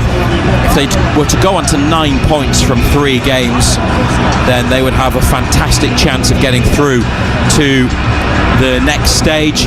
Remember, top 8 go automatically into the last 16, and the other 8 teams come from a playoff round, which is contested by the teams that finish between 9th and 24th in the league phase. Now, last season, Man City, because of their goal difference, got into the playoff round on 11 points. So that was the tally that was enough for Man City. A couple of teams missed out on goal difference with 11 points. Aston Villa were the last team to qualify in terms of the placings and the standings in 8th for the direct route to the knockout round, and they had 16 points. So not a big gap, Ando, between the 2 points tallies, but if they were to have 3 wins, then based on last season, they would have really the need for 1 more win, you would say, to if it goes that way, to then get into at least the playoff round. And I think they're capable not just of winning tonight, but winning at least one of the other 4 matches that follow this. Yeah, you've got PSV to come here, so it's a big opportunity. I think it's a big opportunity to get those 3 points, go on to 9 points here tonight, and put you in a real good position. I mean, a couple of the away games are tough, there's no doubt about that, but PSV coming here, you'd fancy your chances against them as well, wouldn't you? Newcastle tonight, 2 changes. Trippier is back from illness. He replaces Kraft at right back, so in his natural position. And the other change is on the right of the attack. Harvey Barnes is in, and he plays instead of Jacob Murphy. So that means Bruno is well enough after illness to captain the team. And there has been a bit of illness knocking around, but nobody affected to the extent that they miss out.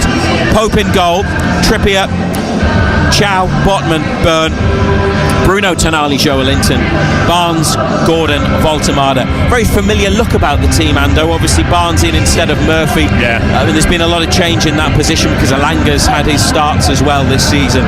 But you would say out of everyone available at the moment, Lewis Hall's back on the bench, just back from injury, so I suppose I'm discounting him from this. But that's probably first choice at the moment in terms of availability, and certainly 100% fitness, maybe with the exception of Barnes, because he has rotated, hasn't he? One of the wingers. Yeah, I think Murphy's unlucky actually, Razor.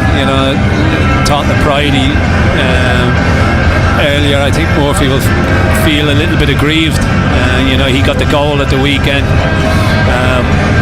He was no worse than anybody else who was at West Ham. He scores goals, he creates chances as well, he creates opportunities, so he'll feel a little bit aggrieved, but it's a chance for Barnes, there's no doubt about it. You would expect him to start on the right side. Scored a couple, didn't he, against Benfica when he came on in that position. It's a strange situation with Barnes, because when he comes on in games, he always seems to have a big influence on the game. He contributes with goals. So it's a really strange situation with him, because when he starts games, he doesn't really have that impact. You want to see.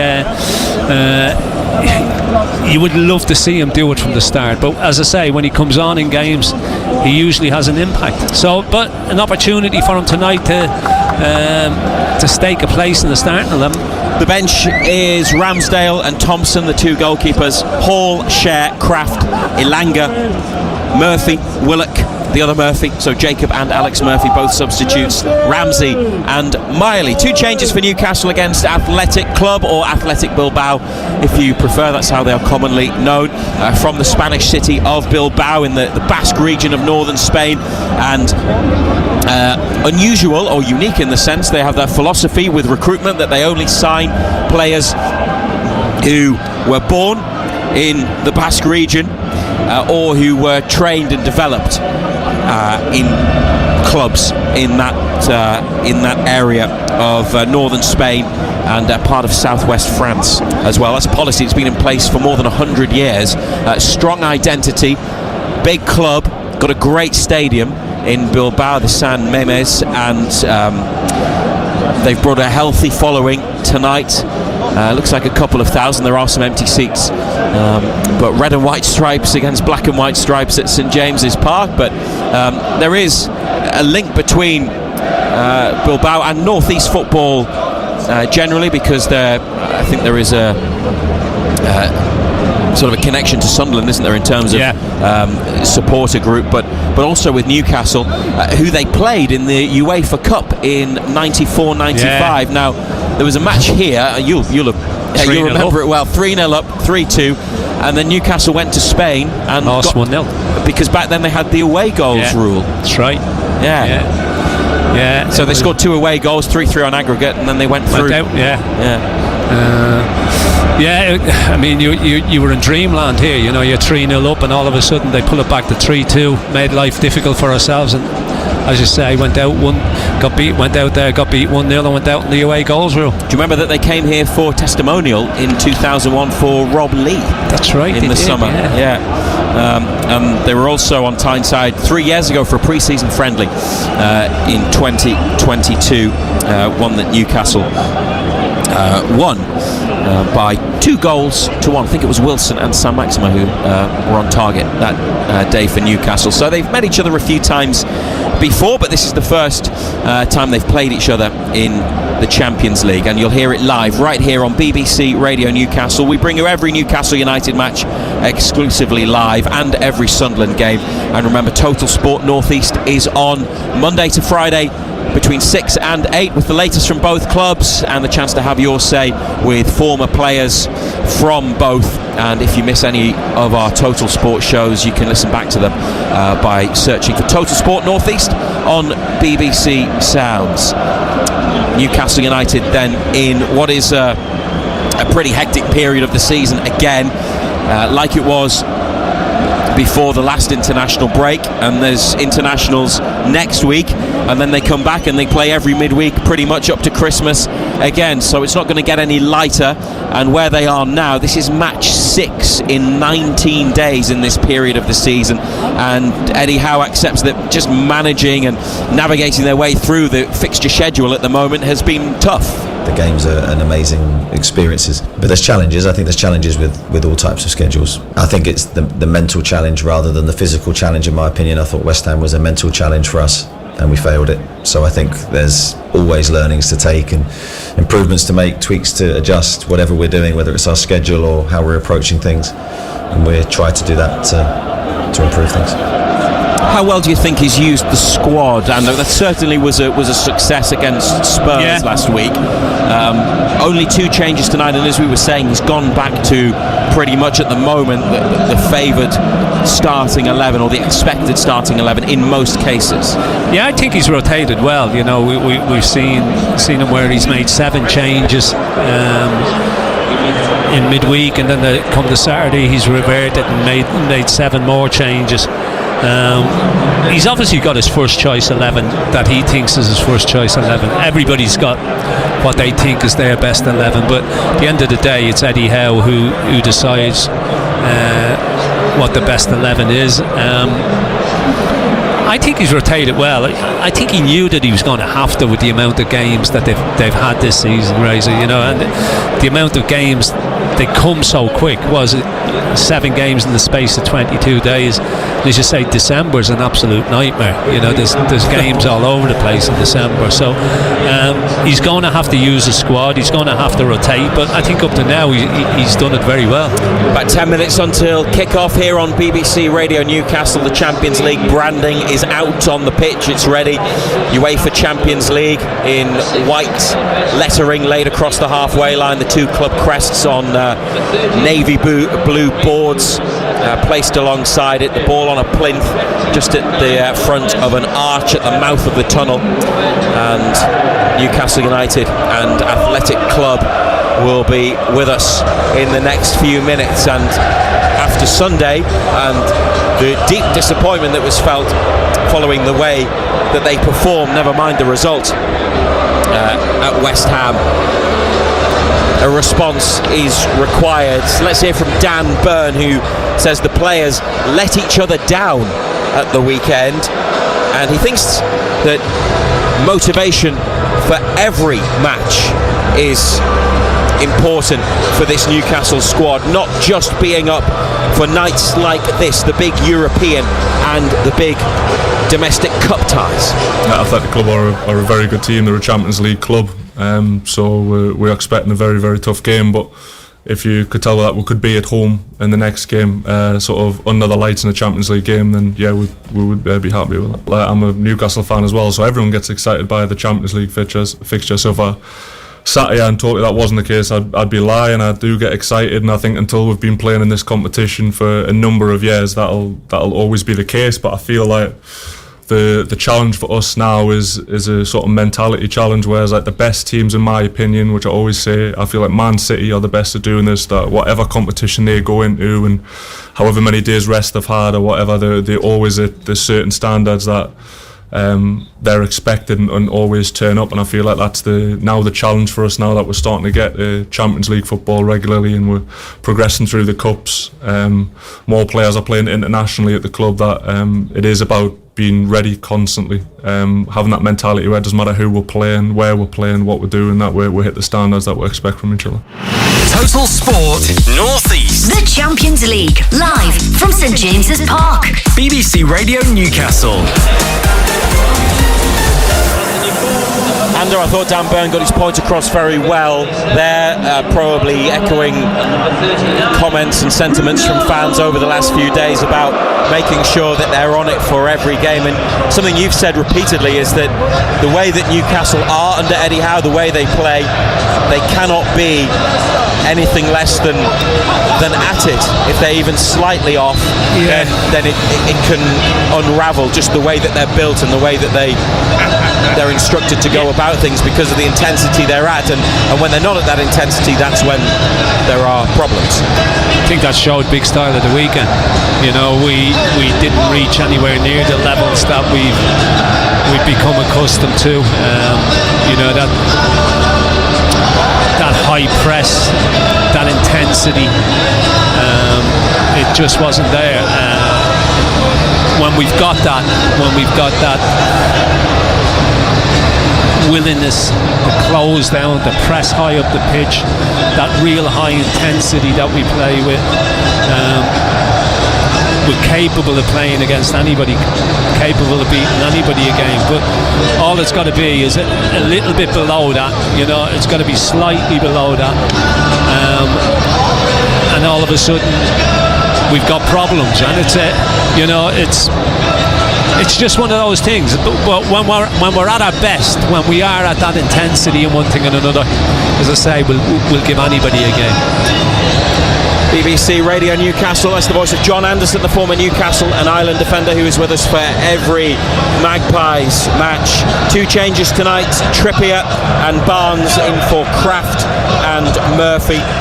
Well placed to progress in Europe if they win tonight especially, and their Champions League performances, as we've been discussing, in contrast very much to their football in the Premier League.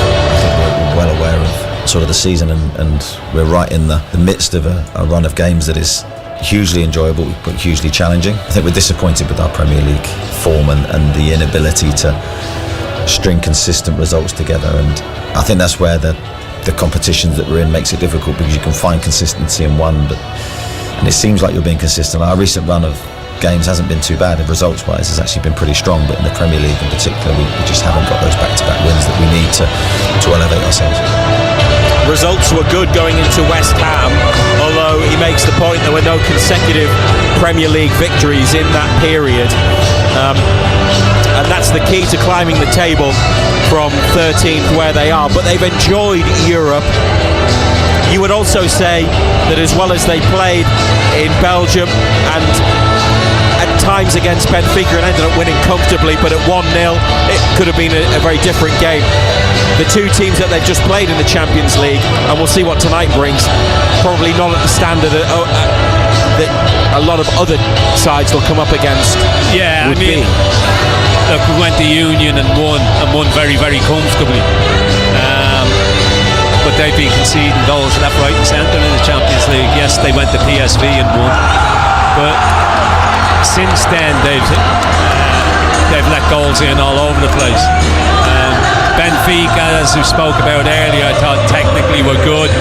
People say we were brilliant, but at 1-0 the game was still in the balance. You know, Pope's had to make 2 real good saves. They've hit the post.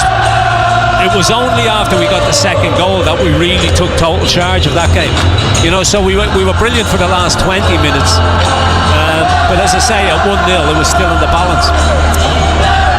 Athletic Club have got a long injury list. Nico Williams, the talented Spanish international, Iñaki, his brother, both missing tonight. They've made a number of changes.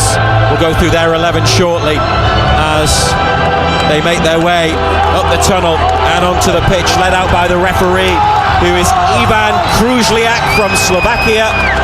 The VAR tonight, by the way, is Fudai San from Switzerland, who was VAR for the match in Belgium against Union Saint-Gilloise, where Newcastle were awarded 2 penalties. So let's see if there's any VAR activity tonight. This is the Champions League walkout theme, and then the Champions League theme proper will kick in a second as Newcastle United and Athletic Club from Bilbao line up and take to the pitch at St James's Park. To a full house on their feet, ready for another big night at the top of European football.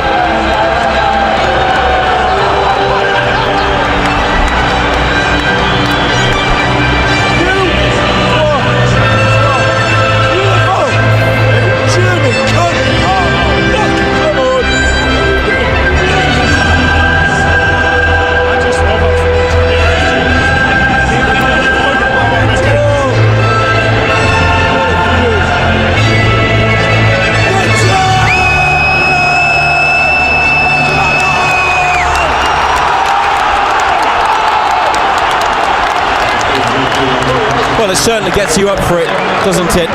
Not that you need any extra feeling or motivation for the Champions League. Players high-five each other, and then they greet the team of officials. The 2 assistants are also from Slovakia, as is the 4th official. Athletic Club, the goalkeeper is Unai Simon, who is the Spanish national team goalkeeper. I'm sure you'll be familiar with him. Back 4 tonight, Jesus Areso at right back, Danny Vivian and Aitor Paredes are the centre halves, and Adama Boiro plays at left back. Then in central midfield, Mikel Areziga and Alejandro Rego. They play a 4-2-3-1. On the right hand side, Alex Berenguer with Robert Navarro, who has 3 goals this season, on the left hand side, and Mikel Vesga playing just behind the forward, the striker tonight, Unai Gomez. The Athletic Club bench includes Emerick Laporte, the centre-back who had 5 years at Manchester City and joined Bilbao from Al Nassr in Saudi Arabia in September after a couple of years in the Middle East. Newcastle, Pope in goal, Trippier, Chow, Botman, Bird, Bruno Tonali, Joelinton, Barnes, Gordon and Voltemada. Athletic Club in mint green. Do you agree with that? Is that the way you describe it? The mint green? Yeah, you would say so. Is that all right? Yeah, it's... There's so many tones and different shades, and they've all got very elaborate names. But I think that's about right, isn't it? It's mint green and the keeper's wearing orange. Not too sure why they didn't wear red and white. Yeah, the supporters they could have got away with it, couldn't they? Yeah. Might have had a psychological impact to come out in red and white. Obviously didn't want to upset anybody, so they decided to change the mint green. The club with players all from their region, the Basque region, line up at St James's Park. Unai Simon waves to the supporters who are in red and white at the top of the Leazes end. Newcastle, black and white stripes, black shorts, black socks. Pope wearing purple. Referee in luminous yellow and black. And the pre-match music switch around. had to include the Champions League theme tonight, but it's the Blade and Racers up to kick off now instead of Local Hero, at the behest of the players and staff who wanted to start the match with fans chanting, and the match has started.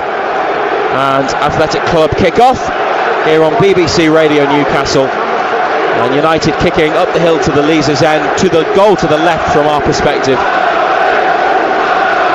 and the ball is deep in the visitors' half of the pitch. Is Jesus Areso up the line, Dan Burn with the high press. Voltemada going to close down the keeper, but away by Unai Simon. And Sven Botman climbs on halfway, heads it up, it goes backwards. Joelinton nods it forwards. Forwards by Athletic Club. Botman to Joelinton. Gordon out for a throw on the near side. 50 seconds played. 3 of the first 4 Champions League matches have been here. The pattern switches. Obviously, the next 4, 3 of them are away games. Following this, Marseille and then Leverkusen before Christmas. Pope, long ball, Burn flicks on. Gordon can't quite get there.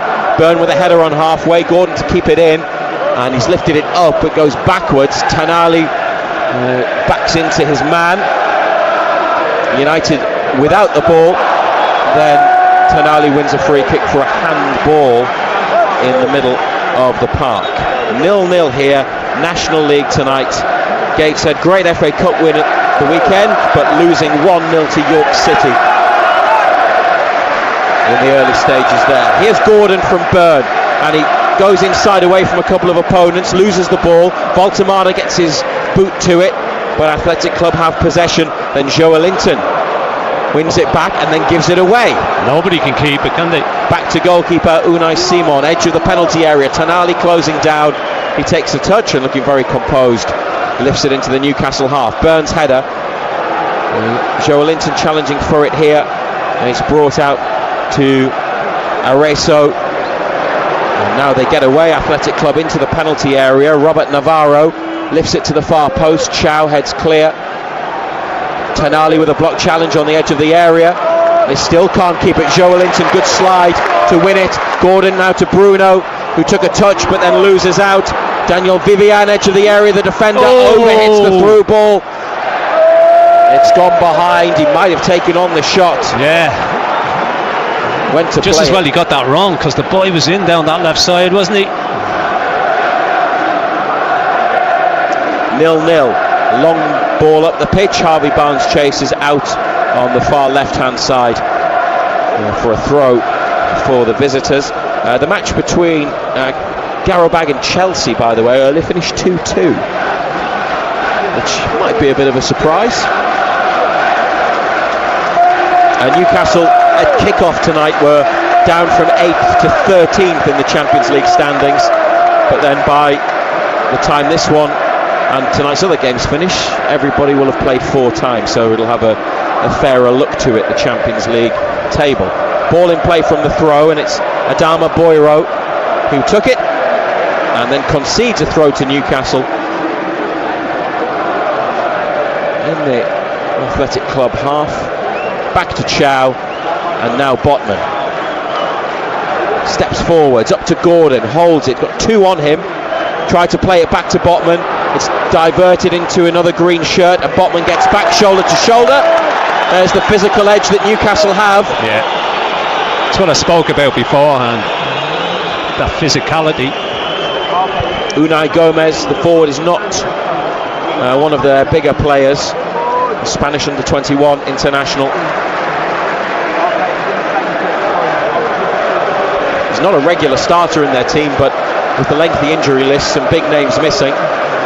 The 22-year-old plays up front tonight. Here's Bruno in the centre circle, back to Chow. We're in the 5th minute. Up the line to Trippier. Barnes goes in behind. Trippier tries to find him and might get there, Barnes, but Unai Simon read it well, just by the side of the penalty area. Came out, made sure. Just over hit as well, wasn't it? Good run, good ball down the line by Trippier. That's something we didn't do at West Ham. Get those little balls in behind like that. Trippier plays them well, doesn't he? Yeah. It's now 2-0 to York against Gateshead. That's a bad start for Gateshead in the National League. Goalless here. If there are any other Champions League goals, we'll let you know about them.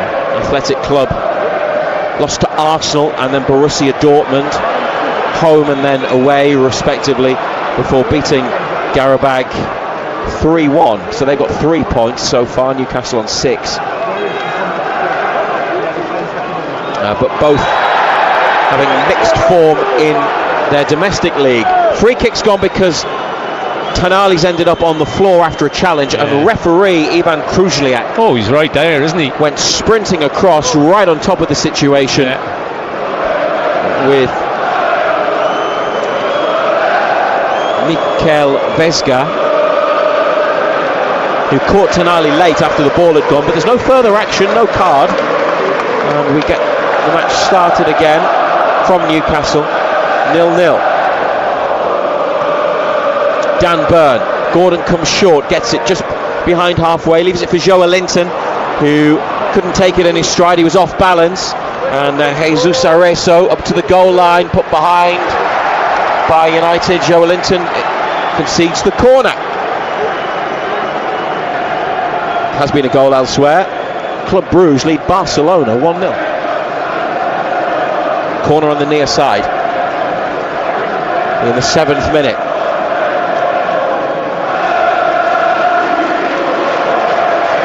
And Alex Berenguer will be taking it when the referee's happy. He's going to be fussy, isn't he? I knew you were going to use that word. Yeah, he's on it, isn't he? Here's the corner, it's deep to the back of the box, and a header straight into the hands of Nick Pope.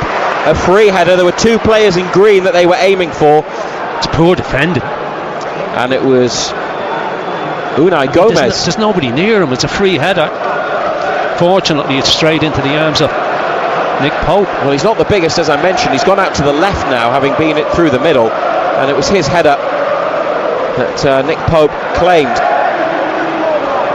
They look for Voltemada through Trippier's pass.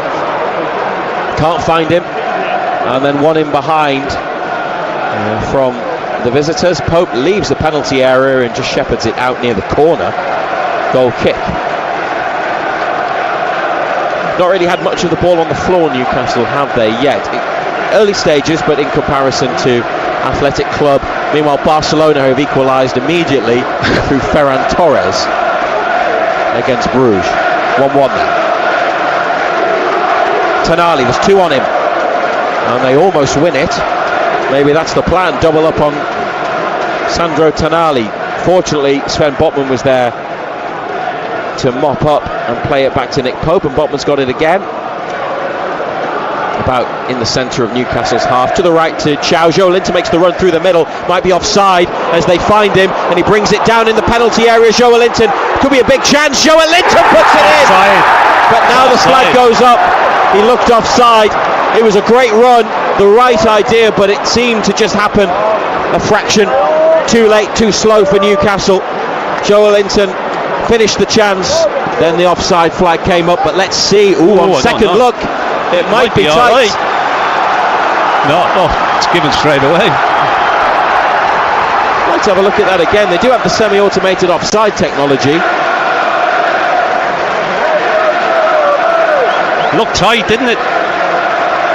Referee allows the game to continue. It must have been offside because they can check quickly, and it must have been tight. It looked tighter on the replay than it did to the naked eye.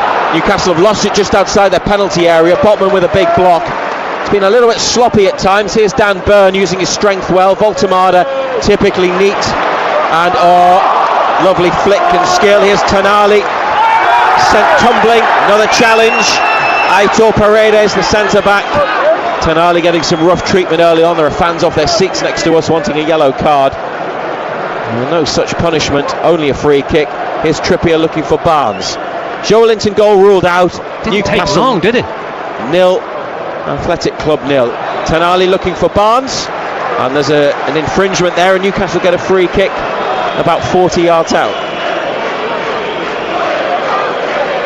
Not too sure what that was for, to be quite honest. I would never doubt the accuracy of VAR technology, but I would like to see it again just for peace of mind. Did not believe it.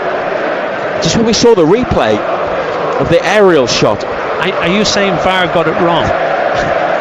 They would never get it wrong, of course, but it just looked a lot closer than it did at the time. It looked really tight. Free kick, probably more like 35 yards out. It's on the right, and the players now make their way into the box. Dan Burn round the back. Oh, what a header! Big Dan Burn round the back with a wonderful header. And the fairy tale career that started in non-league now has another Champions League goal to it. Absolutely incredible. Oh, it bent in like the header at Wembley as well, but from the other side. Absolutely brilliant. Big Dan Burn. A Newcastle United hero yet again. Gets the header totally onside. And a set-piece routine that works a treat. They've had one disallowed, now they've got one that counts in the 12th minute. Dan Burn, who punches the air and waves to the crowd. Newcastle United 1, Athletic Club 0. Well, they just let him drift round the back, nobody went with him, but it's an unbelievable header. The bend on it is unbelievable. It's an absolutely fabulous header. Free kick taken, just went back post. Nobody, whoever was marking Dan Burn, just let him run. But it's an incredible header. You get what I mean, like the one at Wembley, but from the other side, which you could see it just bending and curving in. I think it's probably a better header. Well, technically, because it looks like it's heading for the post, and then it just twists, doesn't it? Oh, it's great technique. He was very articulate yesterday at the pre-match news conference at St James's Park about the issues, about how they need to bring back the dark arts, if they ever use them at all, of course. Something that they might deny, but to be uglier and nastier, there's nothing ugly about that. It was a thing of beauty. If they didn't use them, why did he bring it up? Eddie Howe would deny that they used them. Here's an Athletic Club free kick from the left. Nick Pope makes a comfortable catch 6 yards out. What a glorious header, it really was. It was an unbelievable header. Barnes running in behind, Trippier's ball. Unai Simon gathers at the edge of the penalty area and rolls it out to Daniel Vivian. Oh, and now the press puts them under pressure, and they've knocked it behind for a corner. Athletic Club, they're on the ropes here. He knocked it behind. He wasn't under a great deal of pressure either. He's just rushed it, hasn't he? Knocked it behind, got it wrong. Sandro Tonali comes across to take it. BBC Radio Newcastle.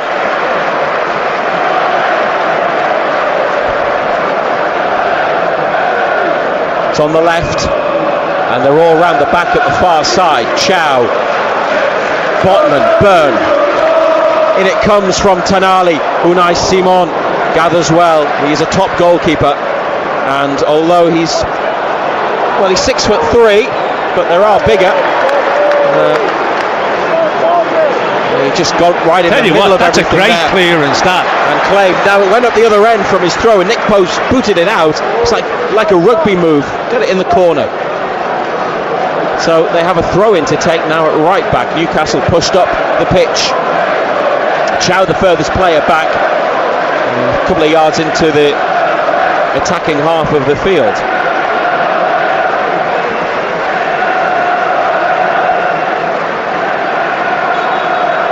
There's the whistle to get on with it. And a flick on there by Unai Gomez. Botman gets a free kick. A bit too much pressure on him in the challenge there from Robert Navarro. He's a Spanish under-21 international. The right-hand sided forward in the Athletic Club attack tonight. Unai Gomez has gone back to centre forward. Here's Botman. Burn round the corner for Gordon, intercepted. And now A touch in midfield for Alejandro Rego. Up to Unai Gomez, who has held it pretty well. Back it goes to Haregiza. And they get away up the left-hand side, away from Trippier. Dangerous cross to the near post, turned behind by Malik Chow. Good defending. Alex Berenguer with the skill, and then the burst. Chow did enough. Newcastle 1, Athletic Bilbao 0. It's good defending by Chow, good positioning, wasn't it? Back it goes to Boyro, and you haven't back got a to the damn corner. ball coming around there, son. And whipped over too high, far too high.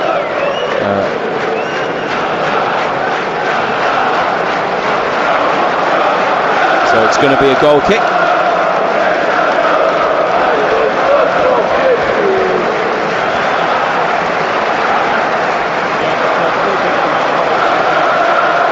And this is Chow on the diagonal, looking for Byrne at the near side. The Milburn stand on his chest, loads of room. Gordon making the run. Byrne held on to it, plays it square to Joelinton in the Athletic Club half. Trippier back to Chow. Bruno back to Chow. Trippier they wanted to play in, but the route was blocked. He's got it now, gets it back from Bruno, back into the United half to Chow. And Botman here, Byrne gives him an angle on the near side. It's just dropped into Byrne, plays it against his man, Navarro. Then back to Botman, they slow it down. They're under pressure there and a little bit off balance on the turn when they were playing the passes. Byrne here into Tanali. Around to Joelinton, closed down immediately, up to Voltemada. Holds off his man, could play in Barnes. Didn't release it in time, and then saw Bruno out of the corner of his eye. Wrong decision, wasn't it? And Athletic Club win it back, and Berenguer with another run up the left, headed away by Newcastle, and Trippier to bring it forwards. It's not often that Voltemada's radar's not quite right, is it? But there, the run was made, and they just didn't play him in. Bruges 2-1 up on Barcelona now. Botman just into the attacking half, turns on halfway after having to go back, finds Tanali. Gordon look for Joelinton, and it's misplaced, and now Unai Gomez could be in penalty area, right hand side. Chow comes across, and Pope makes a big save with his boot right next to the base of the post on the near side. The pressure from Chow possibly helped, but a misplaced pass let Athletic Club in there. Yeah, I mean, Botman trying to play a little ball into midfield again. He's under all sorts of pressure, but he's never beaten Pope at that near post. Again, he makes a save with his feet, doesn't he? The goal from the set piece from Dan Byrne. Joelinton in over the top. Balls in behind might be an issue for them, but they are pressing and closing down quickly in midfield, and it's leading to Newcastle errors. Here's the corner. Voltemada flicks away, coming onto it here. Boyo! He's cracked one off the post. That's a great strike. What a hit. There are some home fans applauding the technique. Wow. We saw it against Benfica, didn't we? When there was a curling shot from Luca Bacchio that went across and hit the post on the far side. They're coming onto it near side. What a strike. Thankfully, that's always going away from goal. Now, drifting away from goal, thankfully, and it just smacks the post. Nobody's stopping it. Pope doesn't even smell it. Now a goal kick. That had to been moving the other way. That's top corner. After the throw that they won, after the shot hit the post, it's gone behind. Goal kick Newcastle. Pope plays it short to Botman, then over to Chow. They lead 1-0 after 19 minutes. They've had a goal disallowed, but a couple of moments at the other end from Ernesto Valverde's team, who played for the club in the 90s, and this is his third spell as manager, so proper Bilbao football legend. Also been Barcelona manager, probably outside of Spain, maybe what he's best known for. Boyro, who took that effort, now takes a throw back into his own half. Voltemada closing down, played back by Vivian to goalkeeper Unai Simon, pinged through the middle. Unai Gomez challenged by Botman. Gordon's got it, got away from one but not the second. Botman down holding his face, whistle blown, as we heard there. Yeah, he's fussy, this referee. Ivan Kruzliak. And a free kick for Newcastle. Must have just caught him there after he controlled it. Have a look again from the reverse angle just to see. Nothing. Botman's back up. Nothing there at all. There's no one to take the free kick. Eddie Howe and Jason Tyndall told to get back from the touchline by the fourth official, who is Peter Kralovic. Trippier will now take the free kick just behind halfway on the left. Chow jogs forwards. Trippier aims it towards the edge of the box, too high for Byrne, and then a push by Newcastle by Bruno as he challenged for the ball from the header clear.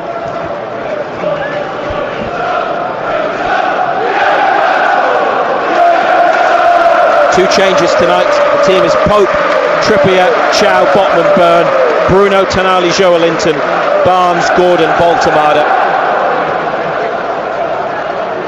And Dan Byrne with a header from the free kick, but it's collected by Athletic Club in midfield, and Joelinton now with a foul on Robert Navarro.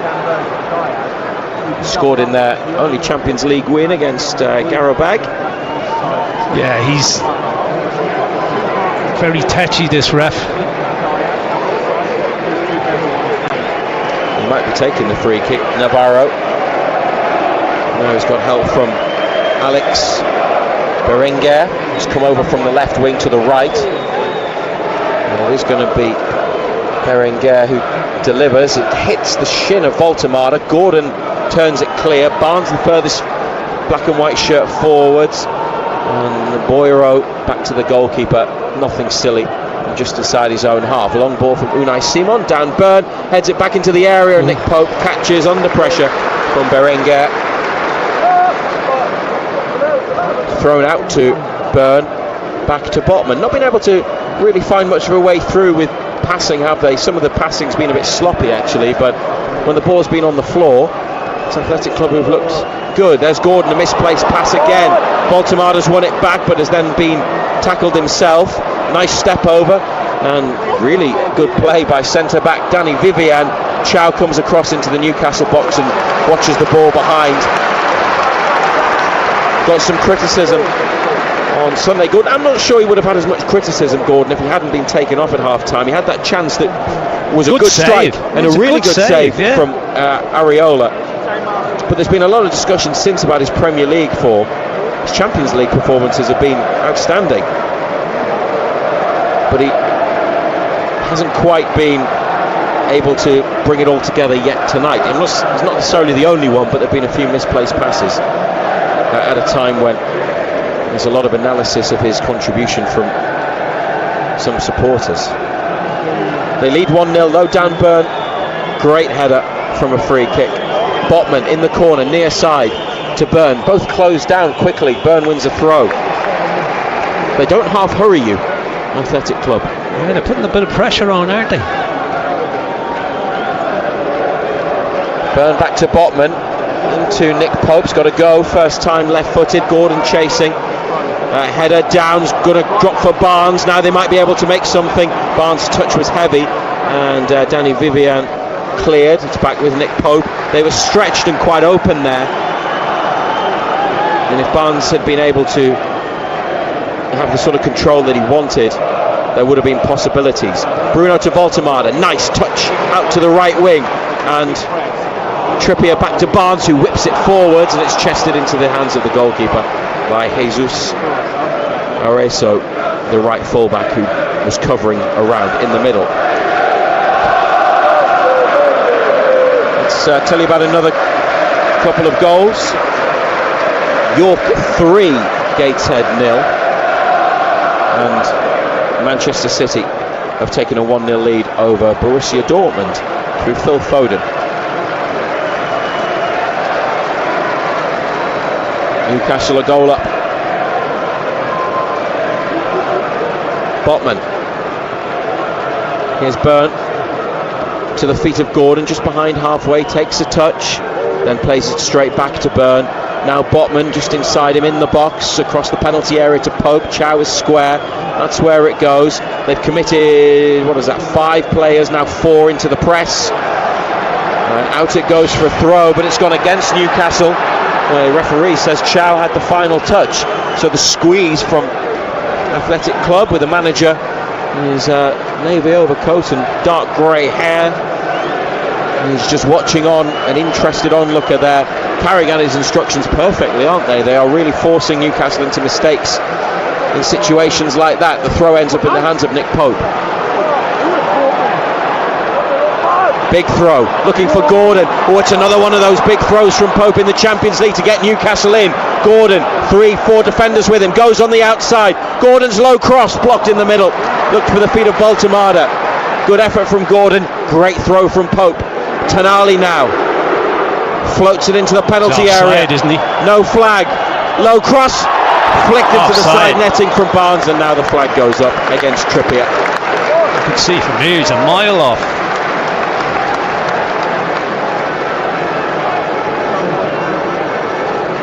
Great throw from Pope, wasn't it, to get him in? Yeah, he's well off. Nice move, but obviously offside, so it didn't matter. Haven't seen that other one again, the disallowed goal.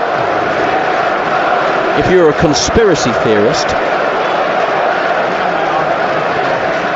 you might theorise there's a reason for that.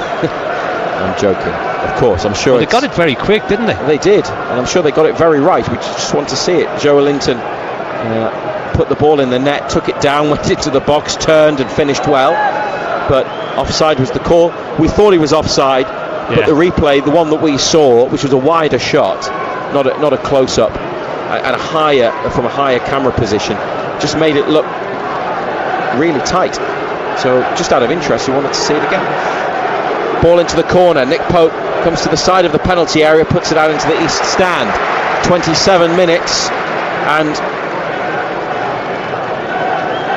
well, they've attacked quite well, Newcastle, but it's the stuff in the middle where Athletic Club look the better team, and they do look threatening. There's a heavy touch though, they've lost it, and now Baltamada gets turned and gets bundled over, and the referee's brought it back because there's no advantage. Tonali was chasing the ball that ran loose, but there were covering defenders who were always favourite.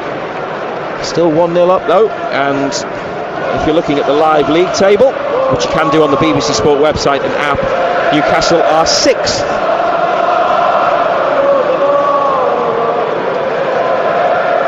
Chow, nice diagonal. Gordon takes it down well with the outside of his right boot. Joe Linton makes the run. Gordon goes between a couple of defenders, but then is stopped by a third. Oh, given away. That's cheap. A mistake by Athletic Club. From Unai Gomez and Gordon now to Joe Linton. Newcastle slow it down, keep possession into Chow in the centre circle. Trippier far touchline. Chow left-footed pass across his body to find the feet of Trippier. Angled ball to Bruno, corner of the penalty area, into the corner for Barnes. Sends in the cross. Baltamada got up well, but it was on the stretch, really having to strain the neck muscles to connect. It might have been slightly beyond him when he got there, starting perhaps a bit behind the ball. It's a big chance. But Baltamada, middle of the box from across from the right. It's a big chance. Just looked like he was a bit behind the ball when he... If anything, he's got up a little bit too early, hasn't he? Not a criticism, just a description of what happened. But of course, everything's got to be perfect, hasn't it? Ball, timing, header, for it to work, and he does it so well. You want to be careful saying what's happened. What? Saying things that happen. Oh.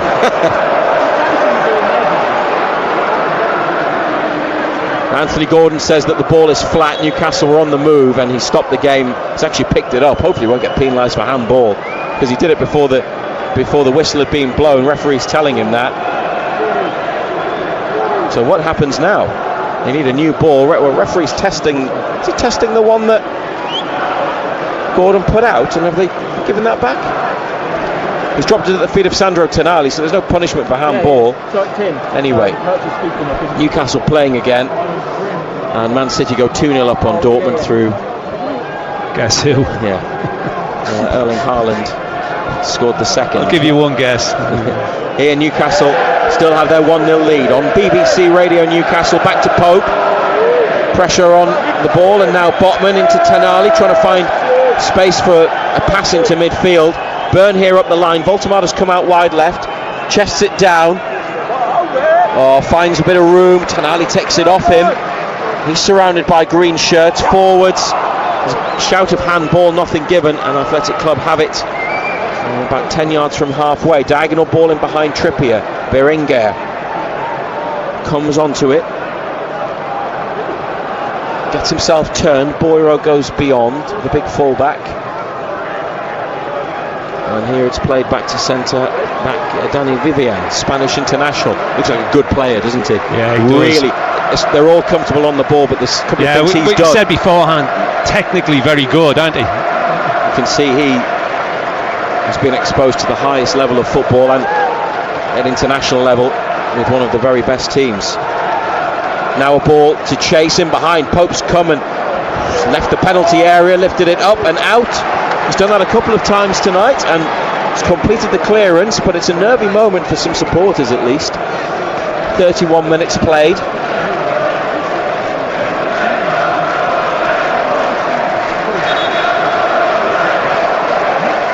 They still have the advantage, still have the lead. Newcastle looking for a third Champions League victory in succession, which would be only the second time in their Champions League history. The first time, famously, the last three in 2002 at the end of the first group stage, when they lost the first three, won the last three to qualify and go to the next stage.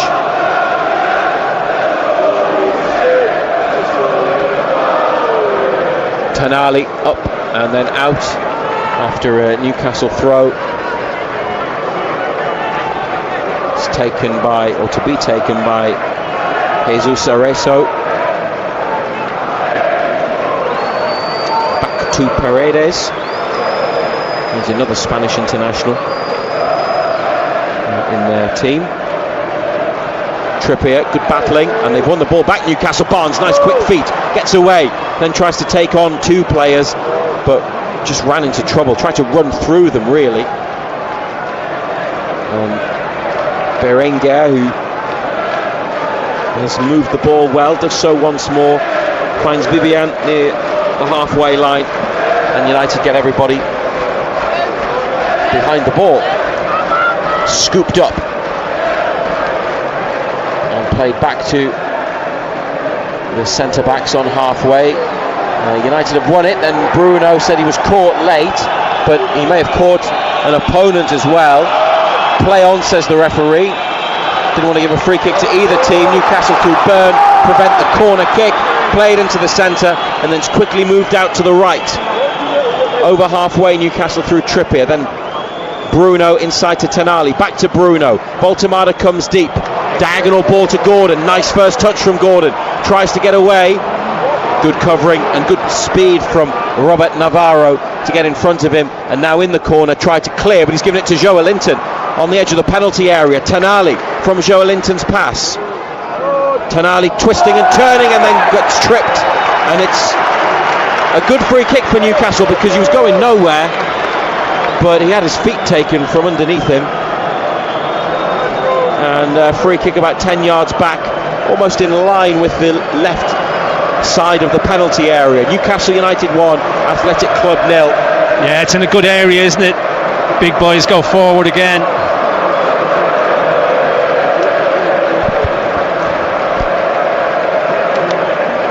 Tonali pulling up his socks. Trippier with his arm over him. And they're having a chat, I think, about the free kick, you'd imagine. Tonali walks inside, could be rolled straight to him for the shot. I mean, nobody's anywhere near him in green. No, a couple of them have clocked him, but they've just left him. Trippier picks the ball up and puts it back down right under the referee's observation. And now, from the left, Right-footed free kick from Trippier, who curls it into the back post. Just too high for Burn. Was it? It wasn't the worst.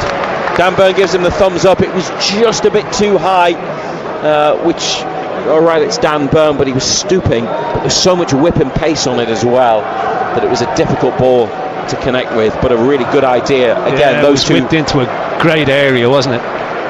From the free kick. Dan Burn's goal, brilliant header from Trippier's brilliant free kick.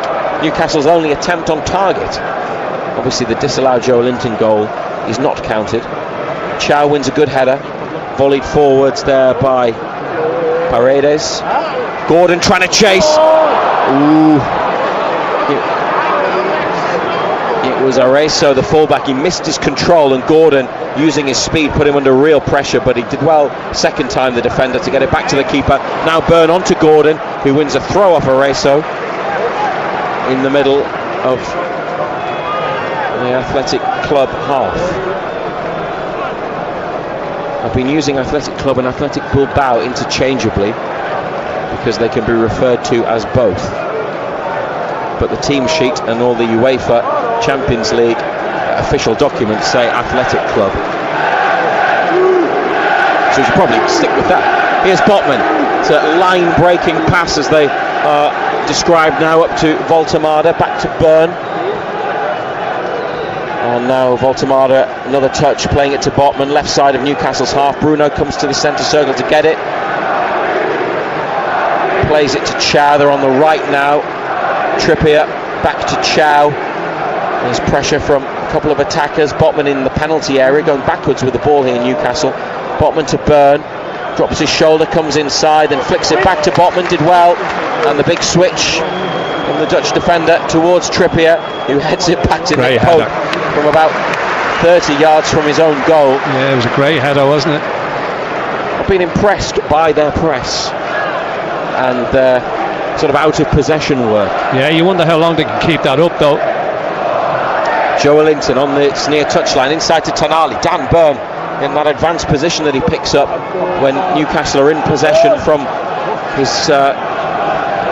slightly different way of playing a left back role. It's part of the forward line.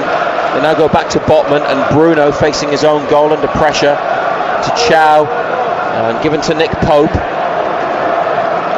Out to Trippier. They've still got it, United. Short ball to Chow. I'm going to ask you about goalkeepers if we get a moment. Voltemada, right wing. Now Barnes has run offside, but Gordon in the middle hasn't. Voltemada comes in, protects the ball well, and here's Bruno looking for Joelinton, but just too much on the diagonal pass, and it's a goal kick. Right idea. Played some good football there. Yeah. From their own corner, they worked it well. Just too much on the ball from Guimaraes. Right idea though. Given the amount of passes that have gone back to Nick Pope tonight, and something a lot of fans were talking about, and we discussed it on Total Sport on BBC Radio Newcastle last night, about the goalkeeper and whether Aaron Ramsdale would play, and also following the criticism of Nick Pope for the West Ham first and third goal at the weekend. Pope's seen a lot of the ball at his feet, hasn't he, which, as we know, is not his most comfortable part of the game. No. Maybe come back to that in a moment. Here's a cross from the right that hits Gordon and goes for a corner. Might have hit his hand, but they were tucked right in behind his back. Doesn't matter in Europe though, does it? No. Different rules.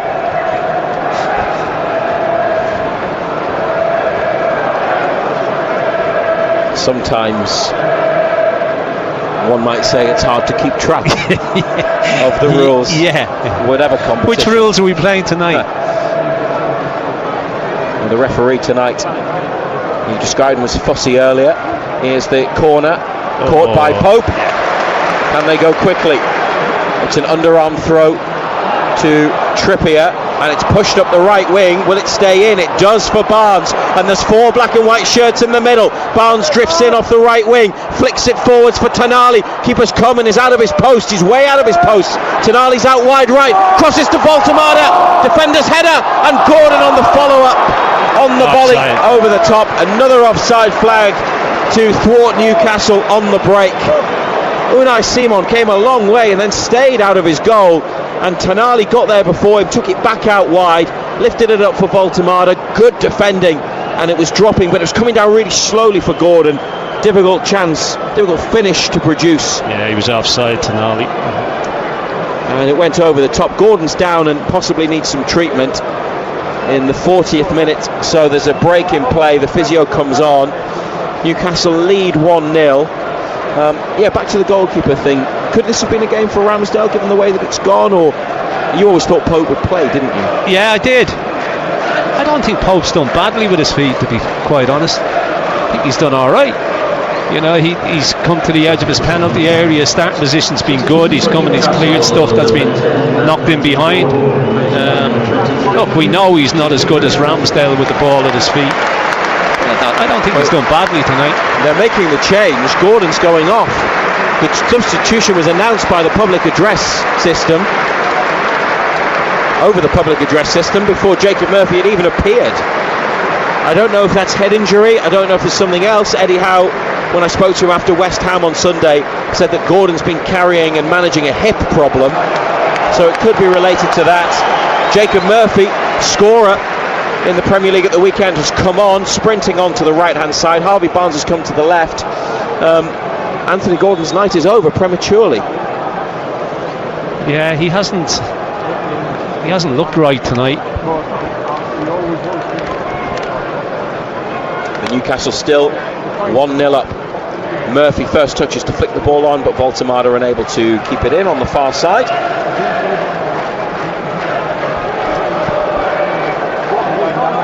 Final few minutes of the first half. Voltemada closing down the Athletic Club defence into central midfield to Alejandro Rego. Young midfielder, made his debut at the start of the season. Forward ball, Trippier header to Pope. He's been steady away, hasn't he? Trippier using all his experience. Roll out to Tonali. Burn here. Runners in behind. Joelinton, who's got in. Joelinton, keeper's committed. He makes the first save. Joelinton follows up and puts it over. Should have scored. Handball, I think, was given. Well, the Slovakian officials spare Newcastle's blushes, chiefly Joelinton's. No offside that time, and he had 2 goes at it. And it was after the first save that it looked like it came back and hit him on the hand. Yeah. This is an awful finish, isn't it? We've seen that replay, but we haven't seen the disallowed goal. I'm not saying there are questions to be answered, but I just wonder why they haven't shown it back properly. Still 1-0, Dan Burns' header, separating the teams. Newcastle 1-0 in front. Defending though, Voltemada deep on the right. It's played back. That's a good ball in, looking for Unai Gomez into a good area. Yeah, good defending by Botman. Goal kick. Just ushered him, didn't he? Just stood strong.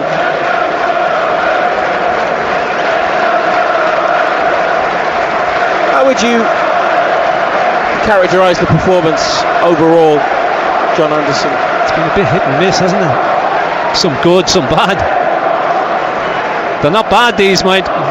Technically, they're what we thought they'd be. Very good on the ball. Long from Botman. Murphy made the run, cleared. Tonali's got it. Barnes sent flying, nothing given. Barnes doesn't appeal. Supporters do. Then, curse of the commentator, misplaced pass in midfield from Athletic Club. Not been many of those tonight. Bruno back into his own half to Chow, and now Botman. Malik Chow, first time ball to Sandro Tonali. There's a spin from Bruno, brilliant. And the through ball, you could see exactly what he was aiming for. It was blocked, but Murphy would have been in. Now a great ball to find Barnes on the near side. 2 defenders with him. Barnes to Joelinton, then back to Barnes, edge of the area. Surely a free kick. He's let it go. Referee's let it go. Tonali has it. Played the advantage. Bruno for Tonali, wide on the right. Hammers in the cross. Blocked by the first defender near post.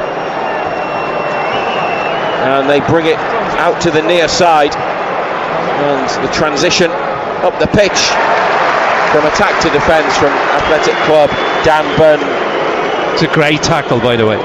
Oh, sorry. Well, it's a great tackle because you can see the direction of the ball goes. But not a foul? Might have been. In the Premier League? Yeah. Oh, not the best back pass on the edge of the area. Unai Simon. Very calm. They're not the biggest side in the world, are they? Header from Botman. Tonali was being held in midfield. Referees making that clear to Alejandro Rego in particular. Yeah, he gets emotional, the referee, doesn't he?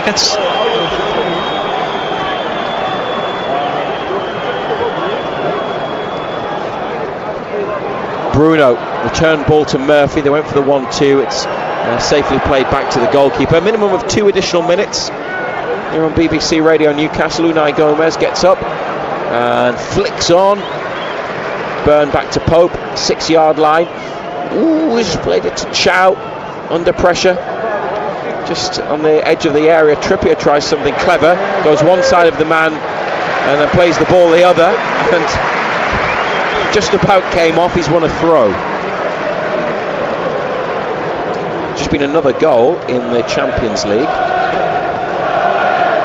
Inter Milan are 1-0 up against Kairat Almaty from Kazakhstan. Earlier today, as well as Qarabag 2, Chelsea 2, Paphos beat Villarreal 1-0 for their first win in the Champions League in their history. 1-0 here, first half added on time. BBC Radio Newcastle. Actually, looking at the possession stats, Newcastle have had 62% of the ball. But Athletic Club have certainly used it well when they've had it, I would say. Maybe be more efficient in terms of their output of passing. Newcastle have seen more of it though. Crucially, they lead 1-0. Whistle can't be too far away. Vivian up from the back. Unai Gomez is on the floor. Botman stood his ground. Hasn't worked for him, has it? He's an attacking midfielder, really playing a bit further forwards, out of position. Ivan Kruzliak blows the half-time whistle. Dan Byrne's header has given Newcastle the lead at the break. They go in 1-0 up, John Anderson, but Athletic Club have made it awkward, haven't they, in many ways? Yeah, they've been decent. What we thought they'd be. Good on the ball, use it well, movement's good, technically very good. It's a wonderful goal. It's a great header. It's an unbelievable header. I mean, we're basically right behind it where we are, and you can see it just moves back into that corner. Great delivery, wonderful goal, but you'd like a second one, that's for sure. For all that they've had, you can see they're struggling without an out-and-out centre forward. You know, they're playing a midfield player up there, but technically they're good. They pass the ball well, their movement's good, but they haven't really got that threat, have they? Yeah, they've got a player, Gorka Guruzeta, who's got 4 goals this season, who's not here tonight either. So that's a big blow for them. Newcastle have lost Anthony Gordon to injury in the first half. Challenge in the box, he received treatment and went off pretty much immediately. Not quite sure of the nature of the problem, whether it's connected to the hip issue that he's been carrying, but we'll find out after the game. We'll be with you till 10:30 tonight on BBC Radio Newcastle to discuss the match after it has finished. And if you want to send a message for half-time for Simon Pride, who'll be back in a second, then contact us on WhatsApp. Put BBC at the start, and the number you need is 08000 321 333. 08000 321 333 on WhatsApp. Start your message with BBC, or on X we are at BBC Newcastle. Dan Byrne, Champions League goal, great header from a Kieran Trippier free kick in the 11th minute, and at half time it's Newcastle United 1, Athletic Club 0. The 1,000 Mile Challenge for BBC Children in Need.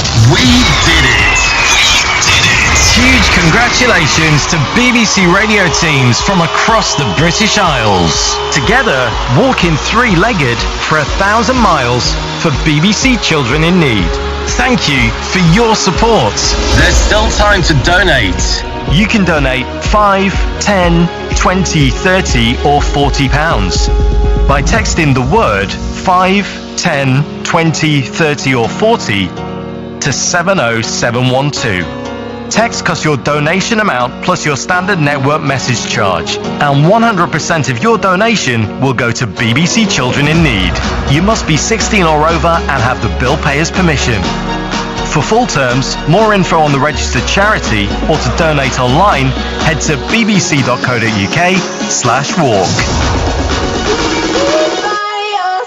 The 1,000 Mile Challenge for BBC Children in Need.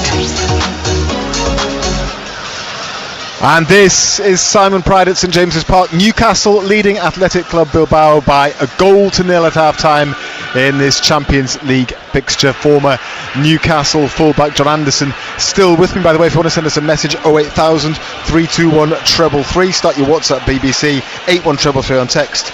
Start your message BBC. And say hello to Jamie. Hello, Jamie. Jamie's listening in Australia, in Brisbane, as usual, he says, on his way to work. And a shout out to his apprentice, Matt, as well, who is now an honorary Newcastle fan. He's converting people over there. Nice one. So thank you to Jamie. I hope you get your apprenticeship sorted out. Become a professional, man. Well, I guess, yes. It's only helping his cause, isn't it? If he's becoming a black and white, I think Jamie will probably, yes, treat him all the better for that. Now, listen, Ando, Newcastle were worth that lead, weren't they, at half-time? Yeah, I think so.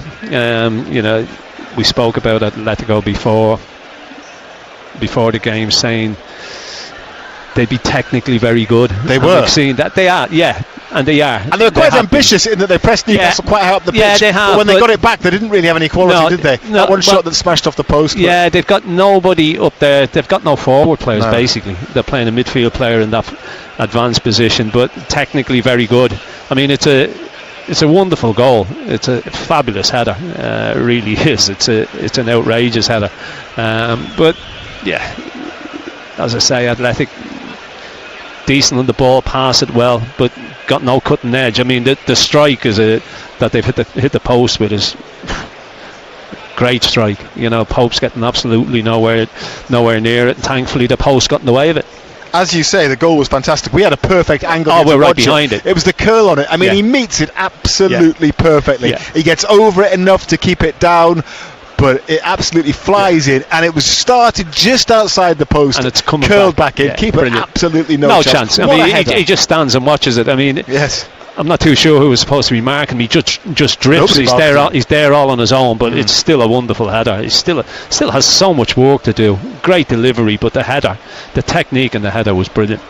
Disappointing to see Anthony Gordon go off. We don't know what that was. He wasn't limping when he came off. I'd seen him looking a little bit of discomfort about 2 minutes earlier. He was kind of holding his chest area, but I don't know if that was anything to do with it or not. But we'll find out more afterwards. He didn't look right before he came off. His movement he didn't look to be moving that well. Reyes has been saying that he's carrying a hip problem, but Barnes has come to this left side. Murphy goes right, so it's just like for like. Yes, well, we will see what happens there, but as you say, yes, a fairly obvious substitution was made. Ando, thank you. Go get some half-time refreshments, and Ando will be back with me after the game, so make sure you get in touch afterwards too. We'll take a couple of phone calls up until 10:30 and read out plenty of your messages as well. Let me tell you what else is happening in the Champions League, or indeed what has happened in the case of the 2 5:45 kickoffs, one of which involved Chelsea, who drew in Azerbaijan 2-2 against Karabakh. They went 1-up through Estevan, ended up 2-1 down at half-time, but Antonio Garnacho equalised on 52 minutes. That's how it stayed, 2-2 the final score.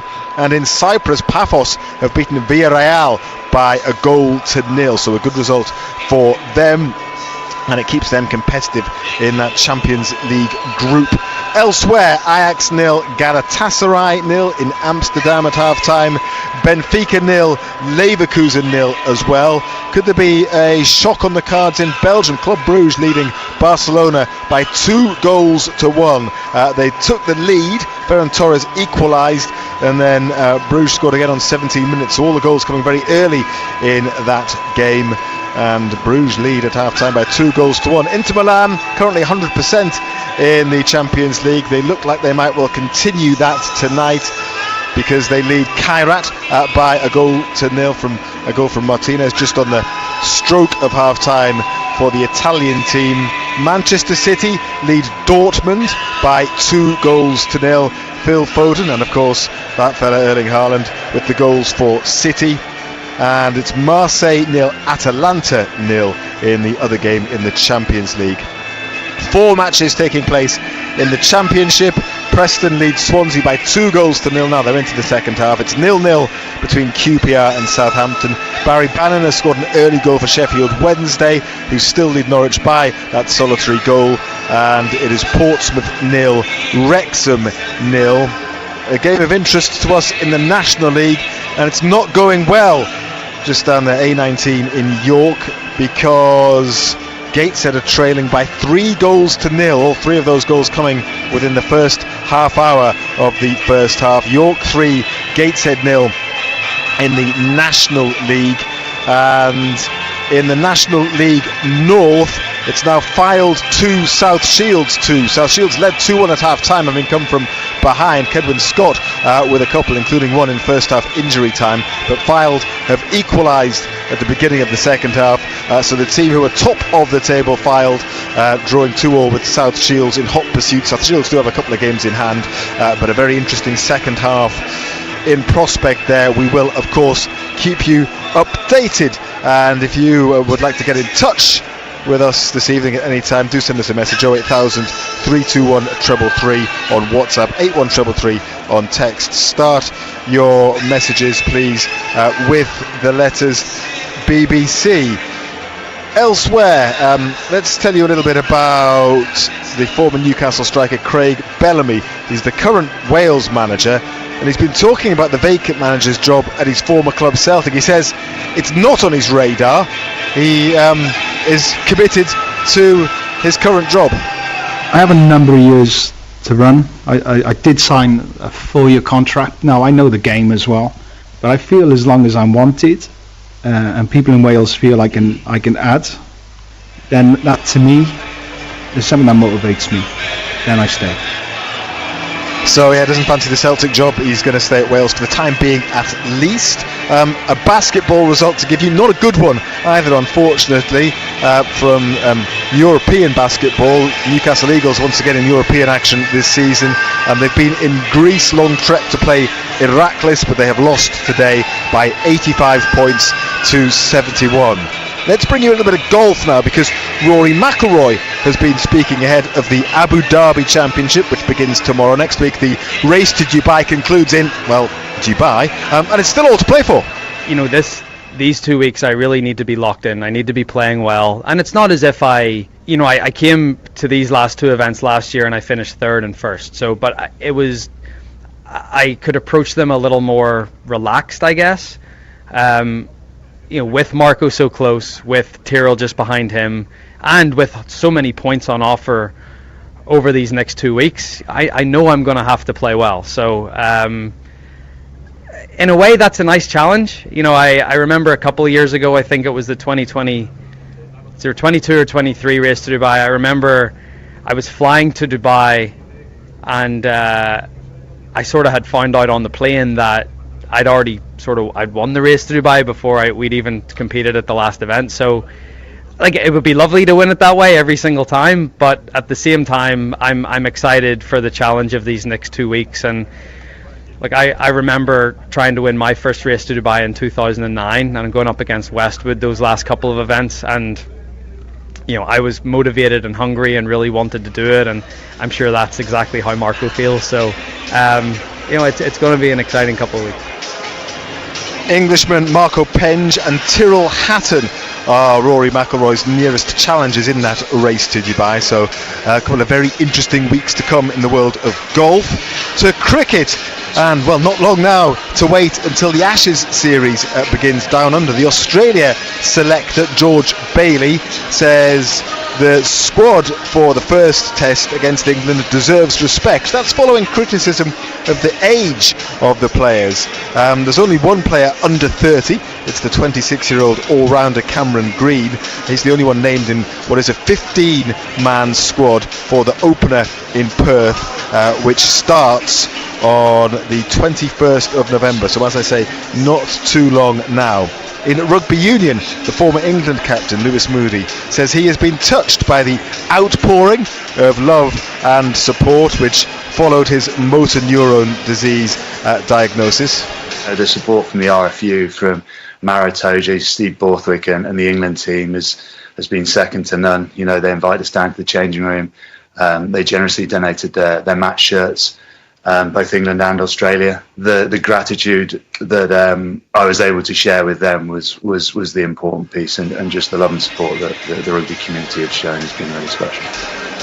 Some snooker news for you. China's Wu Yizhe came back from 4-0 down, quite a comeback this, to beat the world #1 Judd Trump by 5 frames to 4 in the end at the International Championship in Nanjing. And in tennis, Cameron Norrie, who is a big Newcastle United fan, has been since he was a boy, he's through to the Moselle Open quarterfinals after coming from behind to defeat the Frenchman Arthur Cazot in 3 sets. Still 2-2 between Fylde and South Shields in the National League North. Gateshead still trail York by 3-0. The second half here at St James's Park is coming up very shortly, and Reza and Ando are on standby to take you through to that final whistle.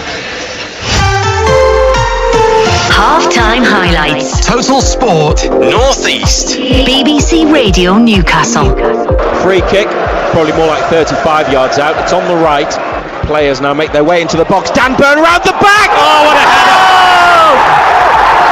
Big Dan Burn round the back with a wonderful header.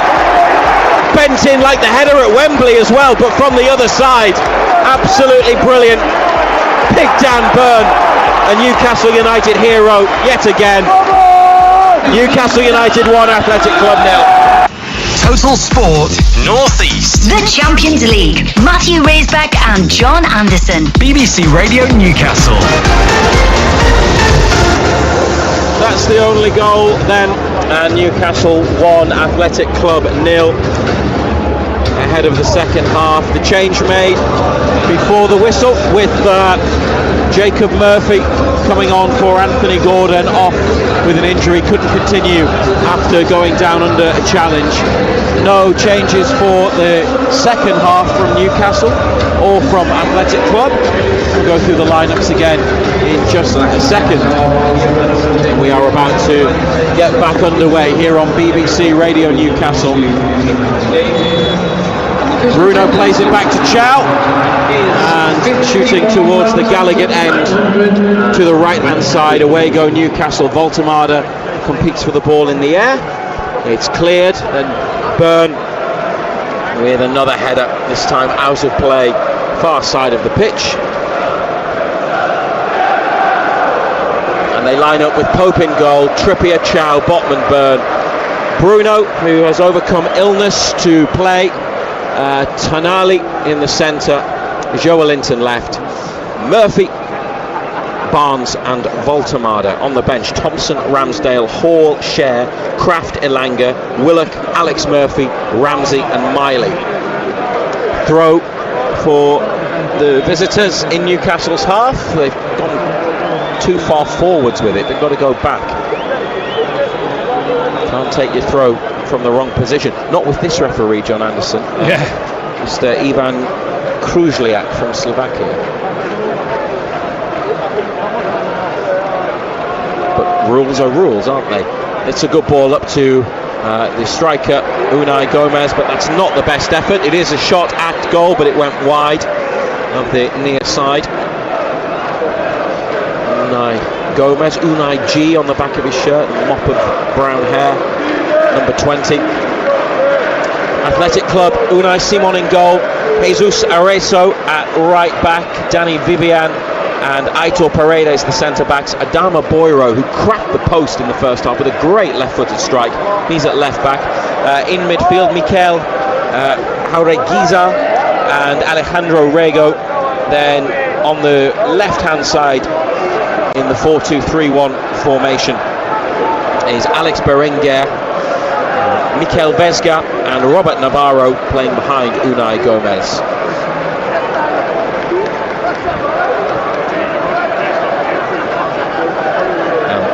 Boiro has a throw. And he takes it near side, middle of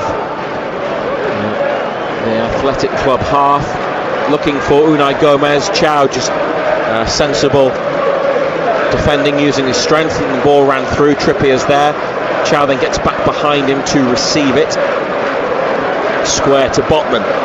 What can Newcastle do, John Anderson, to get maybe more, I'm not going to say more control, because as I mentioned earlier they dominated possession, but that's one thing, but just to perhaps seem a bit more comfortable in the game, because hang on, here's Bruno, maybe this, Murphy, right corner of the box, cuts it back, it's found its way to Harvey Barnes. Is there another Barnes Champions League goal? That shot is blocked, he might get another try, goes on the outside this time, the cross for Joelinton!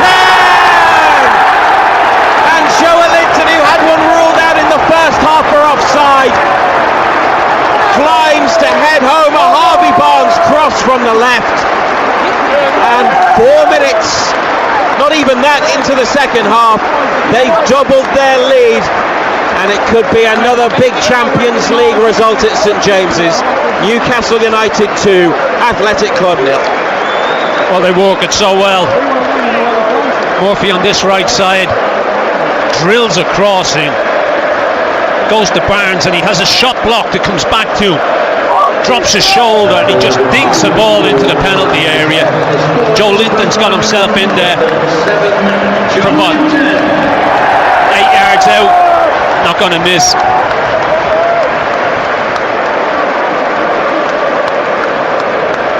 Well, 2 headers.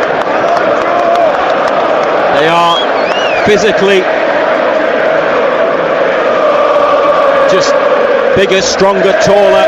Listening to some of the conversations in the media suite at half-time, participating in some of them, wasn't just eavesdropping. A lot of people were talking about how Newcastle just have that edge with height at the back, but also the way that they use their size and strength. And not many use their size and strength like Joelinton. Not always for good, but we've seen it against Benfica. You know, we were bigger and stronger than Benfica, and the same again tonight. Technically, these are very good, but physically, they're not of the same stature. Well, I was putting it to you that it hadn't been perhaps the most comfortable night, even though they were winning. And what did they have to do in terms of their performance to try and sort of feel more in control? Well, they went and got a second goal, so that answers that, doesn't it? Header up on the near side by Berenguer, and Trippier wins the second challenge, and then looked like the ball went out there up the line. It didn't, but now it's gone behind for a goal kick. Yeah, second goal just gives you that comfort, doesn't it? Just gives you that little bit of a cushion. And nearly always you need a second goal, and it duly arrived. Joelinton scored in the last Champions League campaign here in the defeat by Milan. That was a great goal into the top corner at the other end of the ground. Put them 1-0 up, but they lost that night and were eliminated. He's given them a 2-0 lead here. Trippier, Murphy trying to stay onside, Voltemada in the middle. Trippier looks for Murphy, it's cut out by Boiro, and then Trippier wins it back. Murphy's got 2 on him, gets a throw 20 yards out on the near right hand side for Newcastle United.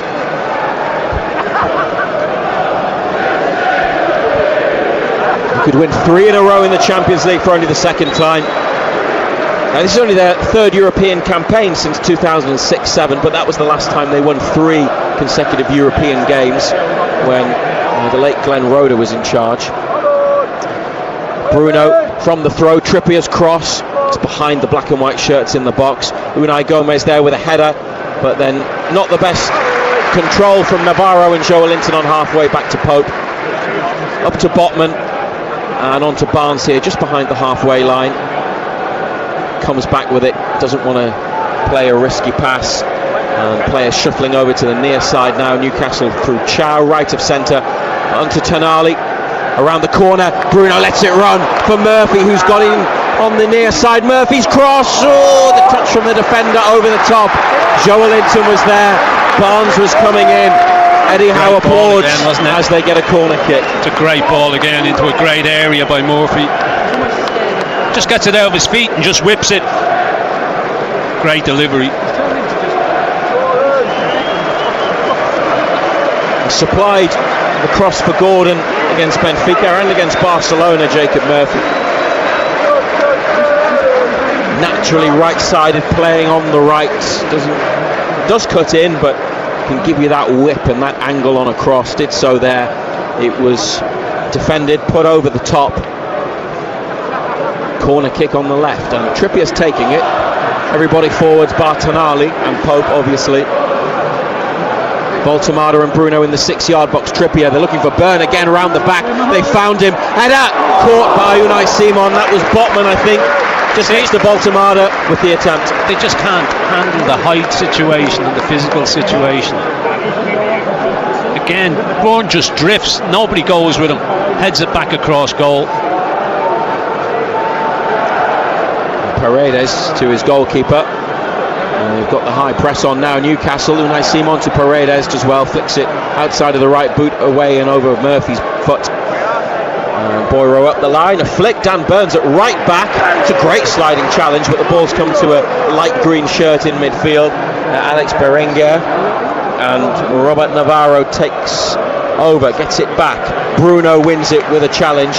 Burns still at right back, following the corner. Murphy here, he's won a throw, and they can reset Newcastle. Everyone back in their starting positions. This is their 34th match in the Champions League. That includes qualifiers.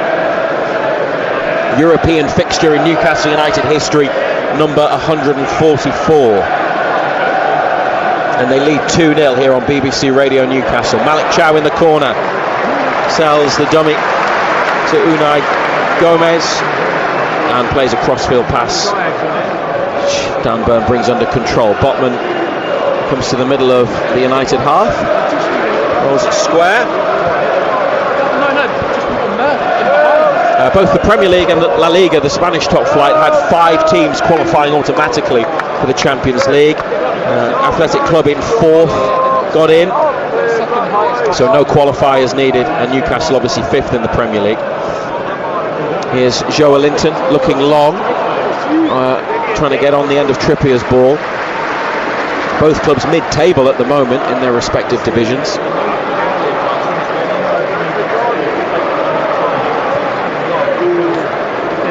Here's Chow winning it, just behind halfway. Tenali, Voltemada, nice layoff for Bruno, takes it away left, 30 yards out, still got it, slips it to Barnes, good feet by Barnes in the penalty area, but forced wide by Areso.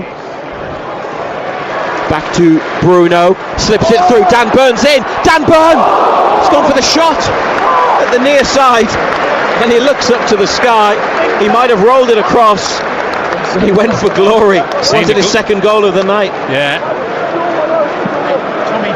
And he's onside as well, and he's played in. Yeah, just cut across it, didn't he?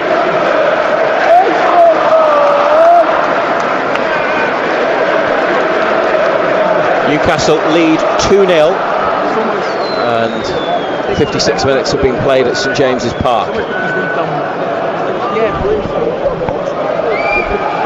Unai Simon, not just the goalkeeper but the captain tonight for Athletic Club, with the ball forwards. Murphy, great header onto Voltemada, dragged back by Paredes. Voltemada gives him a shove.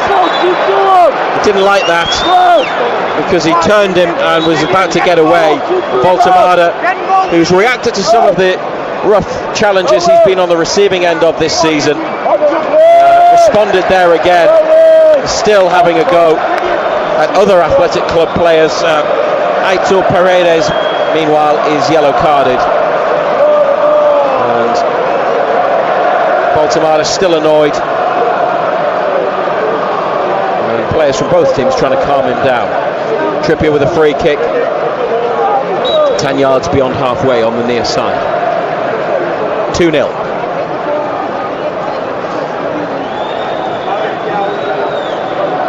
Joelinton making a run across the line of defenders. It's played inside, reverse ball by Trippier. Tonali then chips Here we go again, back Botman post. totally free, left corner of the area, plays it in for Chow. Malik Chow turns, can he deliver a cross? Oh, tried to roll it back to Bruno, but it was just diverted away. Chow with another chance to pick somebody out, intercepted again as he looked for Joelinton on the edge of the area, but then passed straight out of play, far side. On the move forwards, Mikel Aragiza, number 18 in midfield, and that was cheap. Flagging, aren't they? More goals in this for Newcastle United, no question. Baltimore, a nice ball out to the right to Murphy, whose pass inside is intercepted. Then Trippier intercepts Rego's ball and passes it across midfield to Joelinton. Bruno off the outside of the right boot. It's a lovely football on the approach to the final third. Now with Barnes. Laid off for Joelinton. Murphy's moved into space. Joelinton looks for Murphy, who keeps it in with a high cross, does he? Yes, back to the edge of the area. Tonali's header, and they keep it alive and can recycle the attack. 59th minute. Trying to get a third goal. Joelinton plays a pass which is intercepted, and now cleared. Botman is there on his chest to Bruno, back to Chow. Got no outlet, total got no out command ball on at it all. now. John Anderson, totally. Yeah, got no out ball at all. Bit of a surprise in Italy. Kairat have equalised against Inter Milan 1-1, and Man City have gone 3-0 up on Borussia Dortmund. Murphy near side towards Bruno, might have been pushed over, and the referee agrees.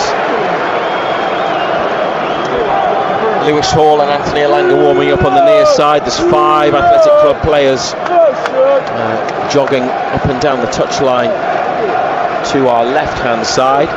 Newcastle lead 2-0. Here's Sven Botman.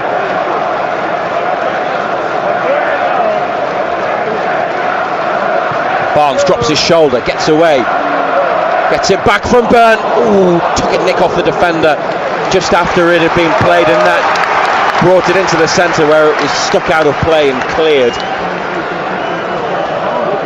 And in that far corner, it looked like they'd opened them up. Good football. Going to start again from the back, United. Dan Byrne on the touchline for Tonali. His forward pass is blocked. He's got it again. He's found Byrne. Back to Tonali. Tried to take it forwards in his stride. And has run into an opponent, and they've lost the ball here. Byrne then gets a toe on it to push it back. Giza gives it straight back to United. Bruno for Murphy just outside the box. Tried to push it through for Barnes, but it's blocked.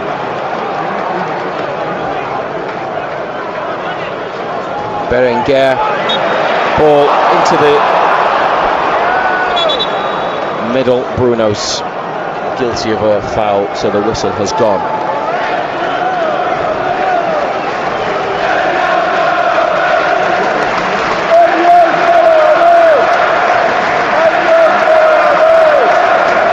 Unai Simon comes forwards to take the free kick, picks the ball up. They're in the Champions League for only the third time, first for 11 seasons. The other appearance was 98-99. That was the year after Newcastle first played in the Champions League. But they did play in it when it was the European Cup prior to the rebrand. Joelinton has beaten his man, and support from 2 in the Athletic Club half. One of them, Harvey Barnes, into the penalty area on the outside. Barnes has stumbled and has been dispossessed. Needs to be careful not to foul. That's great defending, but then the pass has given it back to Newcastle. Byrne wide to Barnes, 20 yards out. Byrne goes into the box and stays in there. Voltemada in the middle. Barcelona have equalised. Bruges 2, Barcelona 2. Byrne for Barnes, trying to link up. Appeals for handball by supporters on the far side. It's gone out for an Athletic Club throw.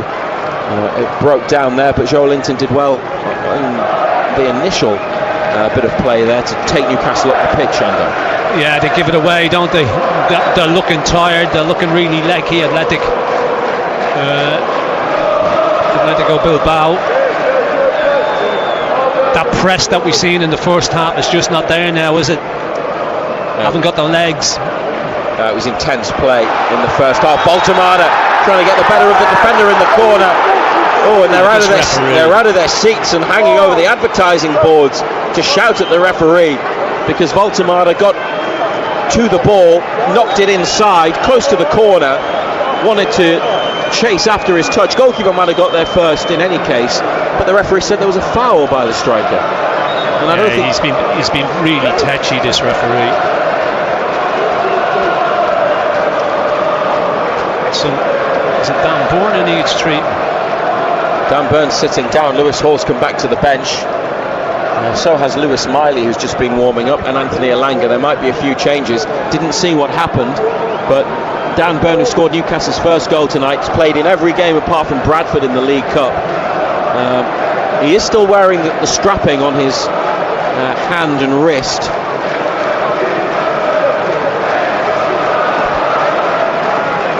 I don't know if it's to do with that. He's picked himself up. It may have been that they were going to get Lewis Hall on tonight anyway. Newcastle 2, Athletic Club 0. Now Bruges 3, Barcelona 2. That's a game to watch on the highlights tonight, isn't it? On BBC One after the news, and also on BBC iPlayer and the sport website and app. A couple of other scores to update you on as Newcastle lead 2-0. Anthony Elanga's about to come on, presumably for Harvey Barnes. Lewis Hall will be introduced, and Lewis Miley is also ready to appear. Ajax 0, Galatasaray 1, Benfica 0, Bayer Leverkusen 0, two of Newcastle's opponents. Bruges 3, Barcelona 2, Inter Milan 1, Kairat 1, Man City 3, Dortmund 0. Phil Foden with a third City goal, his second tonight. Marseille, who Newcastle play next at the end of the month, 0, Atalanta 0. And Dan Burn is coming off, jogs over to the near side, and a return for Lewis Hall following his hamstring injury on the bench at the weekend. Yeah, now gets good to see young Hall back, isn't it? Needs some game time. Anthony Elanga is on for Harvey Barnes. And with Lewis Miley is replacing the captain. Bruno leaves the field, applauds the supporters. Kieran Trippier wears the armband.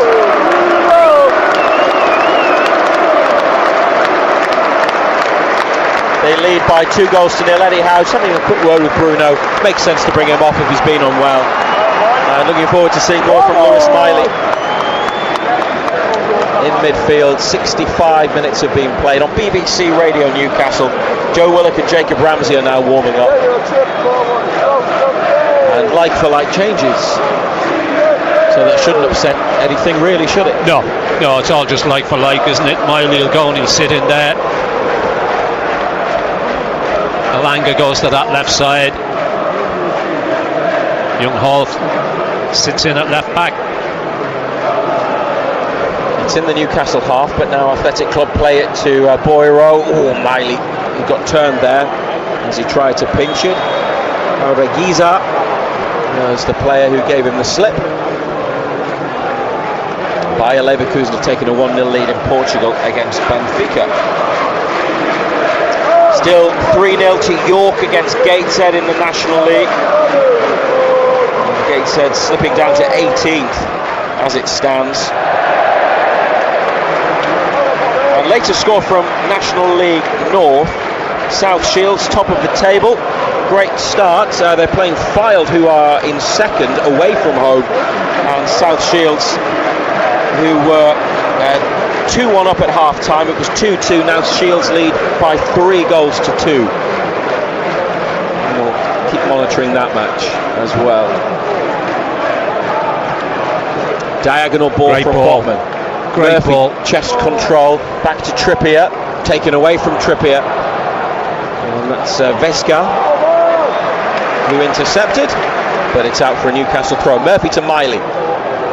Drops it off for Tonali, close by, right side of central midfield. He's pinged it now. He's crossed the play right to left. Elanga, good control. Plenty of speed from Elanga. And it's gone out for a throw. It would have been Newcastle's throw, but he decided after the touch from the defender to keep it in, and then it slipped away from him. It just got away from him, didn't it?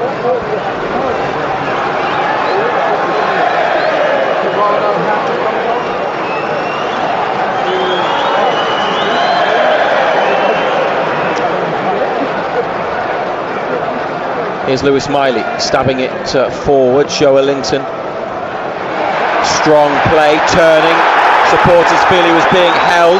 Referee doesn't think that. Chow's going to go back to keeper, is he? Yes, under pressure. It's Alejandro Rego who's chasing. Nick Pope, long ball. Murphy climbs, headed forwards there by Boyero. Tonali onto it, as Tonali so often is. Botman's forward pass intercepted in midfield. It's 2-0 Newcastle. And they just need to be careful. Lewis Hall now brings it away. It's going to be a double change from the away side. And it's brought back now for a Newcastle free kick. Elanga was fouled on the far touchline. He's got the yellow carded as well. Jesus Areso. Right, the changes going off. Mikel Jaureguiza and Robert Navarro and Nico Serrano and Selton Sanchez are the two who are introduced. Missing so many big names. We've got a couple who would normally start, who are also on the bench, but mainly defenders.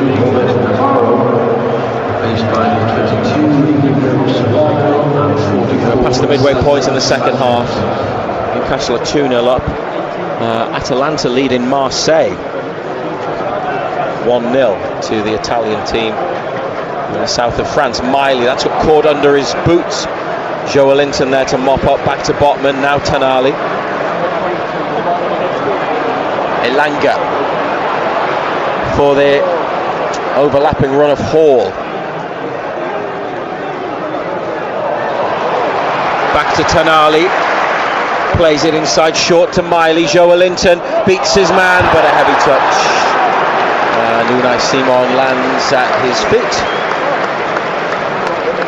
Inter Milan have retaken the lead. They are 2-1 in front against Kairat, and it's Ajax 0, Galatasaray 2. Ball on the floor with Unai Simon. Tonali just jumps in the air, touches it off the outside of his right boot, gets it to Elanga. Now it's on to Voltemada, back to Tonali, looking for Elanga again, headed back to Unai Simon. Describe your level of satisfaction with the way it's going. They've dominated the second half. Totally dominated. The second goal, you would say, has killed the game off. They look like they've run out of energy, run out of steam, and let it go. You know, they pressed high first half, used up a lot of energy, a lot of tired legs out there at the moment.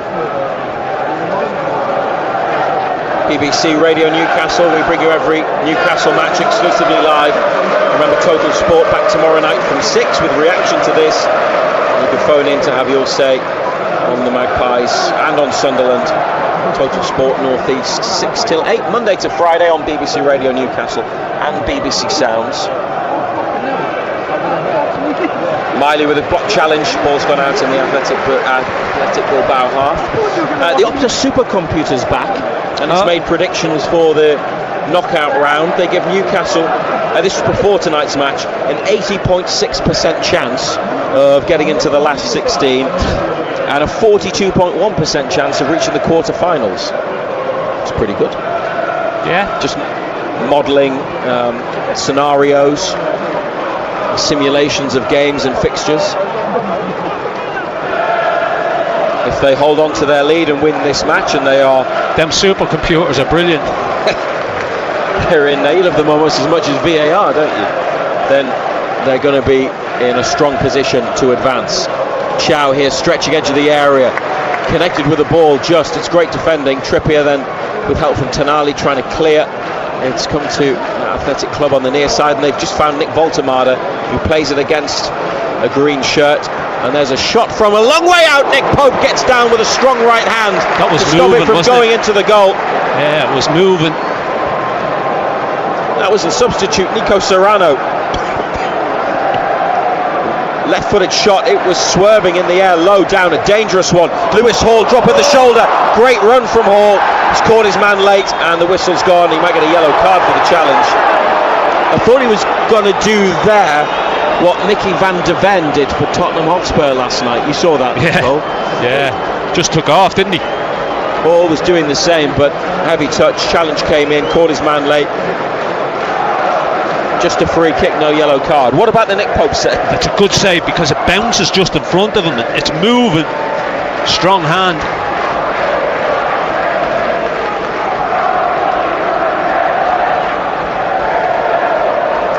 Two 2-0 up still. Byrne and Joelinton with headers in either half. Miley back to Botman. Ramsey and Willock continue to warm up. You thought Ramsey was probably the pick of Newcastle's, certainly the substitutes at West Ham. Yeah. And we thought he might start tonight, or could have been in with a shout, but still waits to come on. Jacob Murphy. Voltemade came short. There's nobody able to go in behind. Voltemade gets it now from Trippier on halfway, near side. He's got two on him, and it's gone for a throw. He's battled well. Had the header in the first half. I think that's his only chance, isn't it, Voltemade? Yeah, it was a decent chance as well.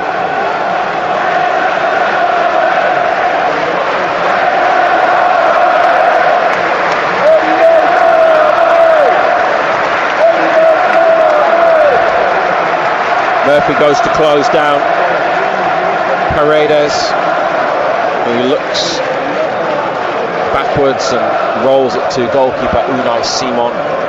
Vivian up the line, and it's a Newcastle throw on the far side. Good goal for Borussia Dortmund, who pulled one back. Man City 3, Dortmund 1. Hasn't happened for Gomez up front, has it? Nothing sticking.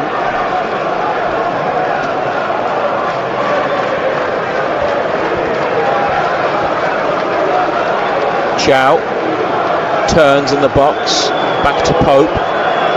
Botman off a green shirt. It's found its way to Hall. He's come inside. Great skill from Lewis Hall. Oh, went to release Elanga. It's cut out. That was exciting play. It's a second or third really skillful run that he's been on. It's now a Newcastle goal kick.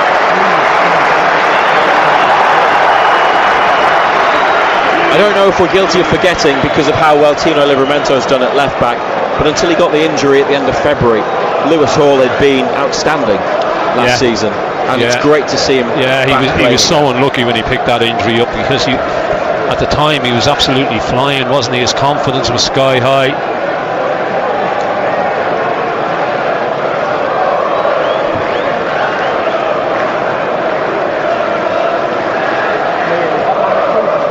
Chow to Trippier. Miley here for the feet of Murphy up towards Voltemade. Sliding challenge. Voltemade went to keep it in and slipped. Throw has been put back into play, and here's the centre half Vivian. Voltemade has lost his boot. He's managed to put it on much quicker than Jed Spence managed last week for Spurs. Tonali and Joelinton tried to challenge, edge of the box, scooped up, could be a problem here. Pope's come, and Botman with a touch back to the goalkeeper under pressure from two. Nick Pope with it in his hands, not a back pass. But they defended that situation. BBC Radio Newcastle, a reminder that we're going to talk about the match till 10:30 tonight. Boyero with a header back, with Murphy on his shoulder from a big kick up the pitch. Send us a message about the game now. If you want to send a text message, it's 81333. Start it with BBC. WhatsApp 08000 321 333. Also start your message with BBC if you're going to WhatsApp us. Boiro to Berenguer on the near side. Inside to the feet of goalkeeper substitute Selton Sanchez. Foul in midfield by Newcastle. Couple more changes. Coming off is Unai Gomez, who's done his best up front tonight, replaced by Asier Hierro. And the other change is at right back. And Jesus Areso, who's on a yellow card, replaced by Andoni Gorosabel, who would perhaps be the player that would start at fullback. Joelinton wins it about 30 yards out, but before he could take a second touch, it was smashed out of play.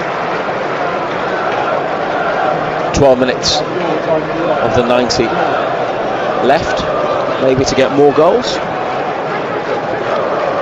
What a game in Belgium. Club Brugge 3, Barcelona 3. Barcelona are going to win that 4-3, aren't they? They are.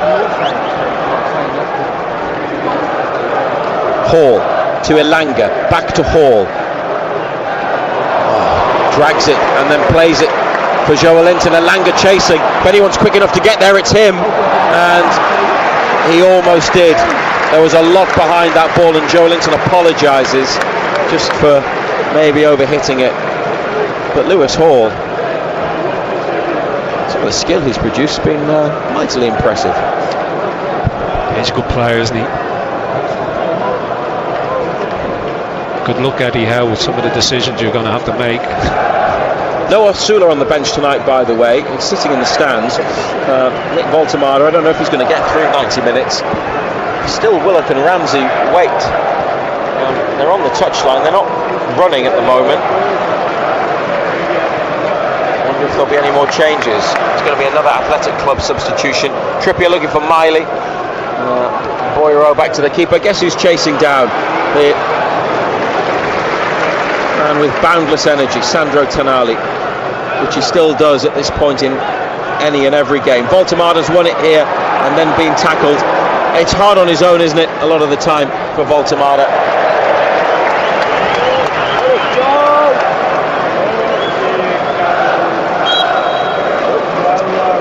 Ajax 0, Galatasaray 3. Another goal's gone in. Alejandro Rego is off, and Inigo Ruiz de Galarreta has come on.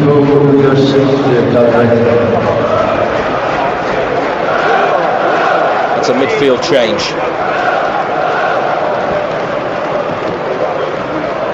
Chested down by Voltemada on halfway. It's got away from Joelinton. And a shot left-footed edge of the box. Looked like it was well struck. Nico Serrano. Took a big deflection though, didn't it? Just looped up and straight into the arms of Nick Pope. Comfortable. I hope the goalkeeper. It was a lot behind it. Here's Hall. Serrano's all over him. Hall back to Botman, looking for Elanga. It's coming to a more central position. Athletic Club have it. Back heel at the edge of the area, but Lewis Miley is onto the ball, finding Murphy, who cuts inside, but turns into a green shirt. And Ruiz de Galarreta, the player on the ball. Now they look for Voltemada. It's beaten him. And Boiro, Voltemada behind him. Back to the keeper it goes. Jacob Ramsey's coming on.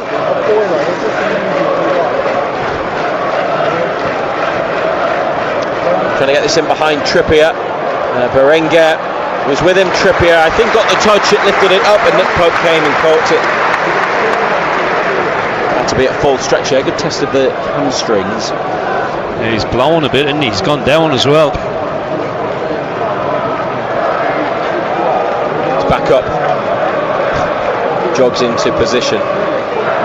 Joelinton Gets himself up the right hand side. Newcastle on the left. That's good play. Tonali and Hall involved. And now Trippier from Miley's ball. First time Murphy. No offside. Jacob Murphy for Nick Voltemada or Anthony Elanga. And between them they've missed it. It's a goal kick. And there's no offside against Murphy either. I don't know whether Voltemada left it because he got a shout. Murphy could have gone for goal himself. Should have been 3-0. Murphy looks level. And they're behind the ball when it's played. They get in each other's way. Voltemada's going off. Ramsey's coming on in his place.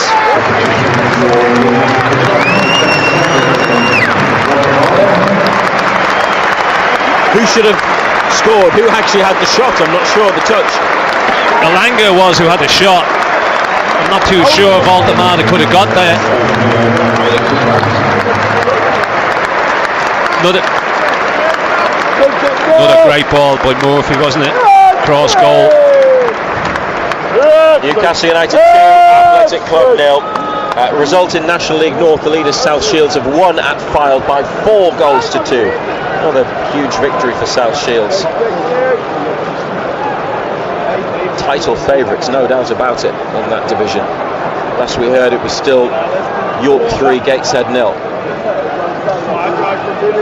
Jacob Ramsey on with 7 minutes to play, and he's gone to the left side. Anthony Elanga's gone up front. Murphy over the top from Miley. Keeper's going to get there. He had his boots on the line of the box, but I think it was, even though he was working with centimetres, seemed in control. Played up to Sanchez, substitute. He's got his socks rolled down low and the small shin pads. A cross coming in from the right hand side that flashes wide of goal.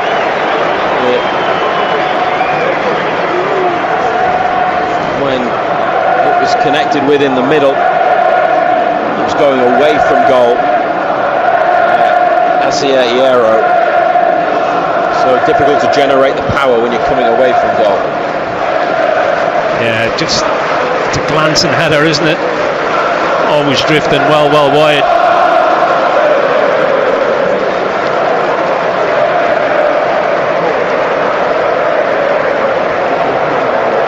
Long goal kick from Nick Pope.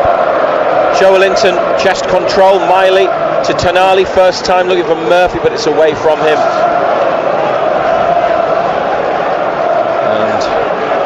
Here goes Adama Boiro. Murphy stops him, makes him go backwards. He turns again, up the line. Tonali's there. Referee Ivan Kruzliak says Murphy committed a foul. And now Murphy won't retreat. And the referee wants the free kick taken from the correct place. Yeah, he's...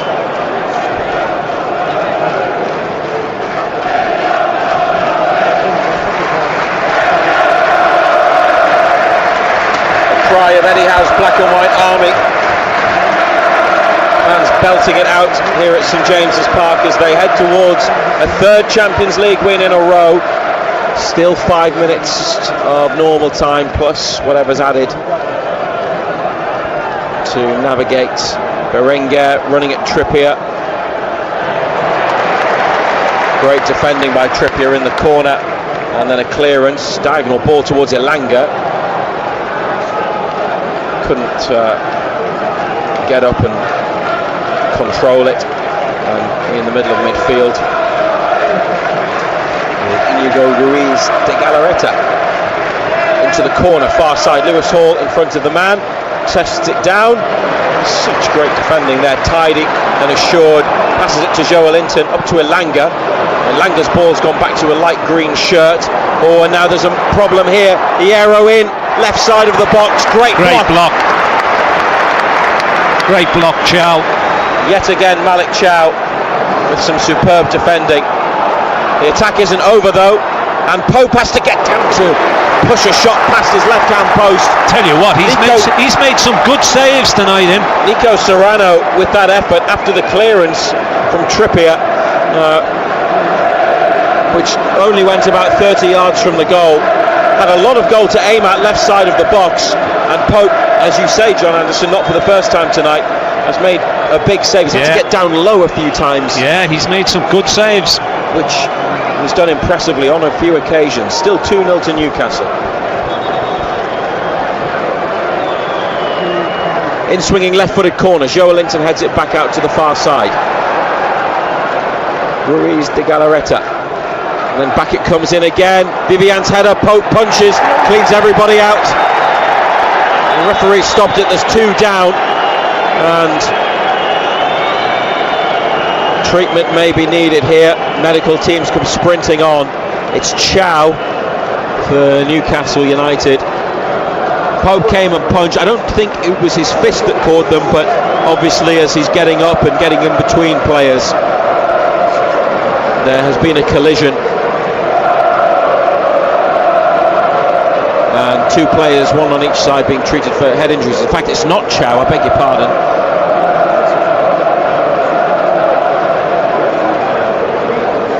It's Tonali, isn't it? It's Sandro Tonali, yes it is.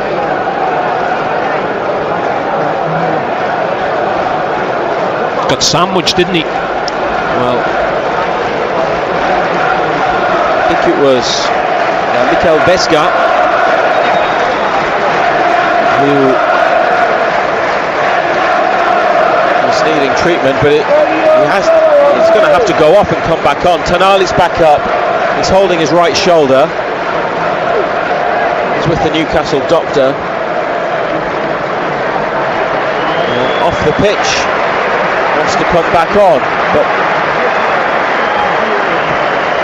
they're both going to have to go off. In fact, it was Paredes, the centre-back.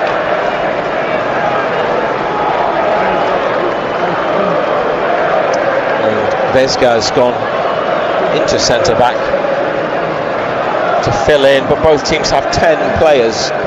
The 90th minute now on BBC Radio Newcastle. Crossfield ball, it's gone for a throw, and a stickler for rules, the Slovakian referee has let them both on straight away after the ball's been played. Normally in the Premier League you're for 30 seconds. Yeah, as I say, different rules, isn't it? Unless it is. Same game, different rules. Malik Chow through the middle, looking for Murphy, intercepted on halfway. Miley getting back to cover in defence. Sanchez with it, Trippier puts it out. Gateshead have been beaten 4-0 away at York in the National League tonight. When Simon Pride comes back on after the game to take us to 10:30 on BBC Radio Newcastle and BBC Sounds, he will go through all of the full-time scores in the Champions League and 5 minutes beyond. Gateshead saved a last-minute York penalty, otherwise it would have been 5-0.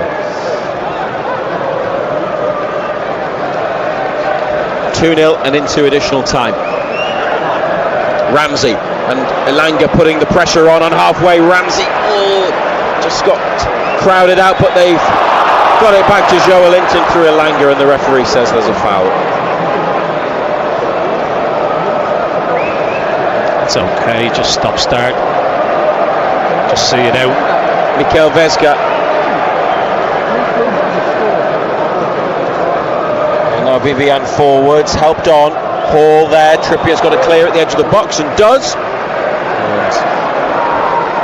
misses all of the outfield players, and Unai Simon at the back.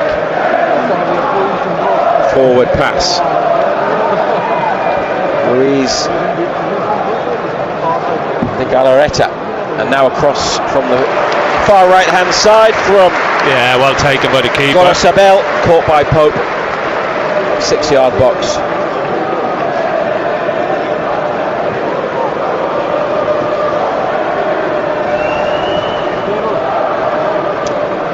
Well, it is 4-3 in Belgium, but it's the other way to what I said it might be. Bruges 4, Barcelona 3. What a game.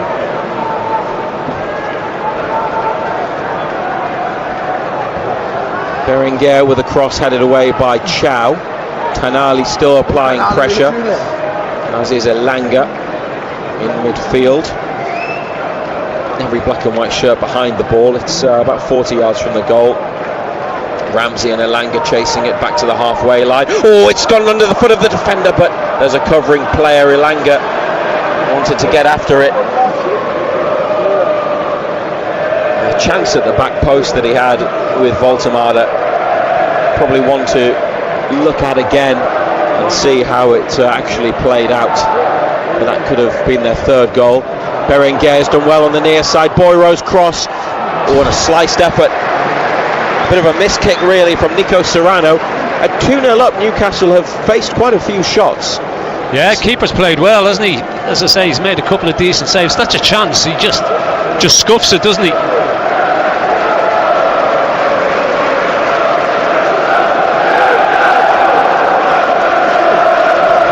This is the third minute of the 5 that were added on. Pope out of play on the far side, slipping as he sent the ball up the pitch.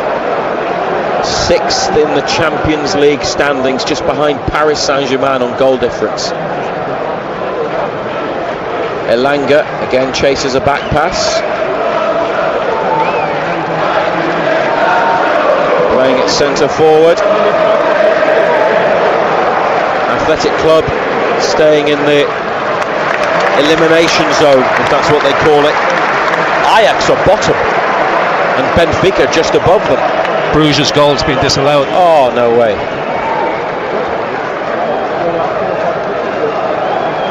They must be absolutely gutted. Chance to beat Barcelona. Still playing in that match. Yeah. Ball up the pitch from Pope's gone out again, and there's just over a minute to play. BBC Radio Newcastle. Get in touch on X at BBC Newcastle. Send us a message about the match. Or you can call 0800 234 6565. Ring us now, 0800 234 6565. Up to halfway, taken by Berenguer. Sanchez in towards the right corner. Chow's come across, and he's textbook. Yeah, he's just top class, isn't he? Yeah. Used his strength, held off the man, could have let it run behind, didn't, turned inside. Just tight and tidy defending. Just does it so well. Berenguer, that might have crossed the line. Newcastle saying it did. He's been allowed to play on and deliver a cross, Botman diving header. Joelinton challenge. Elanga back heel, look for Tonali. It's found Joelinton. Tonali can't get it to Ramsey, but Sandro Tonali's been caught late, and there's an apology coming his way. There's not much time left now. 5 minutes are up. That's it. And that'll do. 3 Champions League wins in a row, and no goals conceded. Newcastle United well placed to progress to the knockout round, either automatically or maybe through the playoffs. 6th in the standings with 3 wins out of 4 in total at the halfway point in the competition. 4-0 in Belgium, 3-0 against Benfica, now 2-0 tonight against Athletic Club from Spain. They are getting results and they are producing in Europe, even if they have their struggles in the Premier League. It's been another enjoyable night at the very top of the European game here at St James's Park. Dan Burn, a wonderful header in the first half from Trippier's free kick. Then Joelinton nodding in Barnes' cross early in the second half for Newcastle United's 2 goals this evening. And they have beaten Athletic Club here in the end fairly comfortably, despite some moments of concern in the first half and facing a few shots when they had their 2-0 lead as the game ran towards its close. Great result, John Anderson. Yeah, it was everything you thought it would be. Technically, Atletico were very good. First half they pressed, used up an awful lot of energy. They had no outlet. They had nothing up front. Great header from Dan Bourne. second goal really killed the ball up. I mean, it's everything that we said it would be. You know, it's they couldn't handle the physical presence. They couldn't handle the height situation. Very, very similar to the Benfica game, you know, so it was comfortable in the end, although Nick Pope's had 1 or 2 saves to make.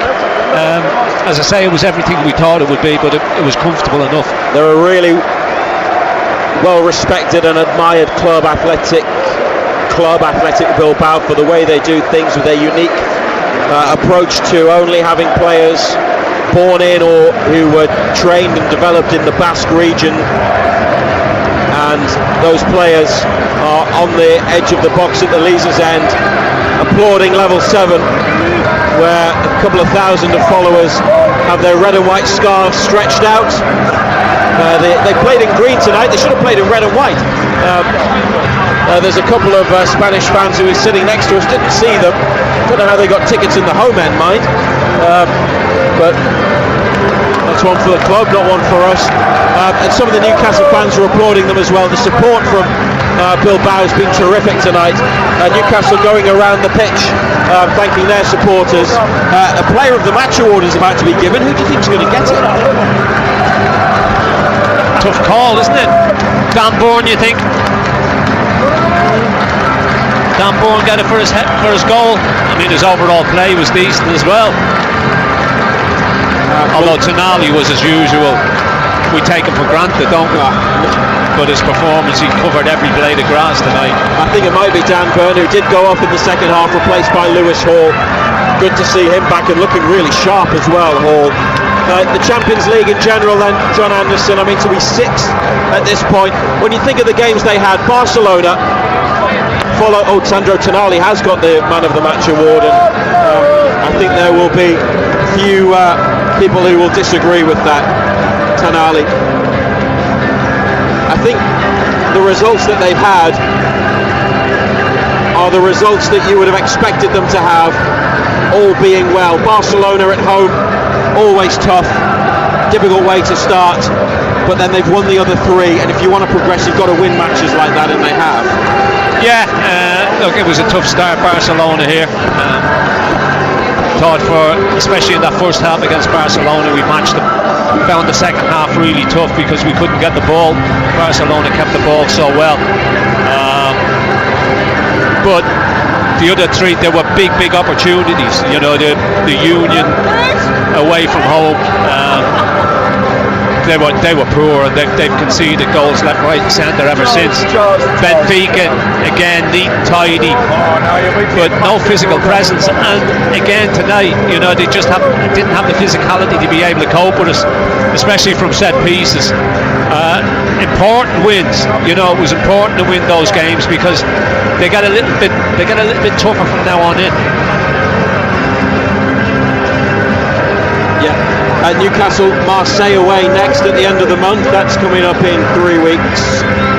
And then they've got Bayer Leverkusen, which is just a few days before the first derby of the Premier League season. Then the other 2 matches, PSV here and PSG away, are at the end of January.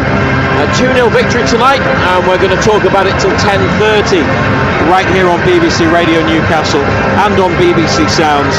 If you'd like to join our conversation, we'd love to hear from you.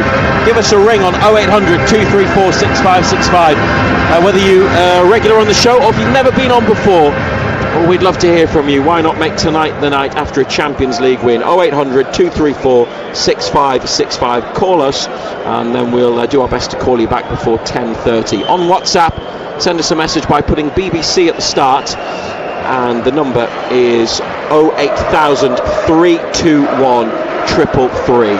Or if you prefer to text, and you've got a minute to summarise your thoughts on the match, text number is 81333. And you must start that with BBC as well. Big Dan Burn being interviewed on the pitch. It was a fabulous header to get things started, wasn't it, from Burn in the 11th minute from Trippier's free kick, after Joelinton had a goal ruled out as well, but the Brazilian put one in that stood and counted. A header in the second half just a few minutes after the match resumed, and those were Newcastle United's 2 goals. Another clean sheet, 3 Champions League wins in a row, and up to 6th in the table. What a great start it's been to their European campaign this season. Final score at St James's Park on BBC Radio Newcastle. Newcastle United 2, Athletic Club 0.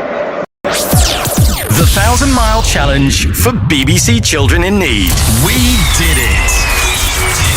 Huge congratulations to BBC radio teams from across the British Isles. Together, walking 3-legged for 1,000 miles for BBC Children in Need. Thank you for your support.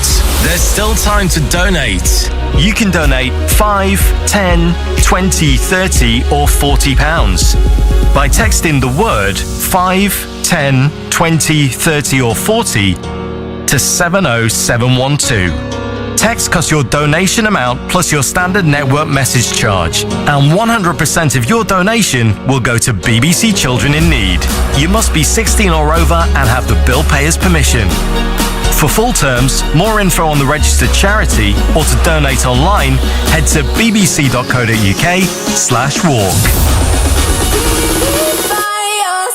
The 1,000 Mile Challenge for BBC Children in Need.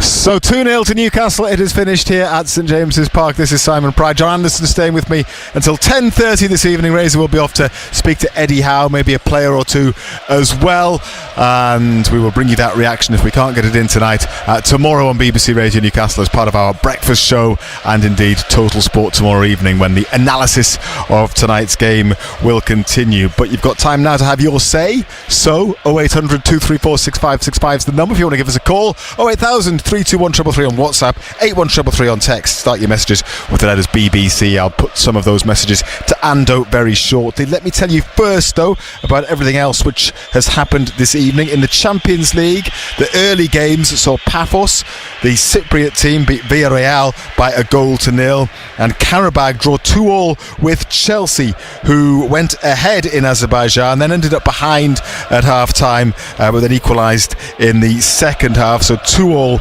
it finished there. Ajax 0, Galatasaray 3, a hat-trick for Victor Osimhen in the second half for the Turkish team. Bayer Leverkusen have won 1-0 in Portugal against Benfica. Patrick Schick with the only goal of the game. Club Brugge 3, Barcelona 3. Quite a game in Belgium, going one way then the other.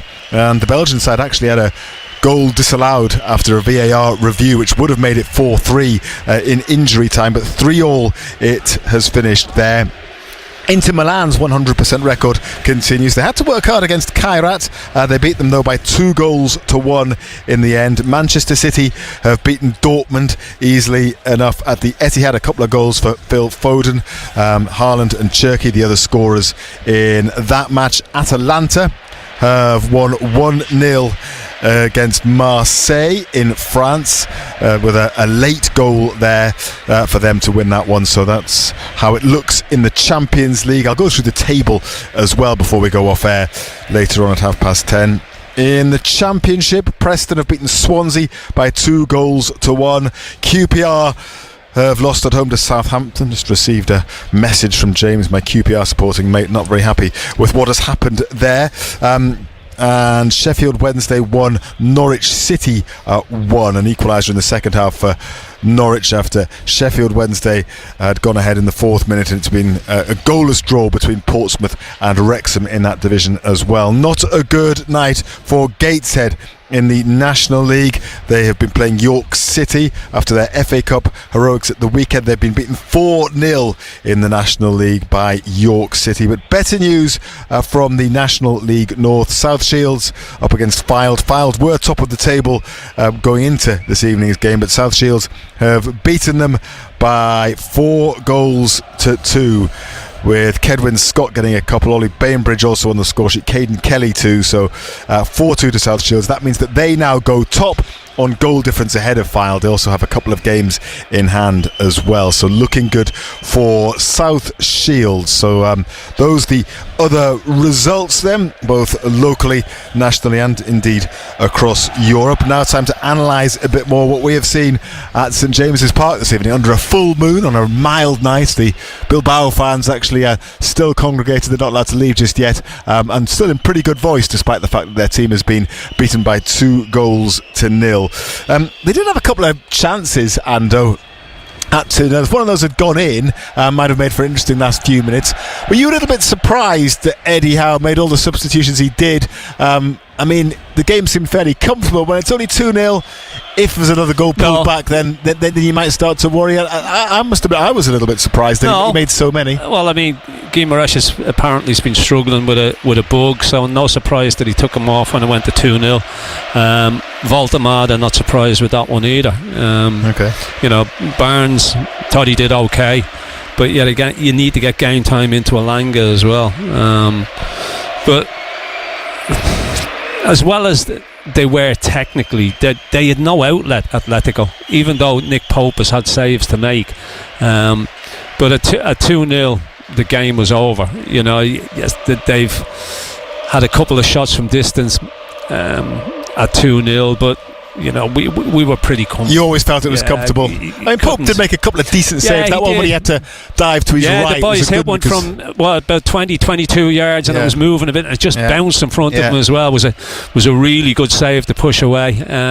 But I just thought it was comfortable. It was everything I thought it would be. I thought it would be identical to the Benfica game, who were technically good, but they couldn't live with us from set pieces. The height advantage told, the physicality told as well. I thought Friday, you know, I thought first half they pressed high up and they worked hard, but they looked really, really leggy second half. You know, it looked like it took a lot out of them that first half. Yeah, because they did press quite high in that first half, and they had a bit of a go at Newcastle. They worked hard, but it was in the end it was pretty comfortable. It was fairly comfortable. It was very comfortable in the end. Newcastle winning by 2-0 this evening. Do send your messages in. Steve from Liam Lane actually didn't read his message out before the game. We had so many, but he predicted a 2-0 win to the extent he had a bet on it as well, so he'll be happy. Gemma in Prudhoe, you might remember Gemma has often commented about how they always win when she's here. She's been here tonight. That's 21st. Well, they don't always win, but unbeaten. 21st game unbeaten.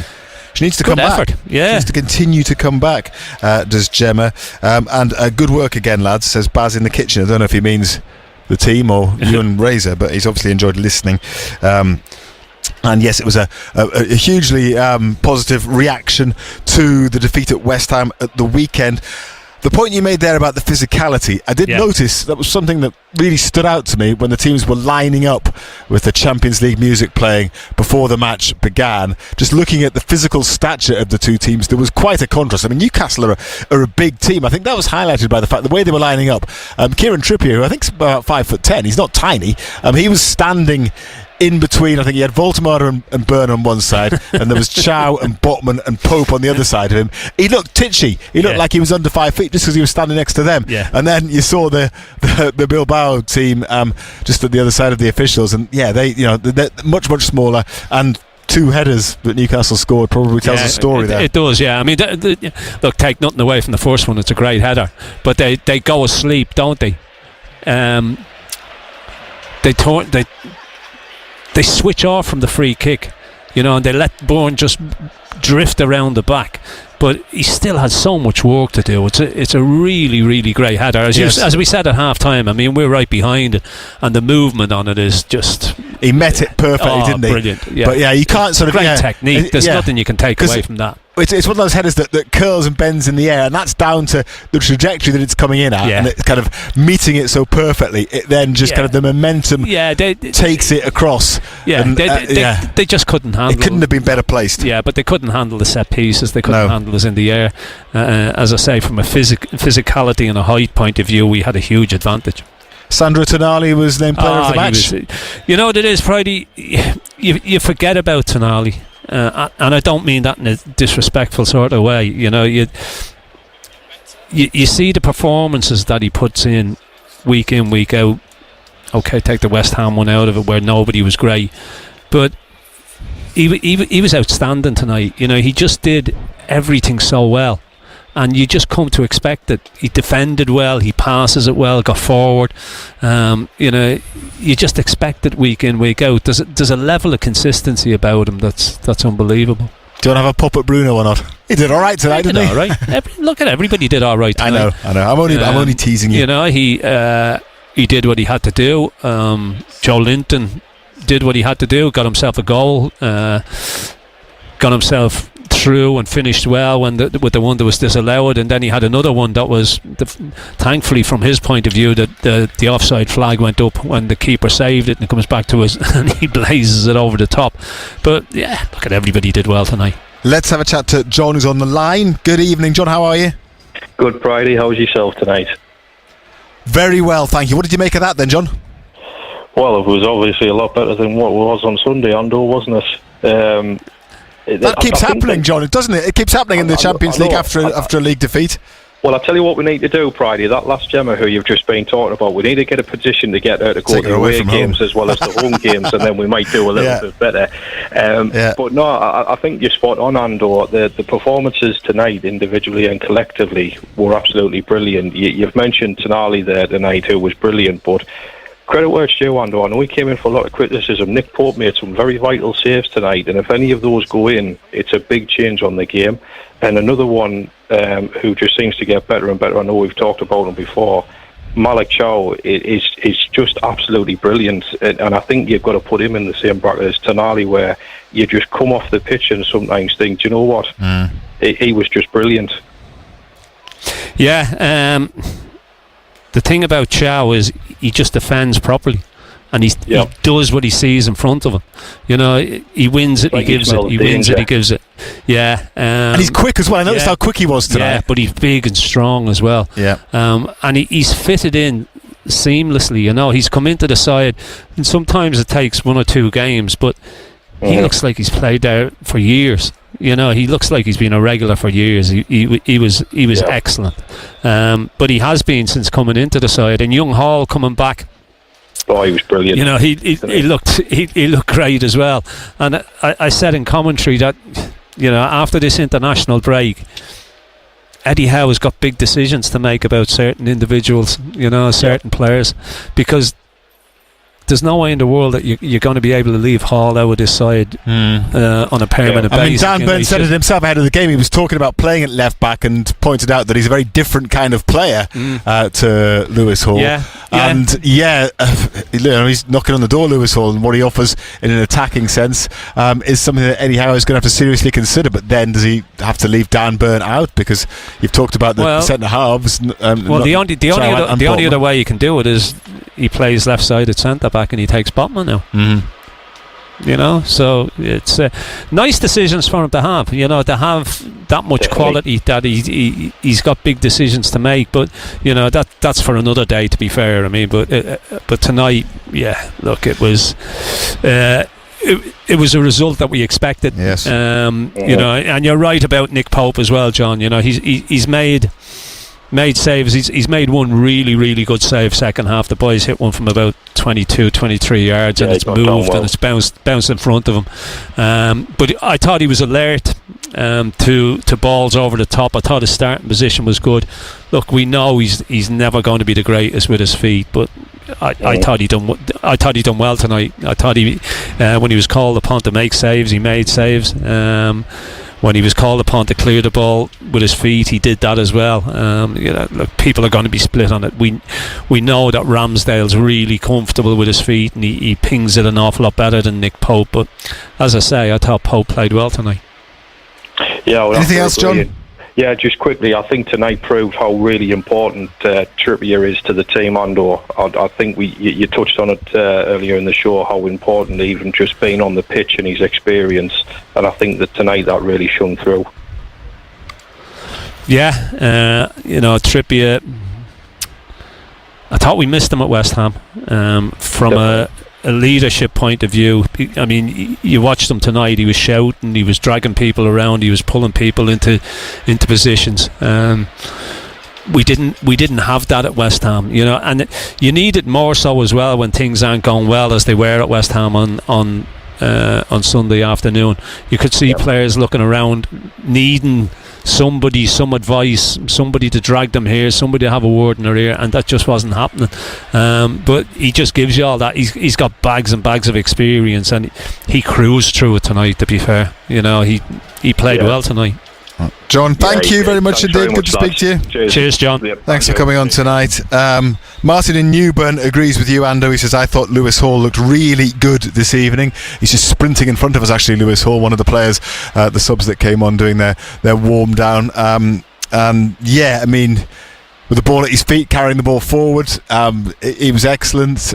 His distribution was good as well. He's obviously a solid enough defender too, Ando. So, you know, he got into the England squad, hadn't he? So, I mean, he's going to be somebody that has got ambitions for the summer as well in terms of the World Cup. He's going to be really pushing to start games now. Yeah, look, he'll want to get back in the side. He will want to go to the World Cup. He's already got himself international caps. He's been involved with the England setup, and he'll want more of that. But Dan Bourne will want that as well. Yes, you know, indeed. The thing that young Hall has got in the side is that he's got bags of time because he's a young boy. He's got more World Cups, he's got more European Championships to look forward to. Dan Burn hasn't. No, very good point. Gareth says a win is a win, and it was some header from Byrne, but you can hoist Barcelona and my Aka in the river. Thanks for tonight though, lad, says Gareth. Yeah, that might have ruined a few. Yeah, you wouldn't have predicted that, would you? No, a 3-3 draw in Belgium against Club Bruges for them. And one more for now, and then we'll have a chat to Darryl. Matty, who's in Ashington. We need to do that away from home now, not just at home, like we have said plenty of times, if things are to change, Ando. Everyone did a shift, apart from Gordon, who was poor again. When he went off, we looked way better, says Matty. Is that fair? He didn't look right from the start. You know, he didn't look as if he was moving well. I don't know whether it's the hip situation or not, but he's coming in for a bit of criticism, is Anthony Gordon. But as I say, he didn't look right straight from the off. Darryl is on the line. Good evening, Darryl. How are you? Hi, Ando. Hi, Brady. Darryl. You're on your way home after the match. What did you make of what you saw? You know what, Brady? I was very impressed. It was a very physical display, which we haven't seen for a little while. And you know, you mentioned earlier when the two teams lined up, you could tell the difference straight away. I mean, they're not a very big and powerful side of Bilbao, and it showed straight away. I thought their midfield, we got at their midfield, we sort of really physically dominated their midfield and really put them under pressure in that first half. I know we dropped off a bit in the second, but by that point the game was done and dusted. We really nullified the threat that they had. I don't think they really had a clear shot on target until the second half. And I want, you know, the message you've just read out there, Brady sums it all up. You know, this is a great result to have, and it really puts us in a strong position in the Champions League, but we need to see this in the Premier League away from home. We can't afford to keep doing what we do away from home in the Premier League. We need to see what we've seen tonight and what we've seen in all the home games in the Premier League. We need to see that away from home, because if we can't fix that out, we're not going to be playing in this competition next season. Yeah, look, I think the physicality in the Champions League against the so-called lesser teams isn't what you see every week in the Premier League. I think the difference in physicality in the Premier League and other leagues around Europe was totally different, Darryl. You know, even West Ham showed that at the weekend. They were an awful lot more physical than Atletico were tonight. It was everything that I thought it would be. I thought it was going to be exactly the same as the Benfica game. I thought they would be technically very good on the ball. They would pass it well, they'd move well. But when it came to the physical side of it and the height and the set piece side of it, they just couldn't deal with it. You know, so look, it was a big win in the context of the Champions League. You know, puts us on 9 points. Important wins. The games will probably get a little bit tougher because 3 of them are away from home of the last 4. But we need to sort the Premier League out. You know, that performance on Sunday was something that didn't see coming, not to the level of that performance. You know, we go to Brentford at the weekend. and we need to start winning games away from home. You know, not just win games, but the performances away from home have to be better as well. So hopefully this tonight will give us a little bit of belief, although we've said that before. You know, we've said that about winning games and getting that belief, but something needs to change away from home, that's for sure. Wins like this tonight are only compounded if you can do the same in the league, and absolutely we need to be doing that on Sunday. And if the players can get themselves up for games like tonight, then there's no excuse as to why they can't do it again on Sunday, because the Premier League is your bread and butter, and the Premier League is where you earn your stripes to play in the Champions League. Well, if you don't start picking wins up and start winning games in the Premier League, and start winning an awful lot more games than we're winning at this moment in time in the league, we're not going to be playing Champions League football next season. You know, so that carrot has got to be there. You know, that's it's simple. If you want Champions League football, performances away from home will have to improve. Absolutely. Thank you, Daryl. Cheers, Daryl. Take it easy. All the best, mate. Good to talk to you. And we'll talk to Steve in a moment. I'm just going to, before that, run through the table, the Champions League table. You've already mentioned about the games to come, Ando, with plenty of them away from home, which is going to make it trickier. But tonight's victory has established Newcastle in that top 8, which would then, if they could stay there, mean that they would avoid a playoff in order to progress further in the competition. Currently, Bayern Munich, Arsenal and Inter Milan, the teams with 100% records with 12 points from their 4 games. Arsenal, who haven't conceded a goal in all competitions in 8, haven't conceded a goal at all in the Champions League either. They are looking ominously good, aren't they? But Bayern Munich and Inter Milan, who won tonight, also on 12 points. Manchester City have 10 points from their 4 games, so they're unbeaten.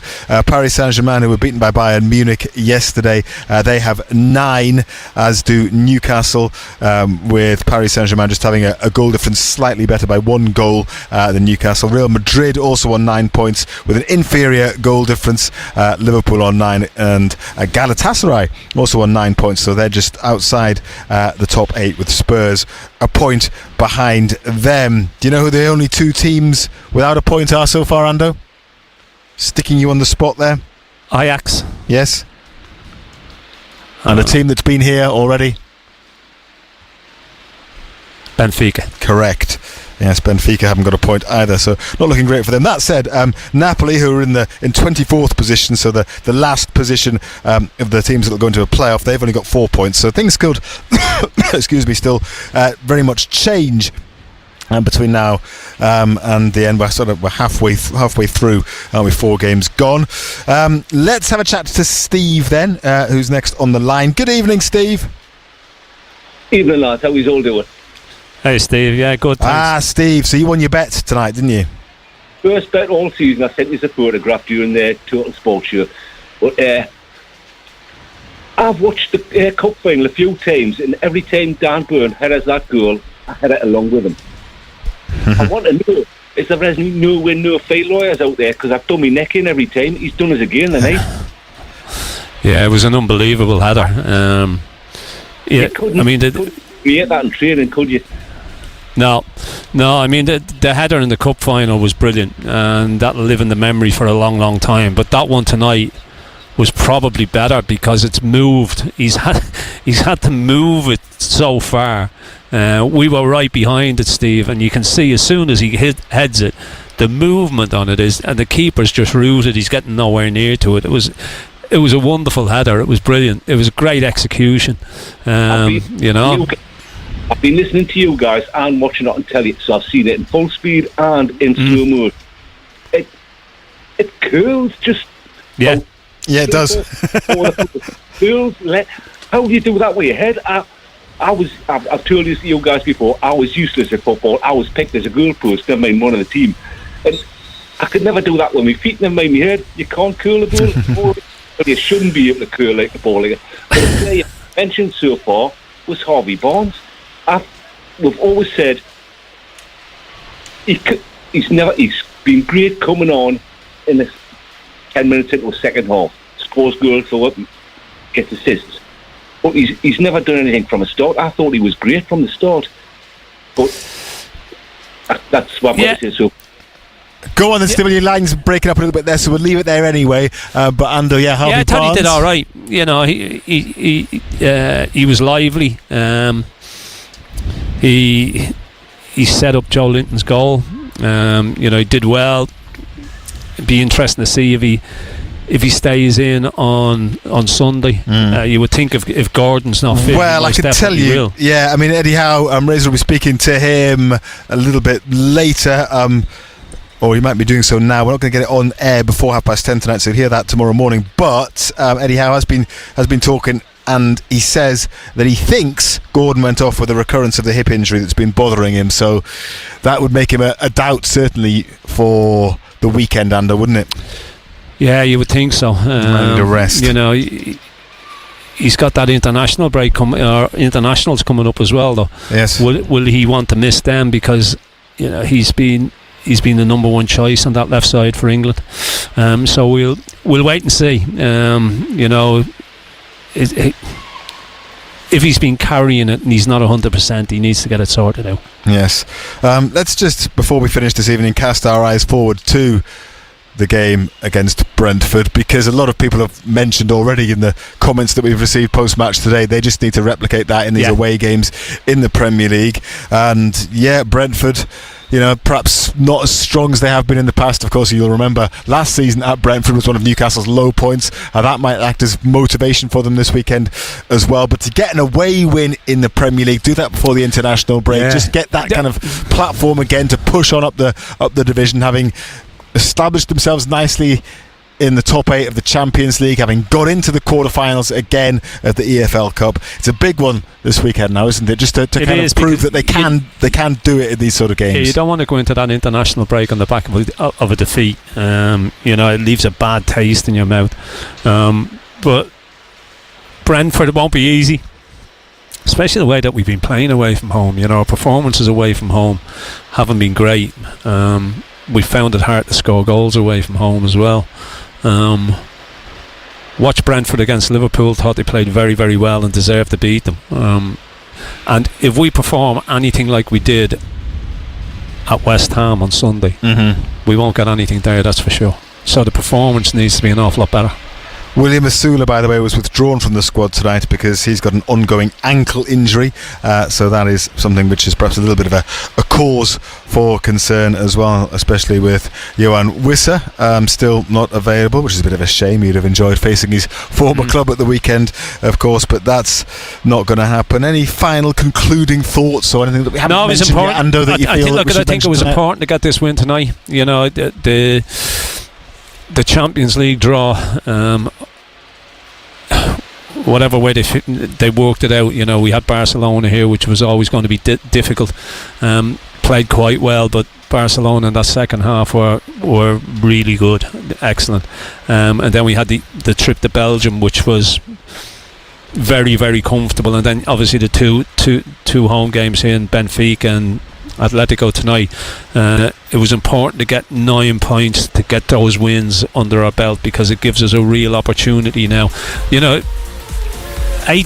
Finishing in that top 8 isn't out of the realms of possibility, but games from now on in this Champions League get a little bit tougher because 3 of the next 4 are all away from home. Ando, thank you as ever. Enjoy your evening at the races tomorrow, or afternoon at the races. I will do, thank you. You go to Newcastle races, good luck. If I hear any news, I'll send you a text. Let us know when you've you'll let me know when you've had a winner. I will. I'll let you know if I've had a loser as well. Thank you, Ando, and thanks to everyone for listening as well. Thanks for all your messages. We will continue to react tomorrow evening on Total Sport, of course, but it's been another very satisfactory night of European football here at St James's Park. Free kick, probably more like 35 yards out. It's on the right. Players now make their way into the box. Dan Burn round the back. Oh, what a header! Oh! Big Dan Burn round the back with a wonderful header.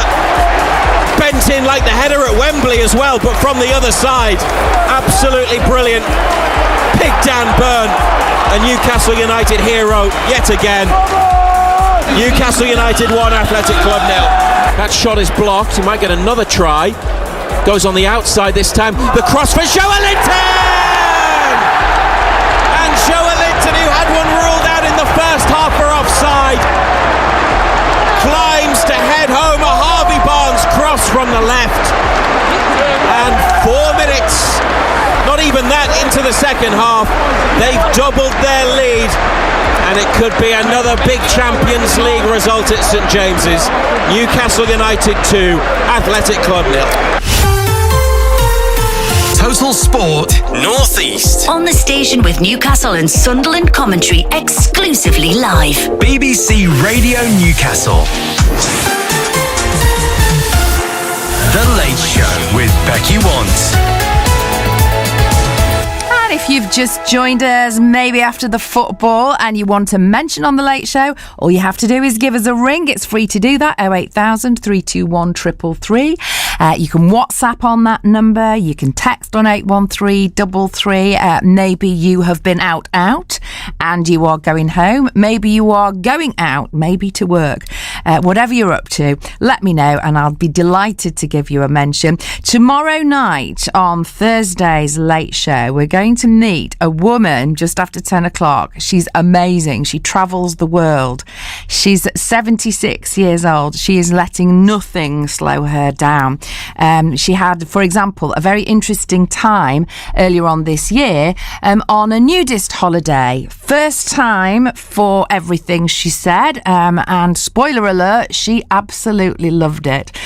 She's amazing. That's tomorrow night just after 10 o'clock, and in a little while I'm going to ask you to see if you can make a match. It's you, the Late Show family, versus me, and music on the way from the Pet Shop Boys, Suburbia, a stunning love song from Nielsen, I think you'll know the one, and this from Olivia Dean.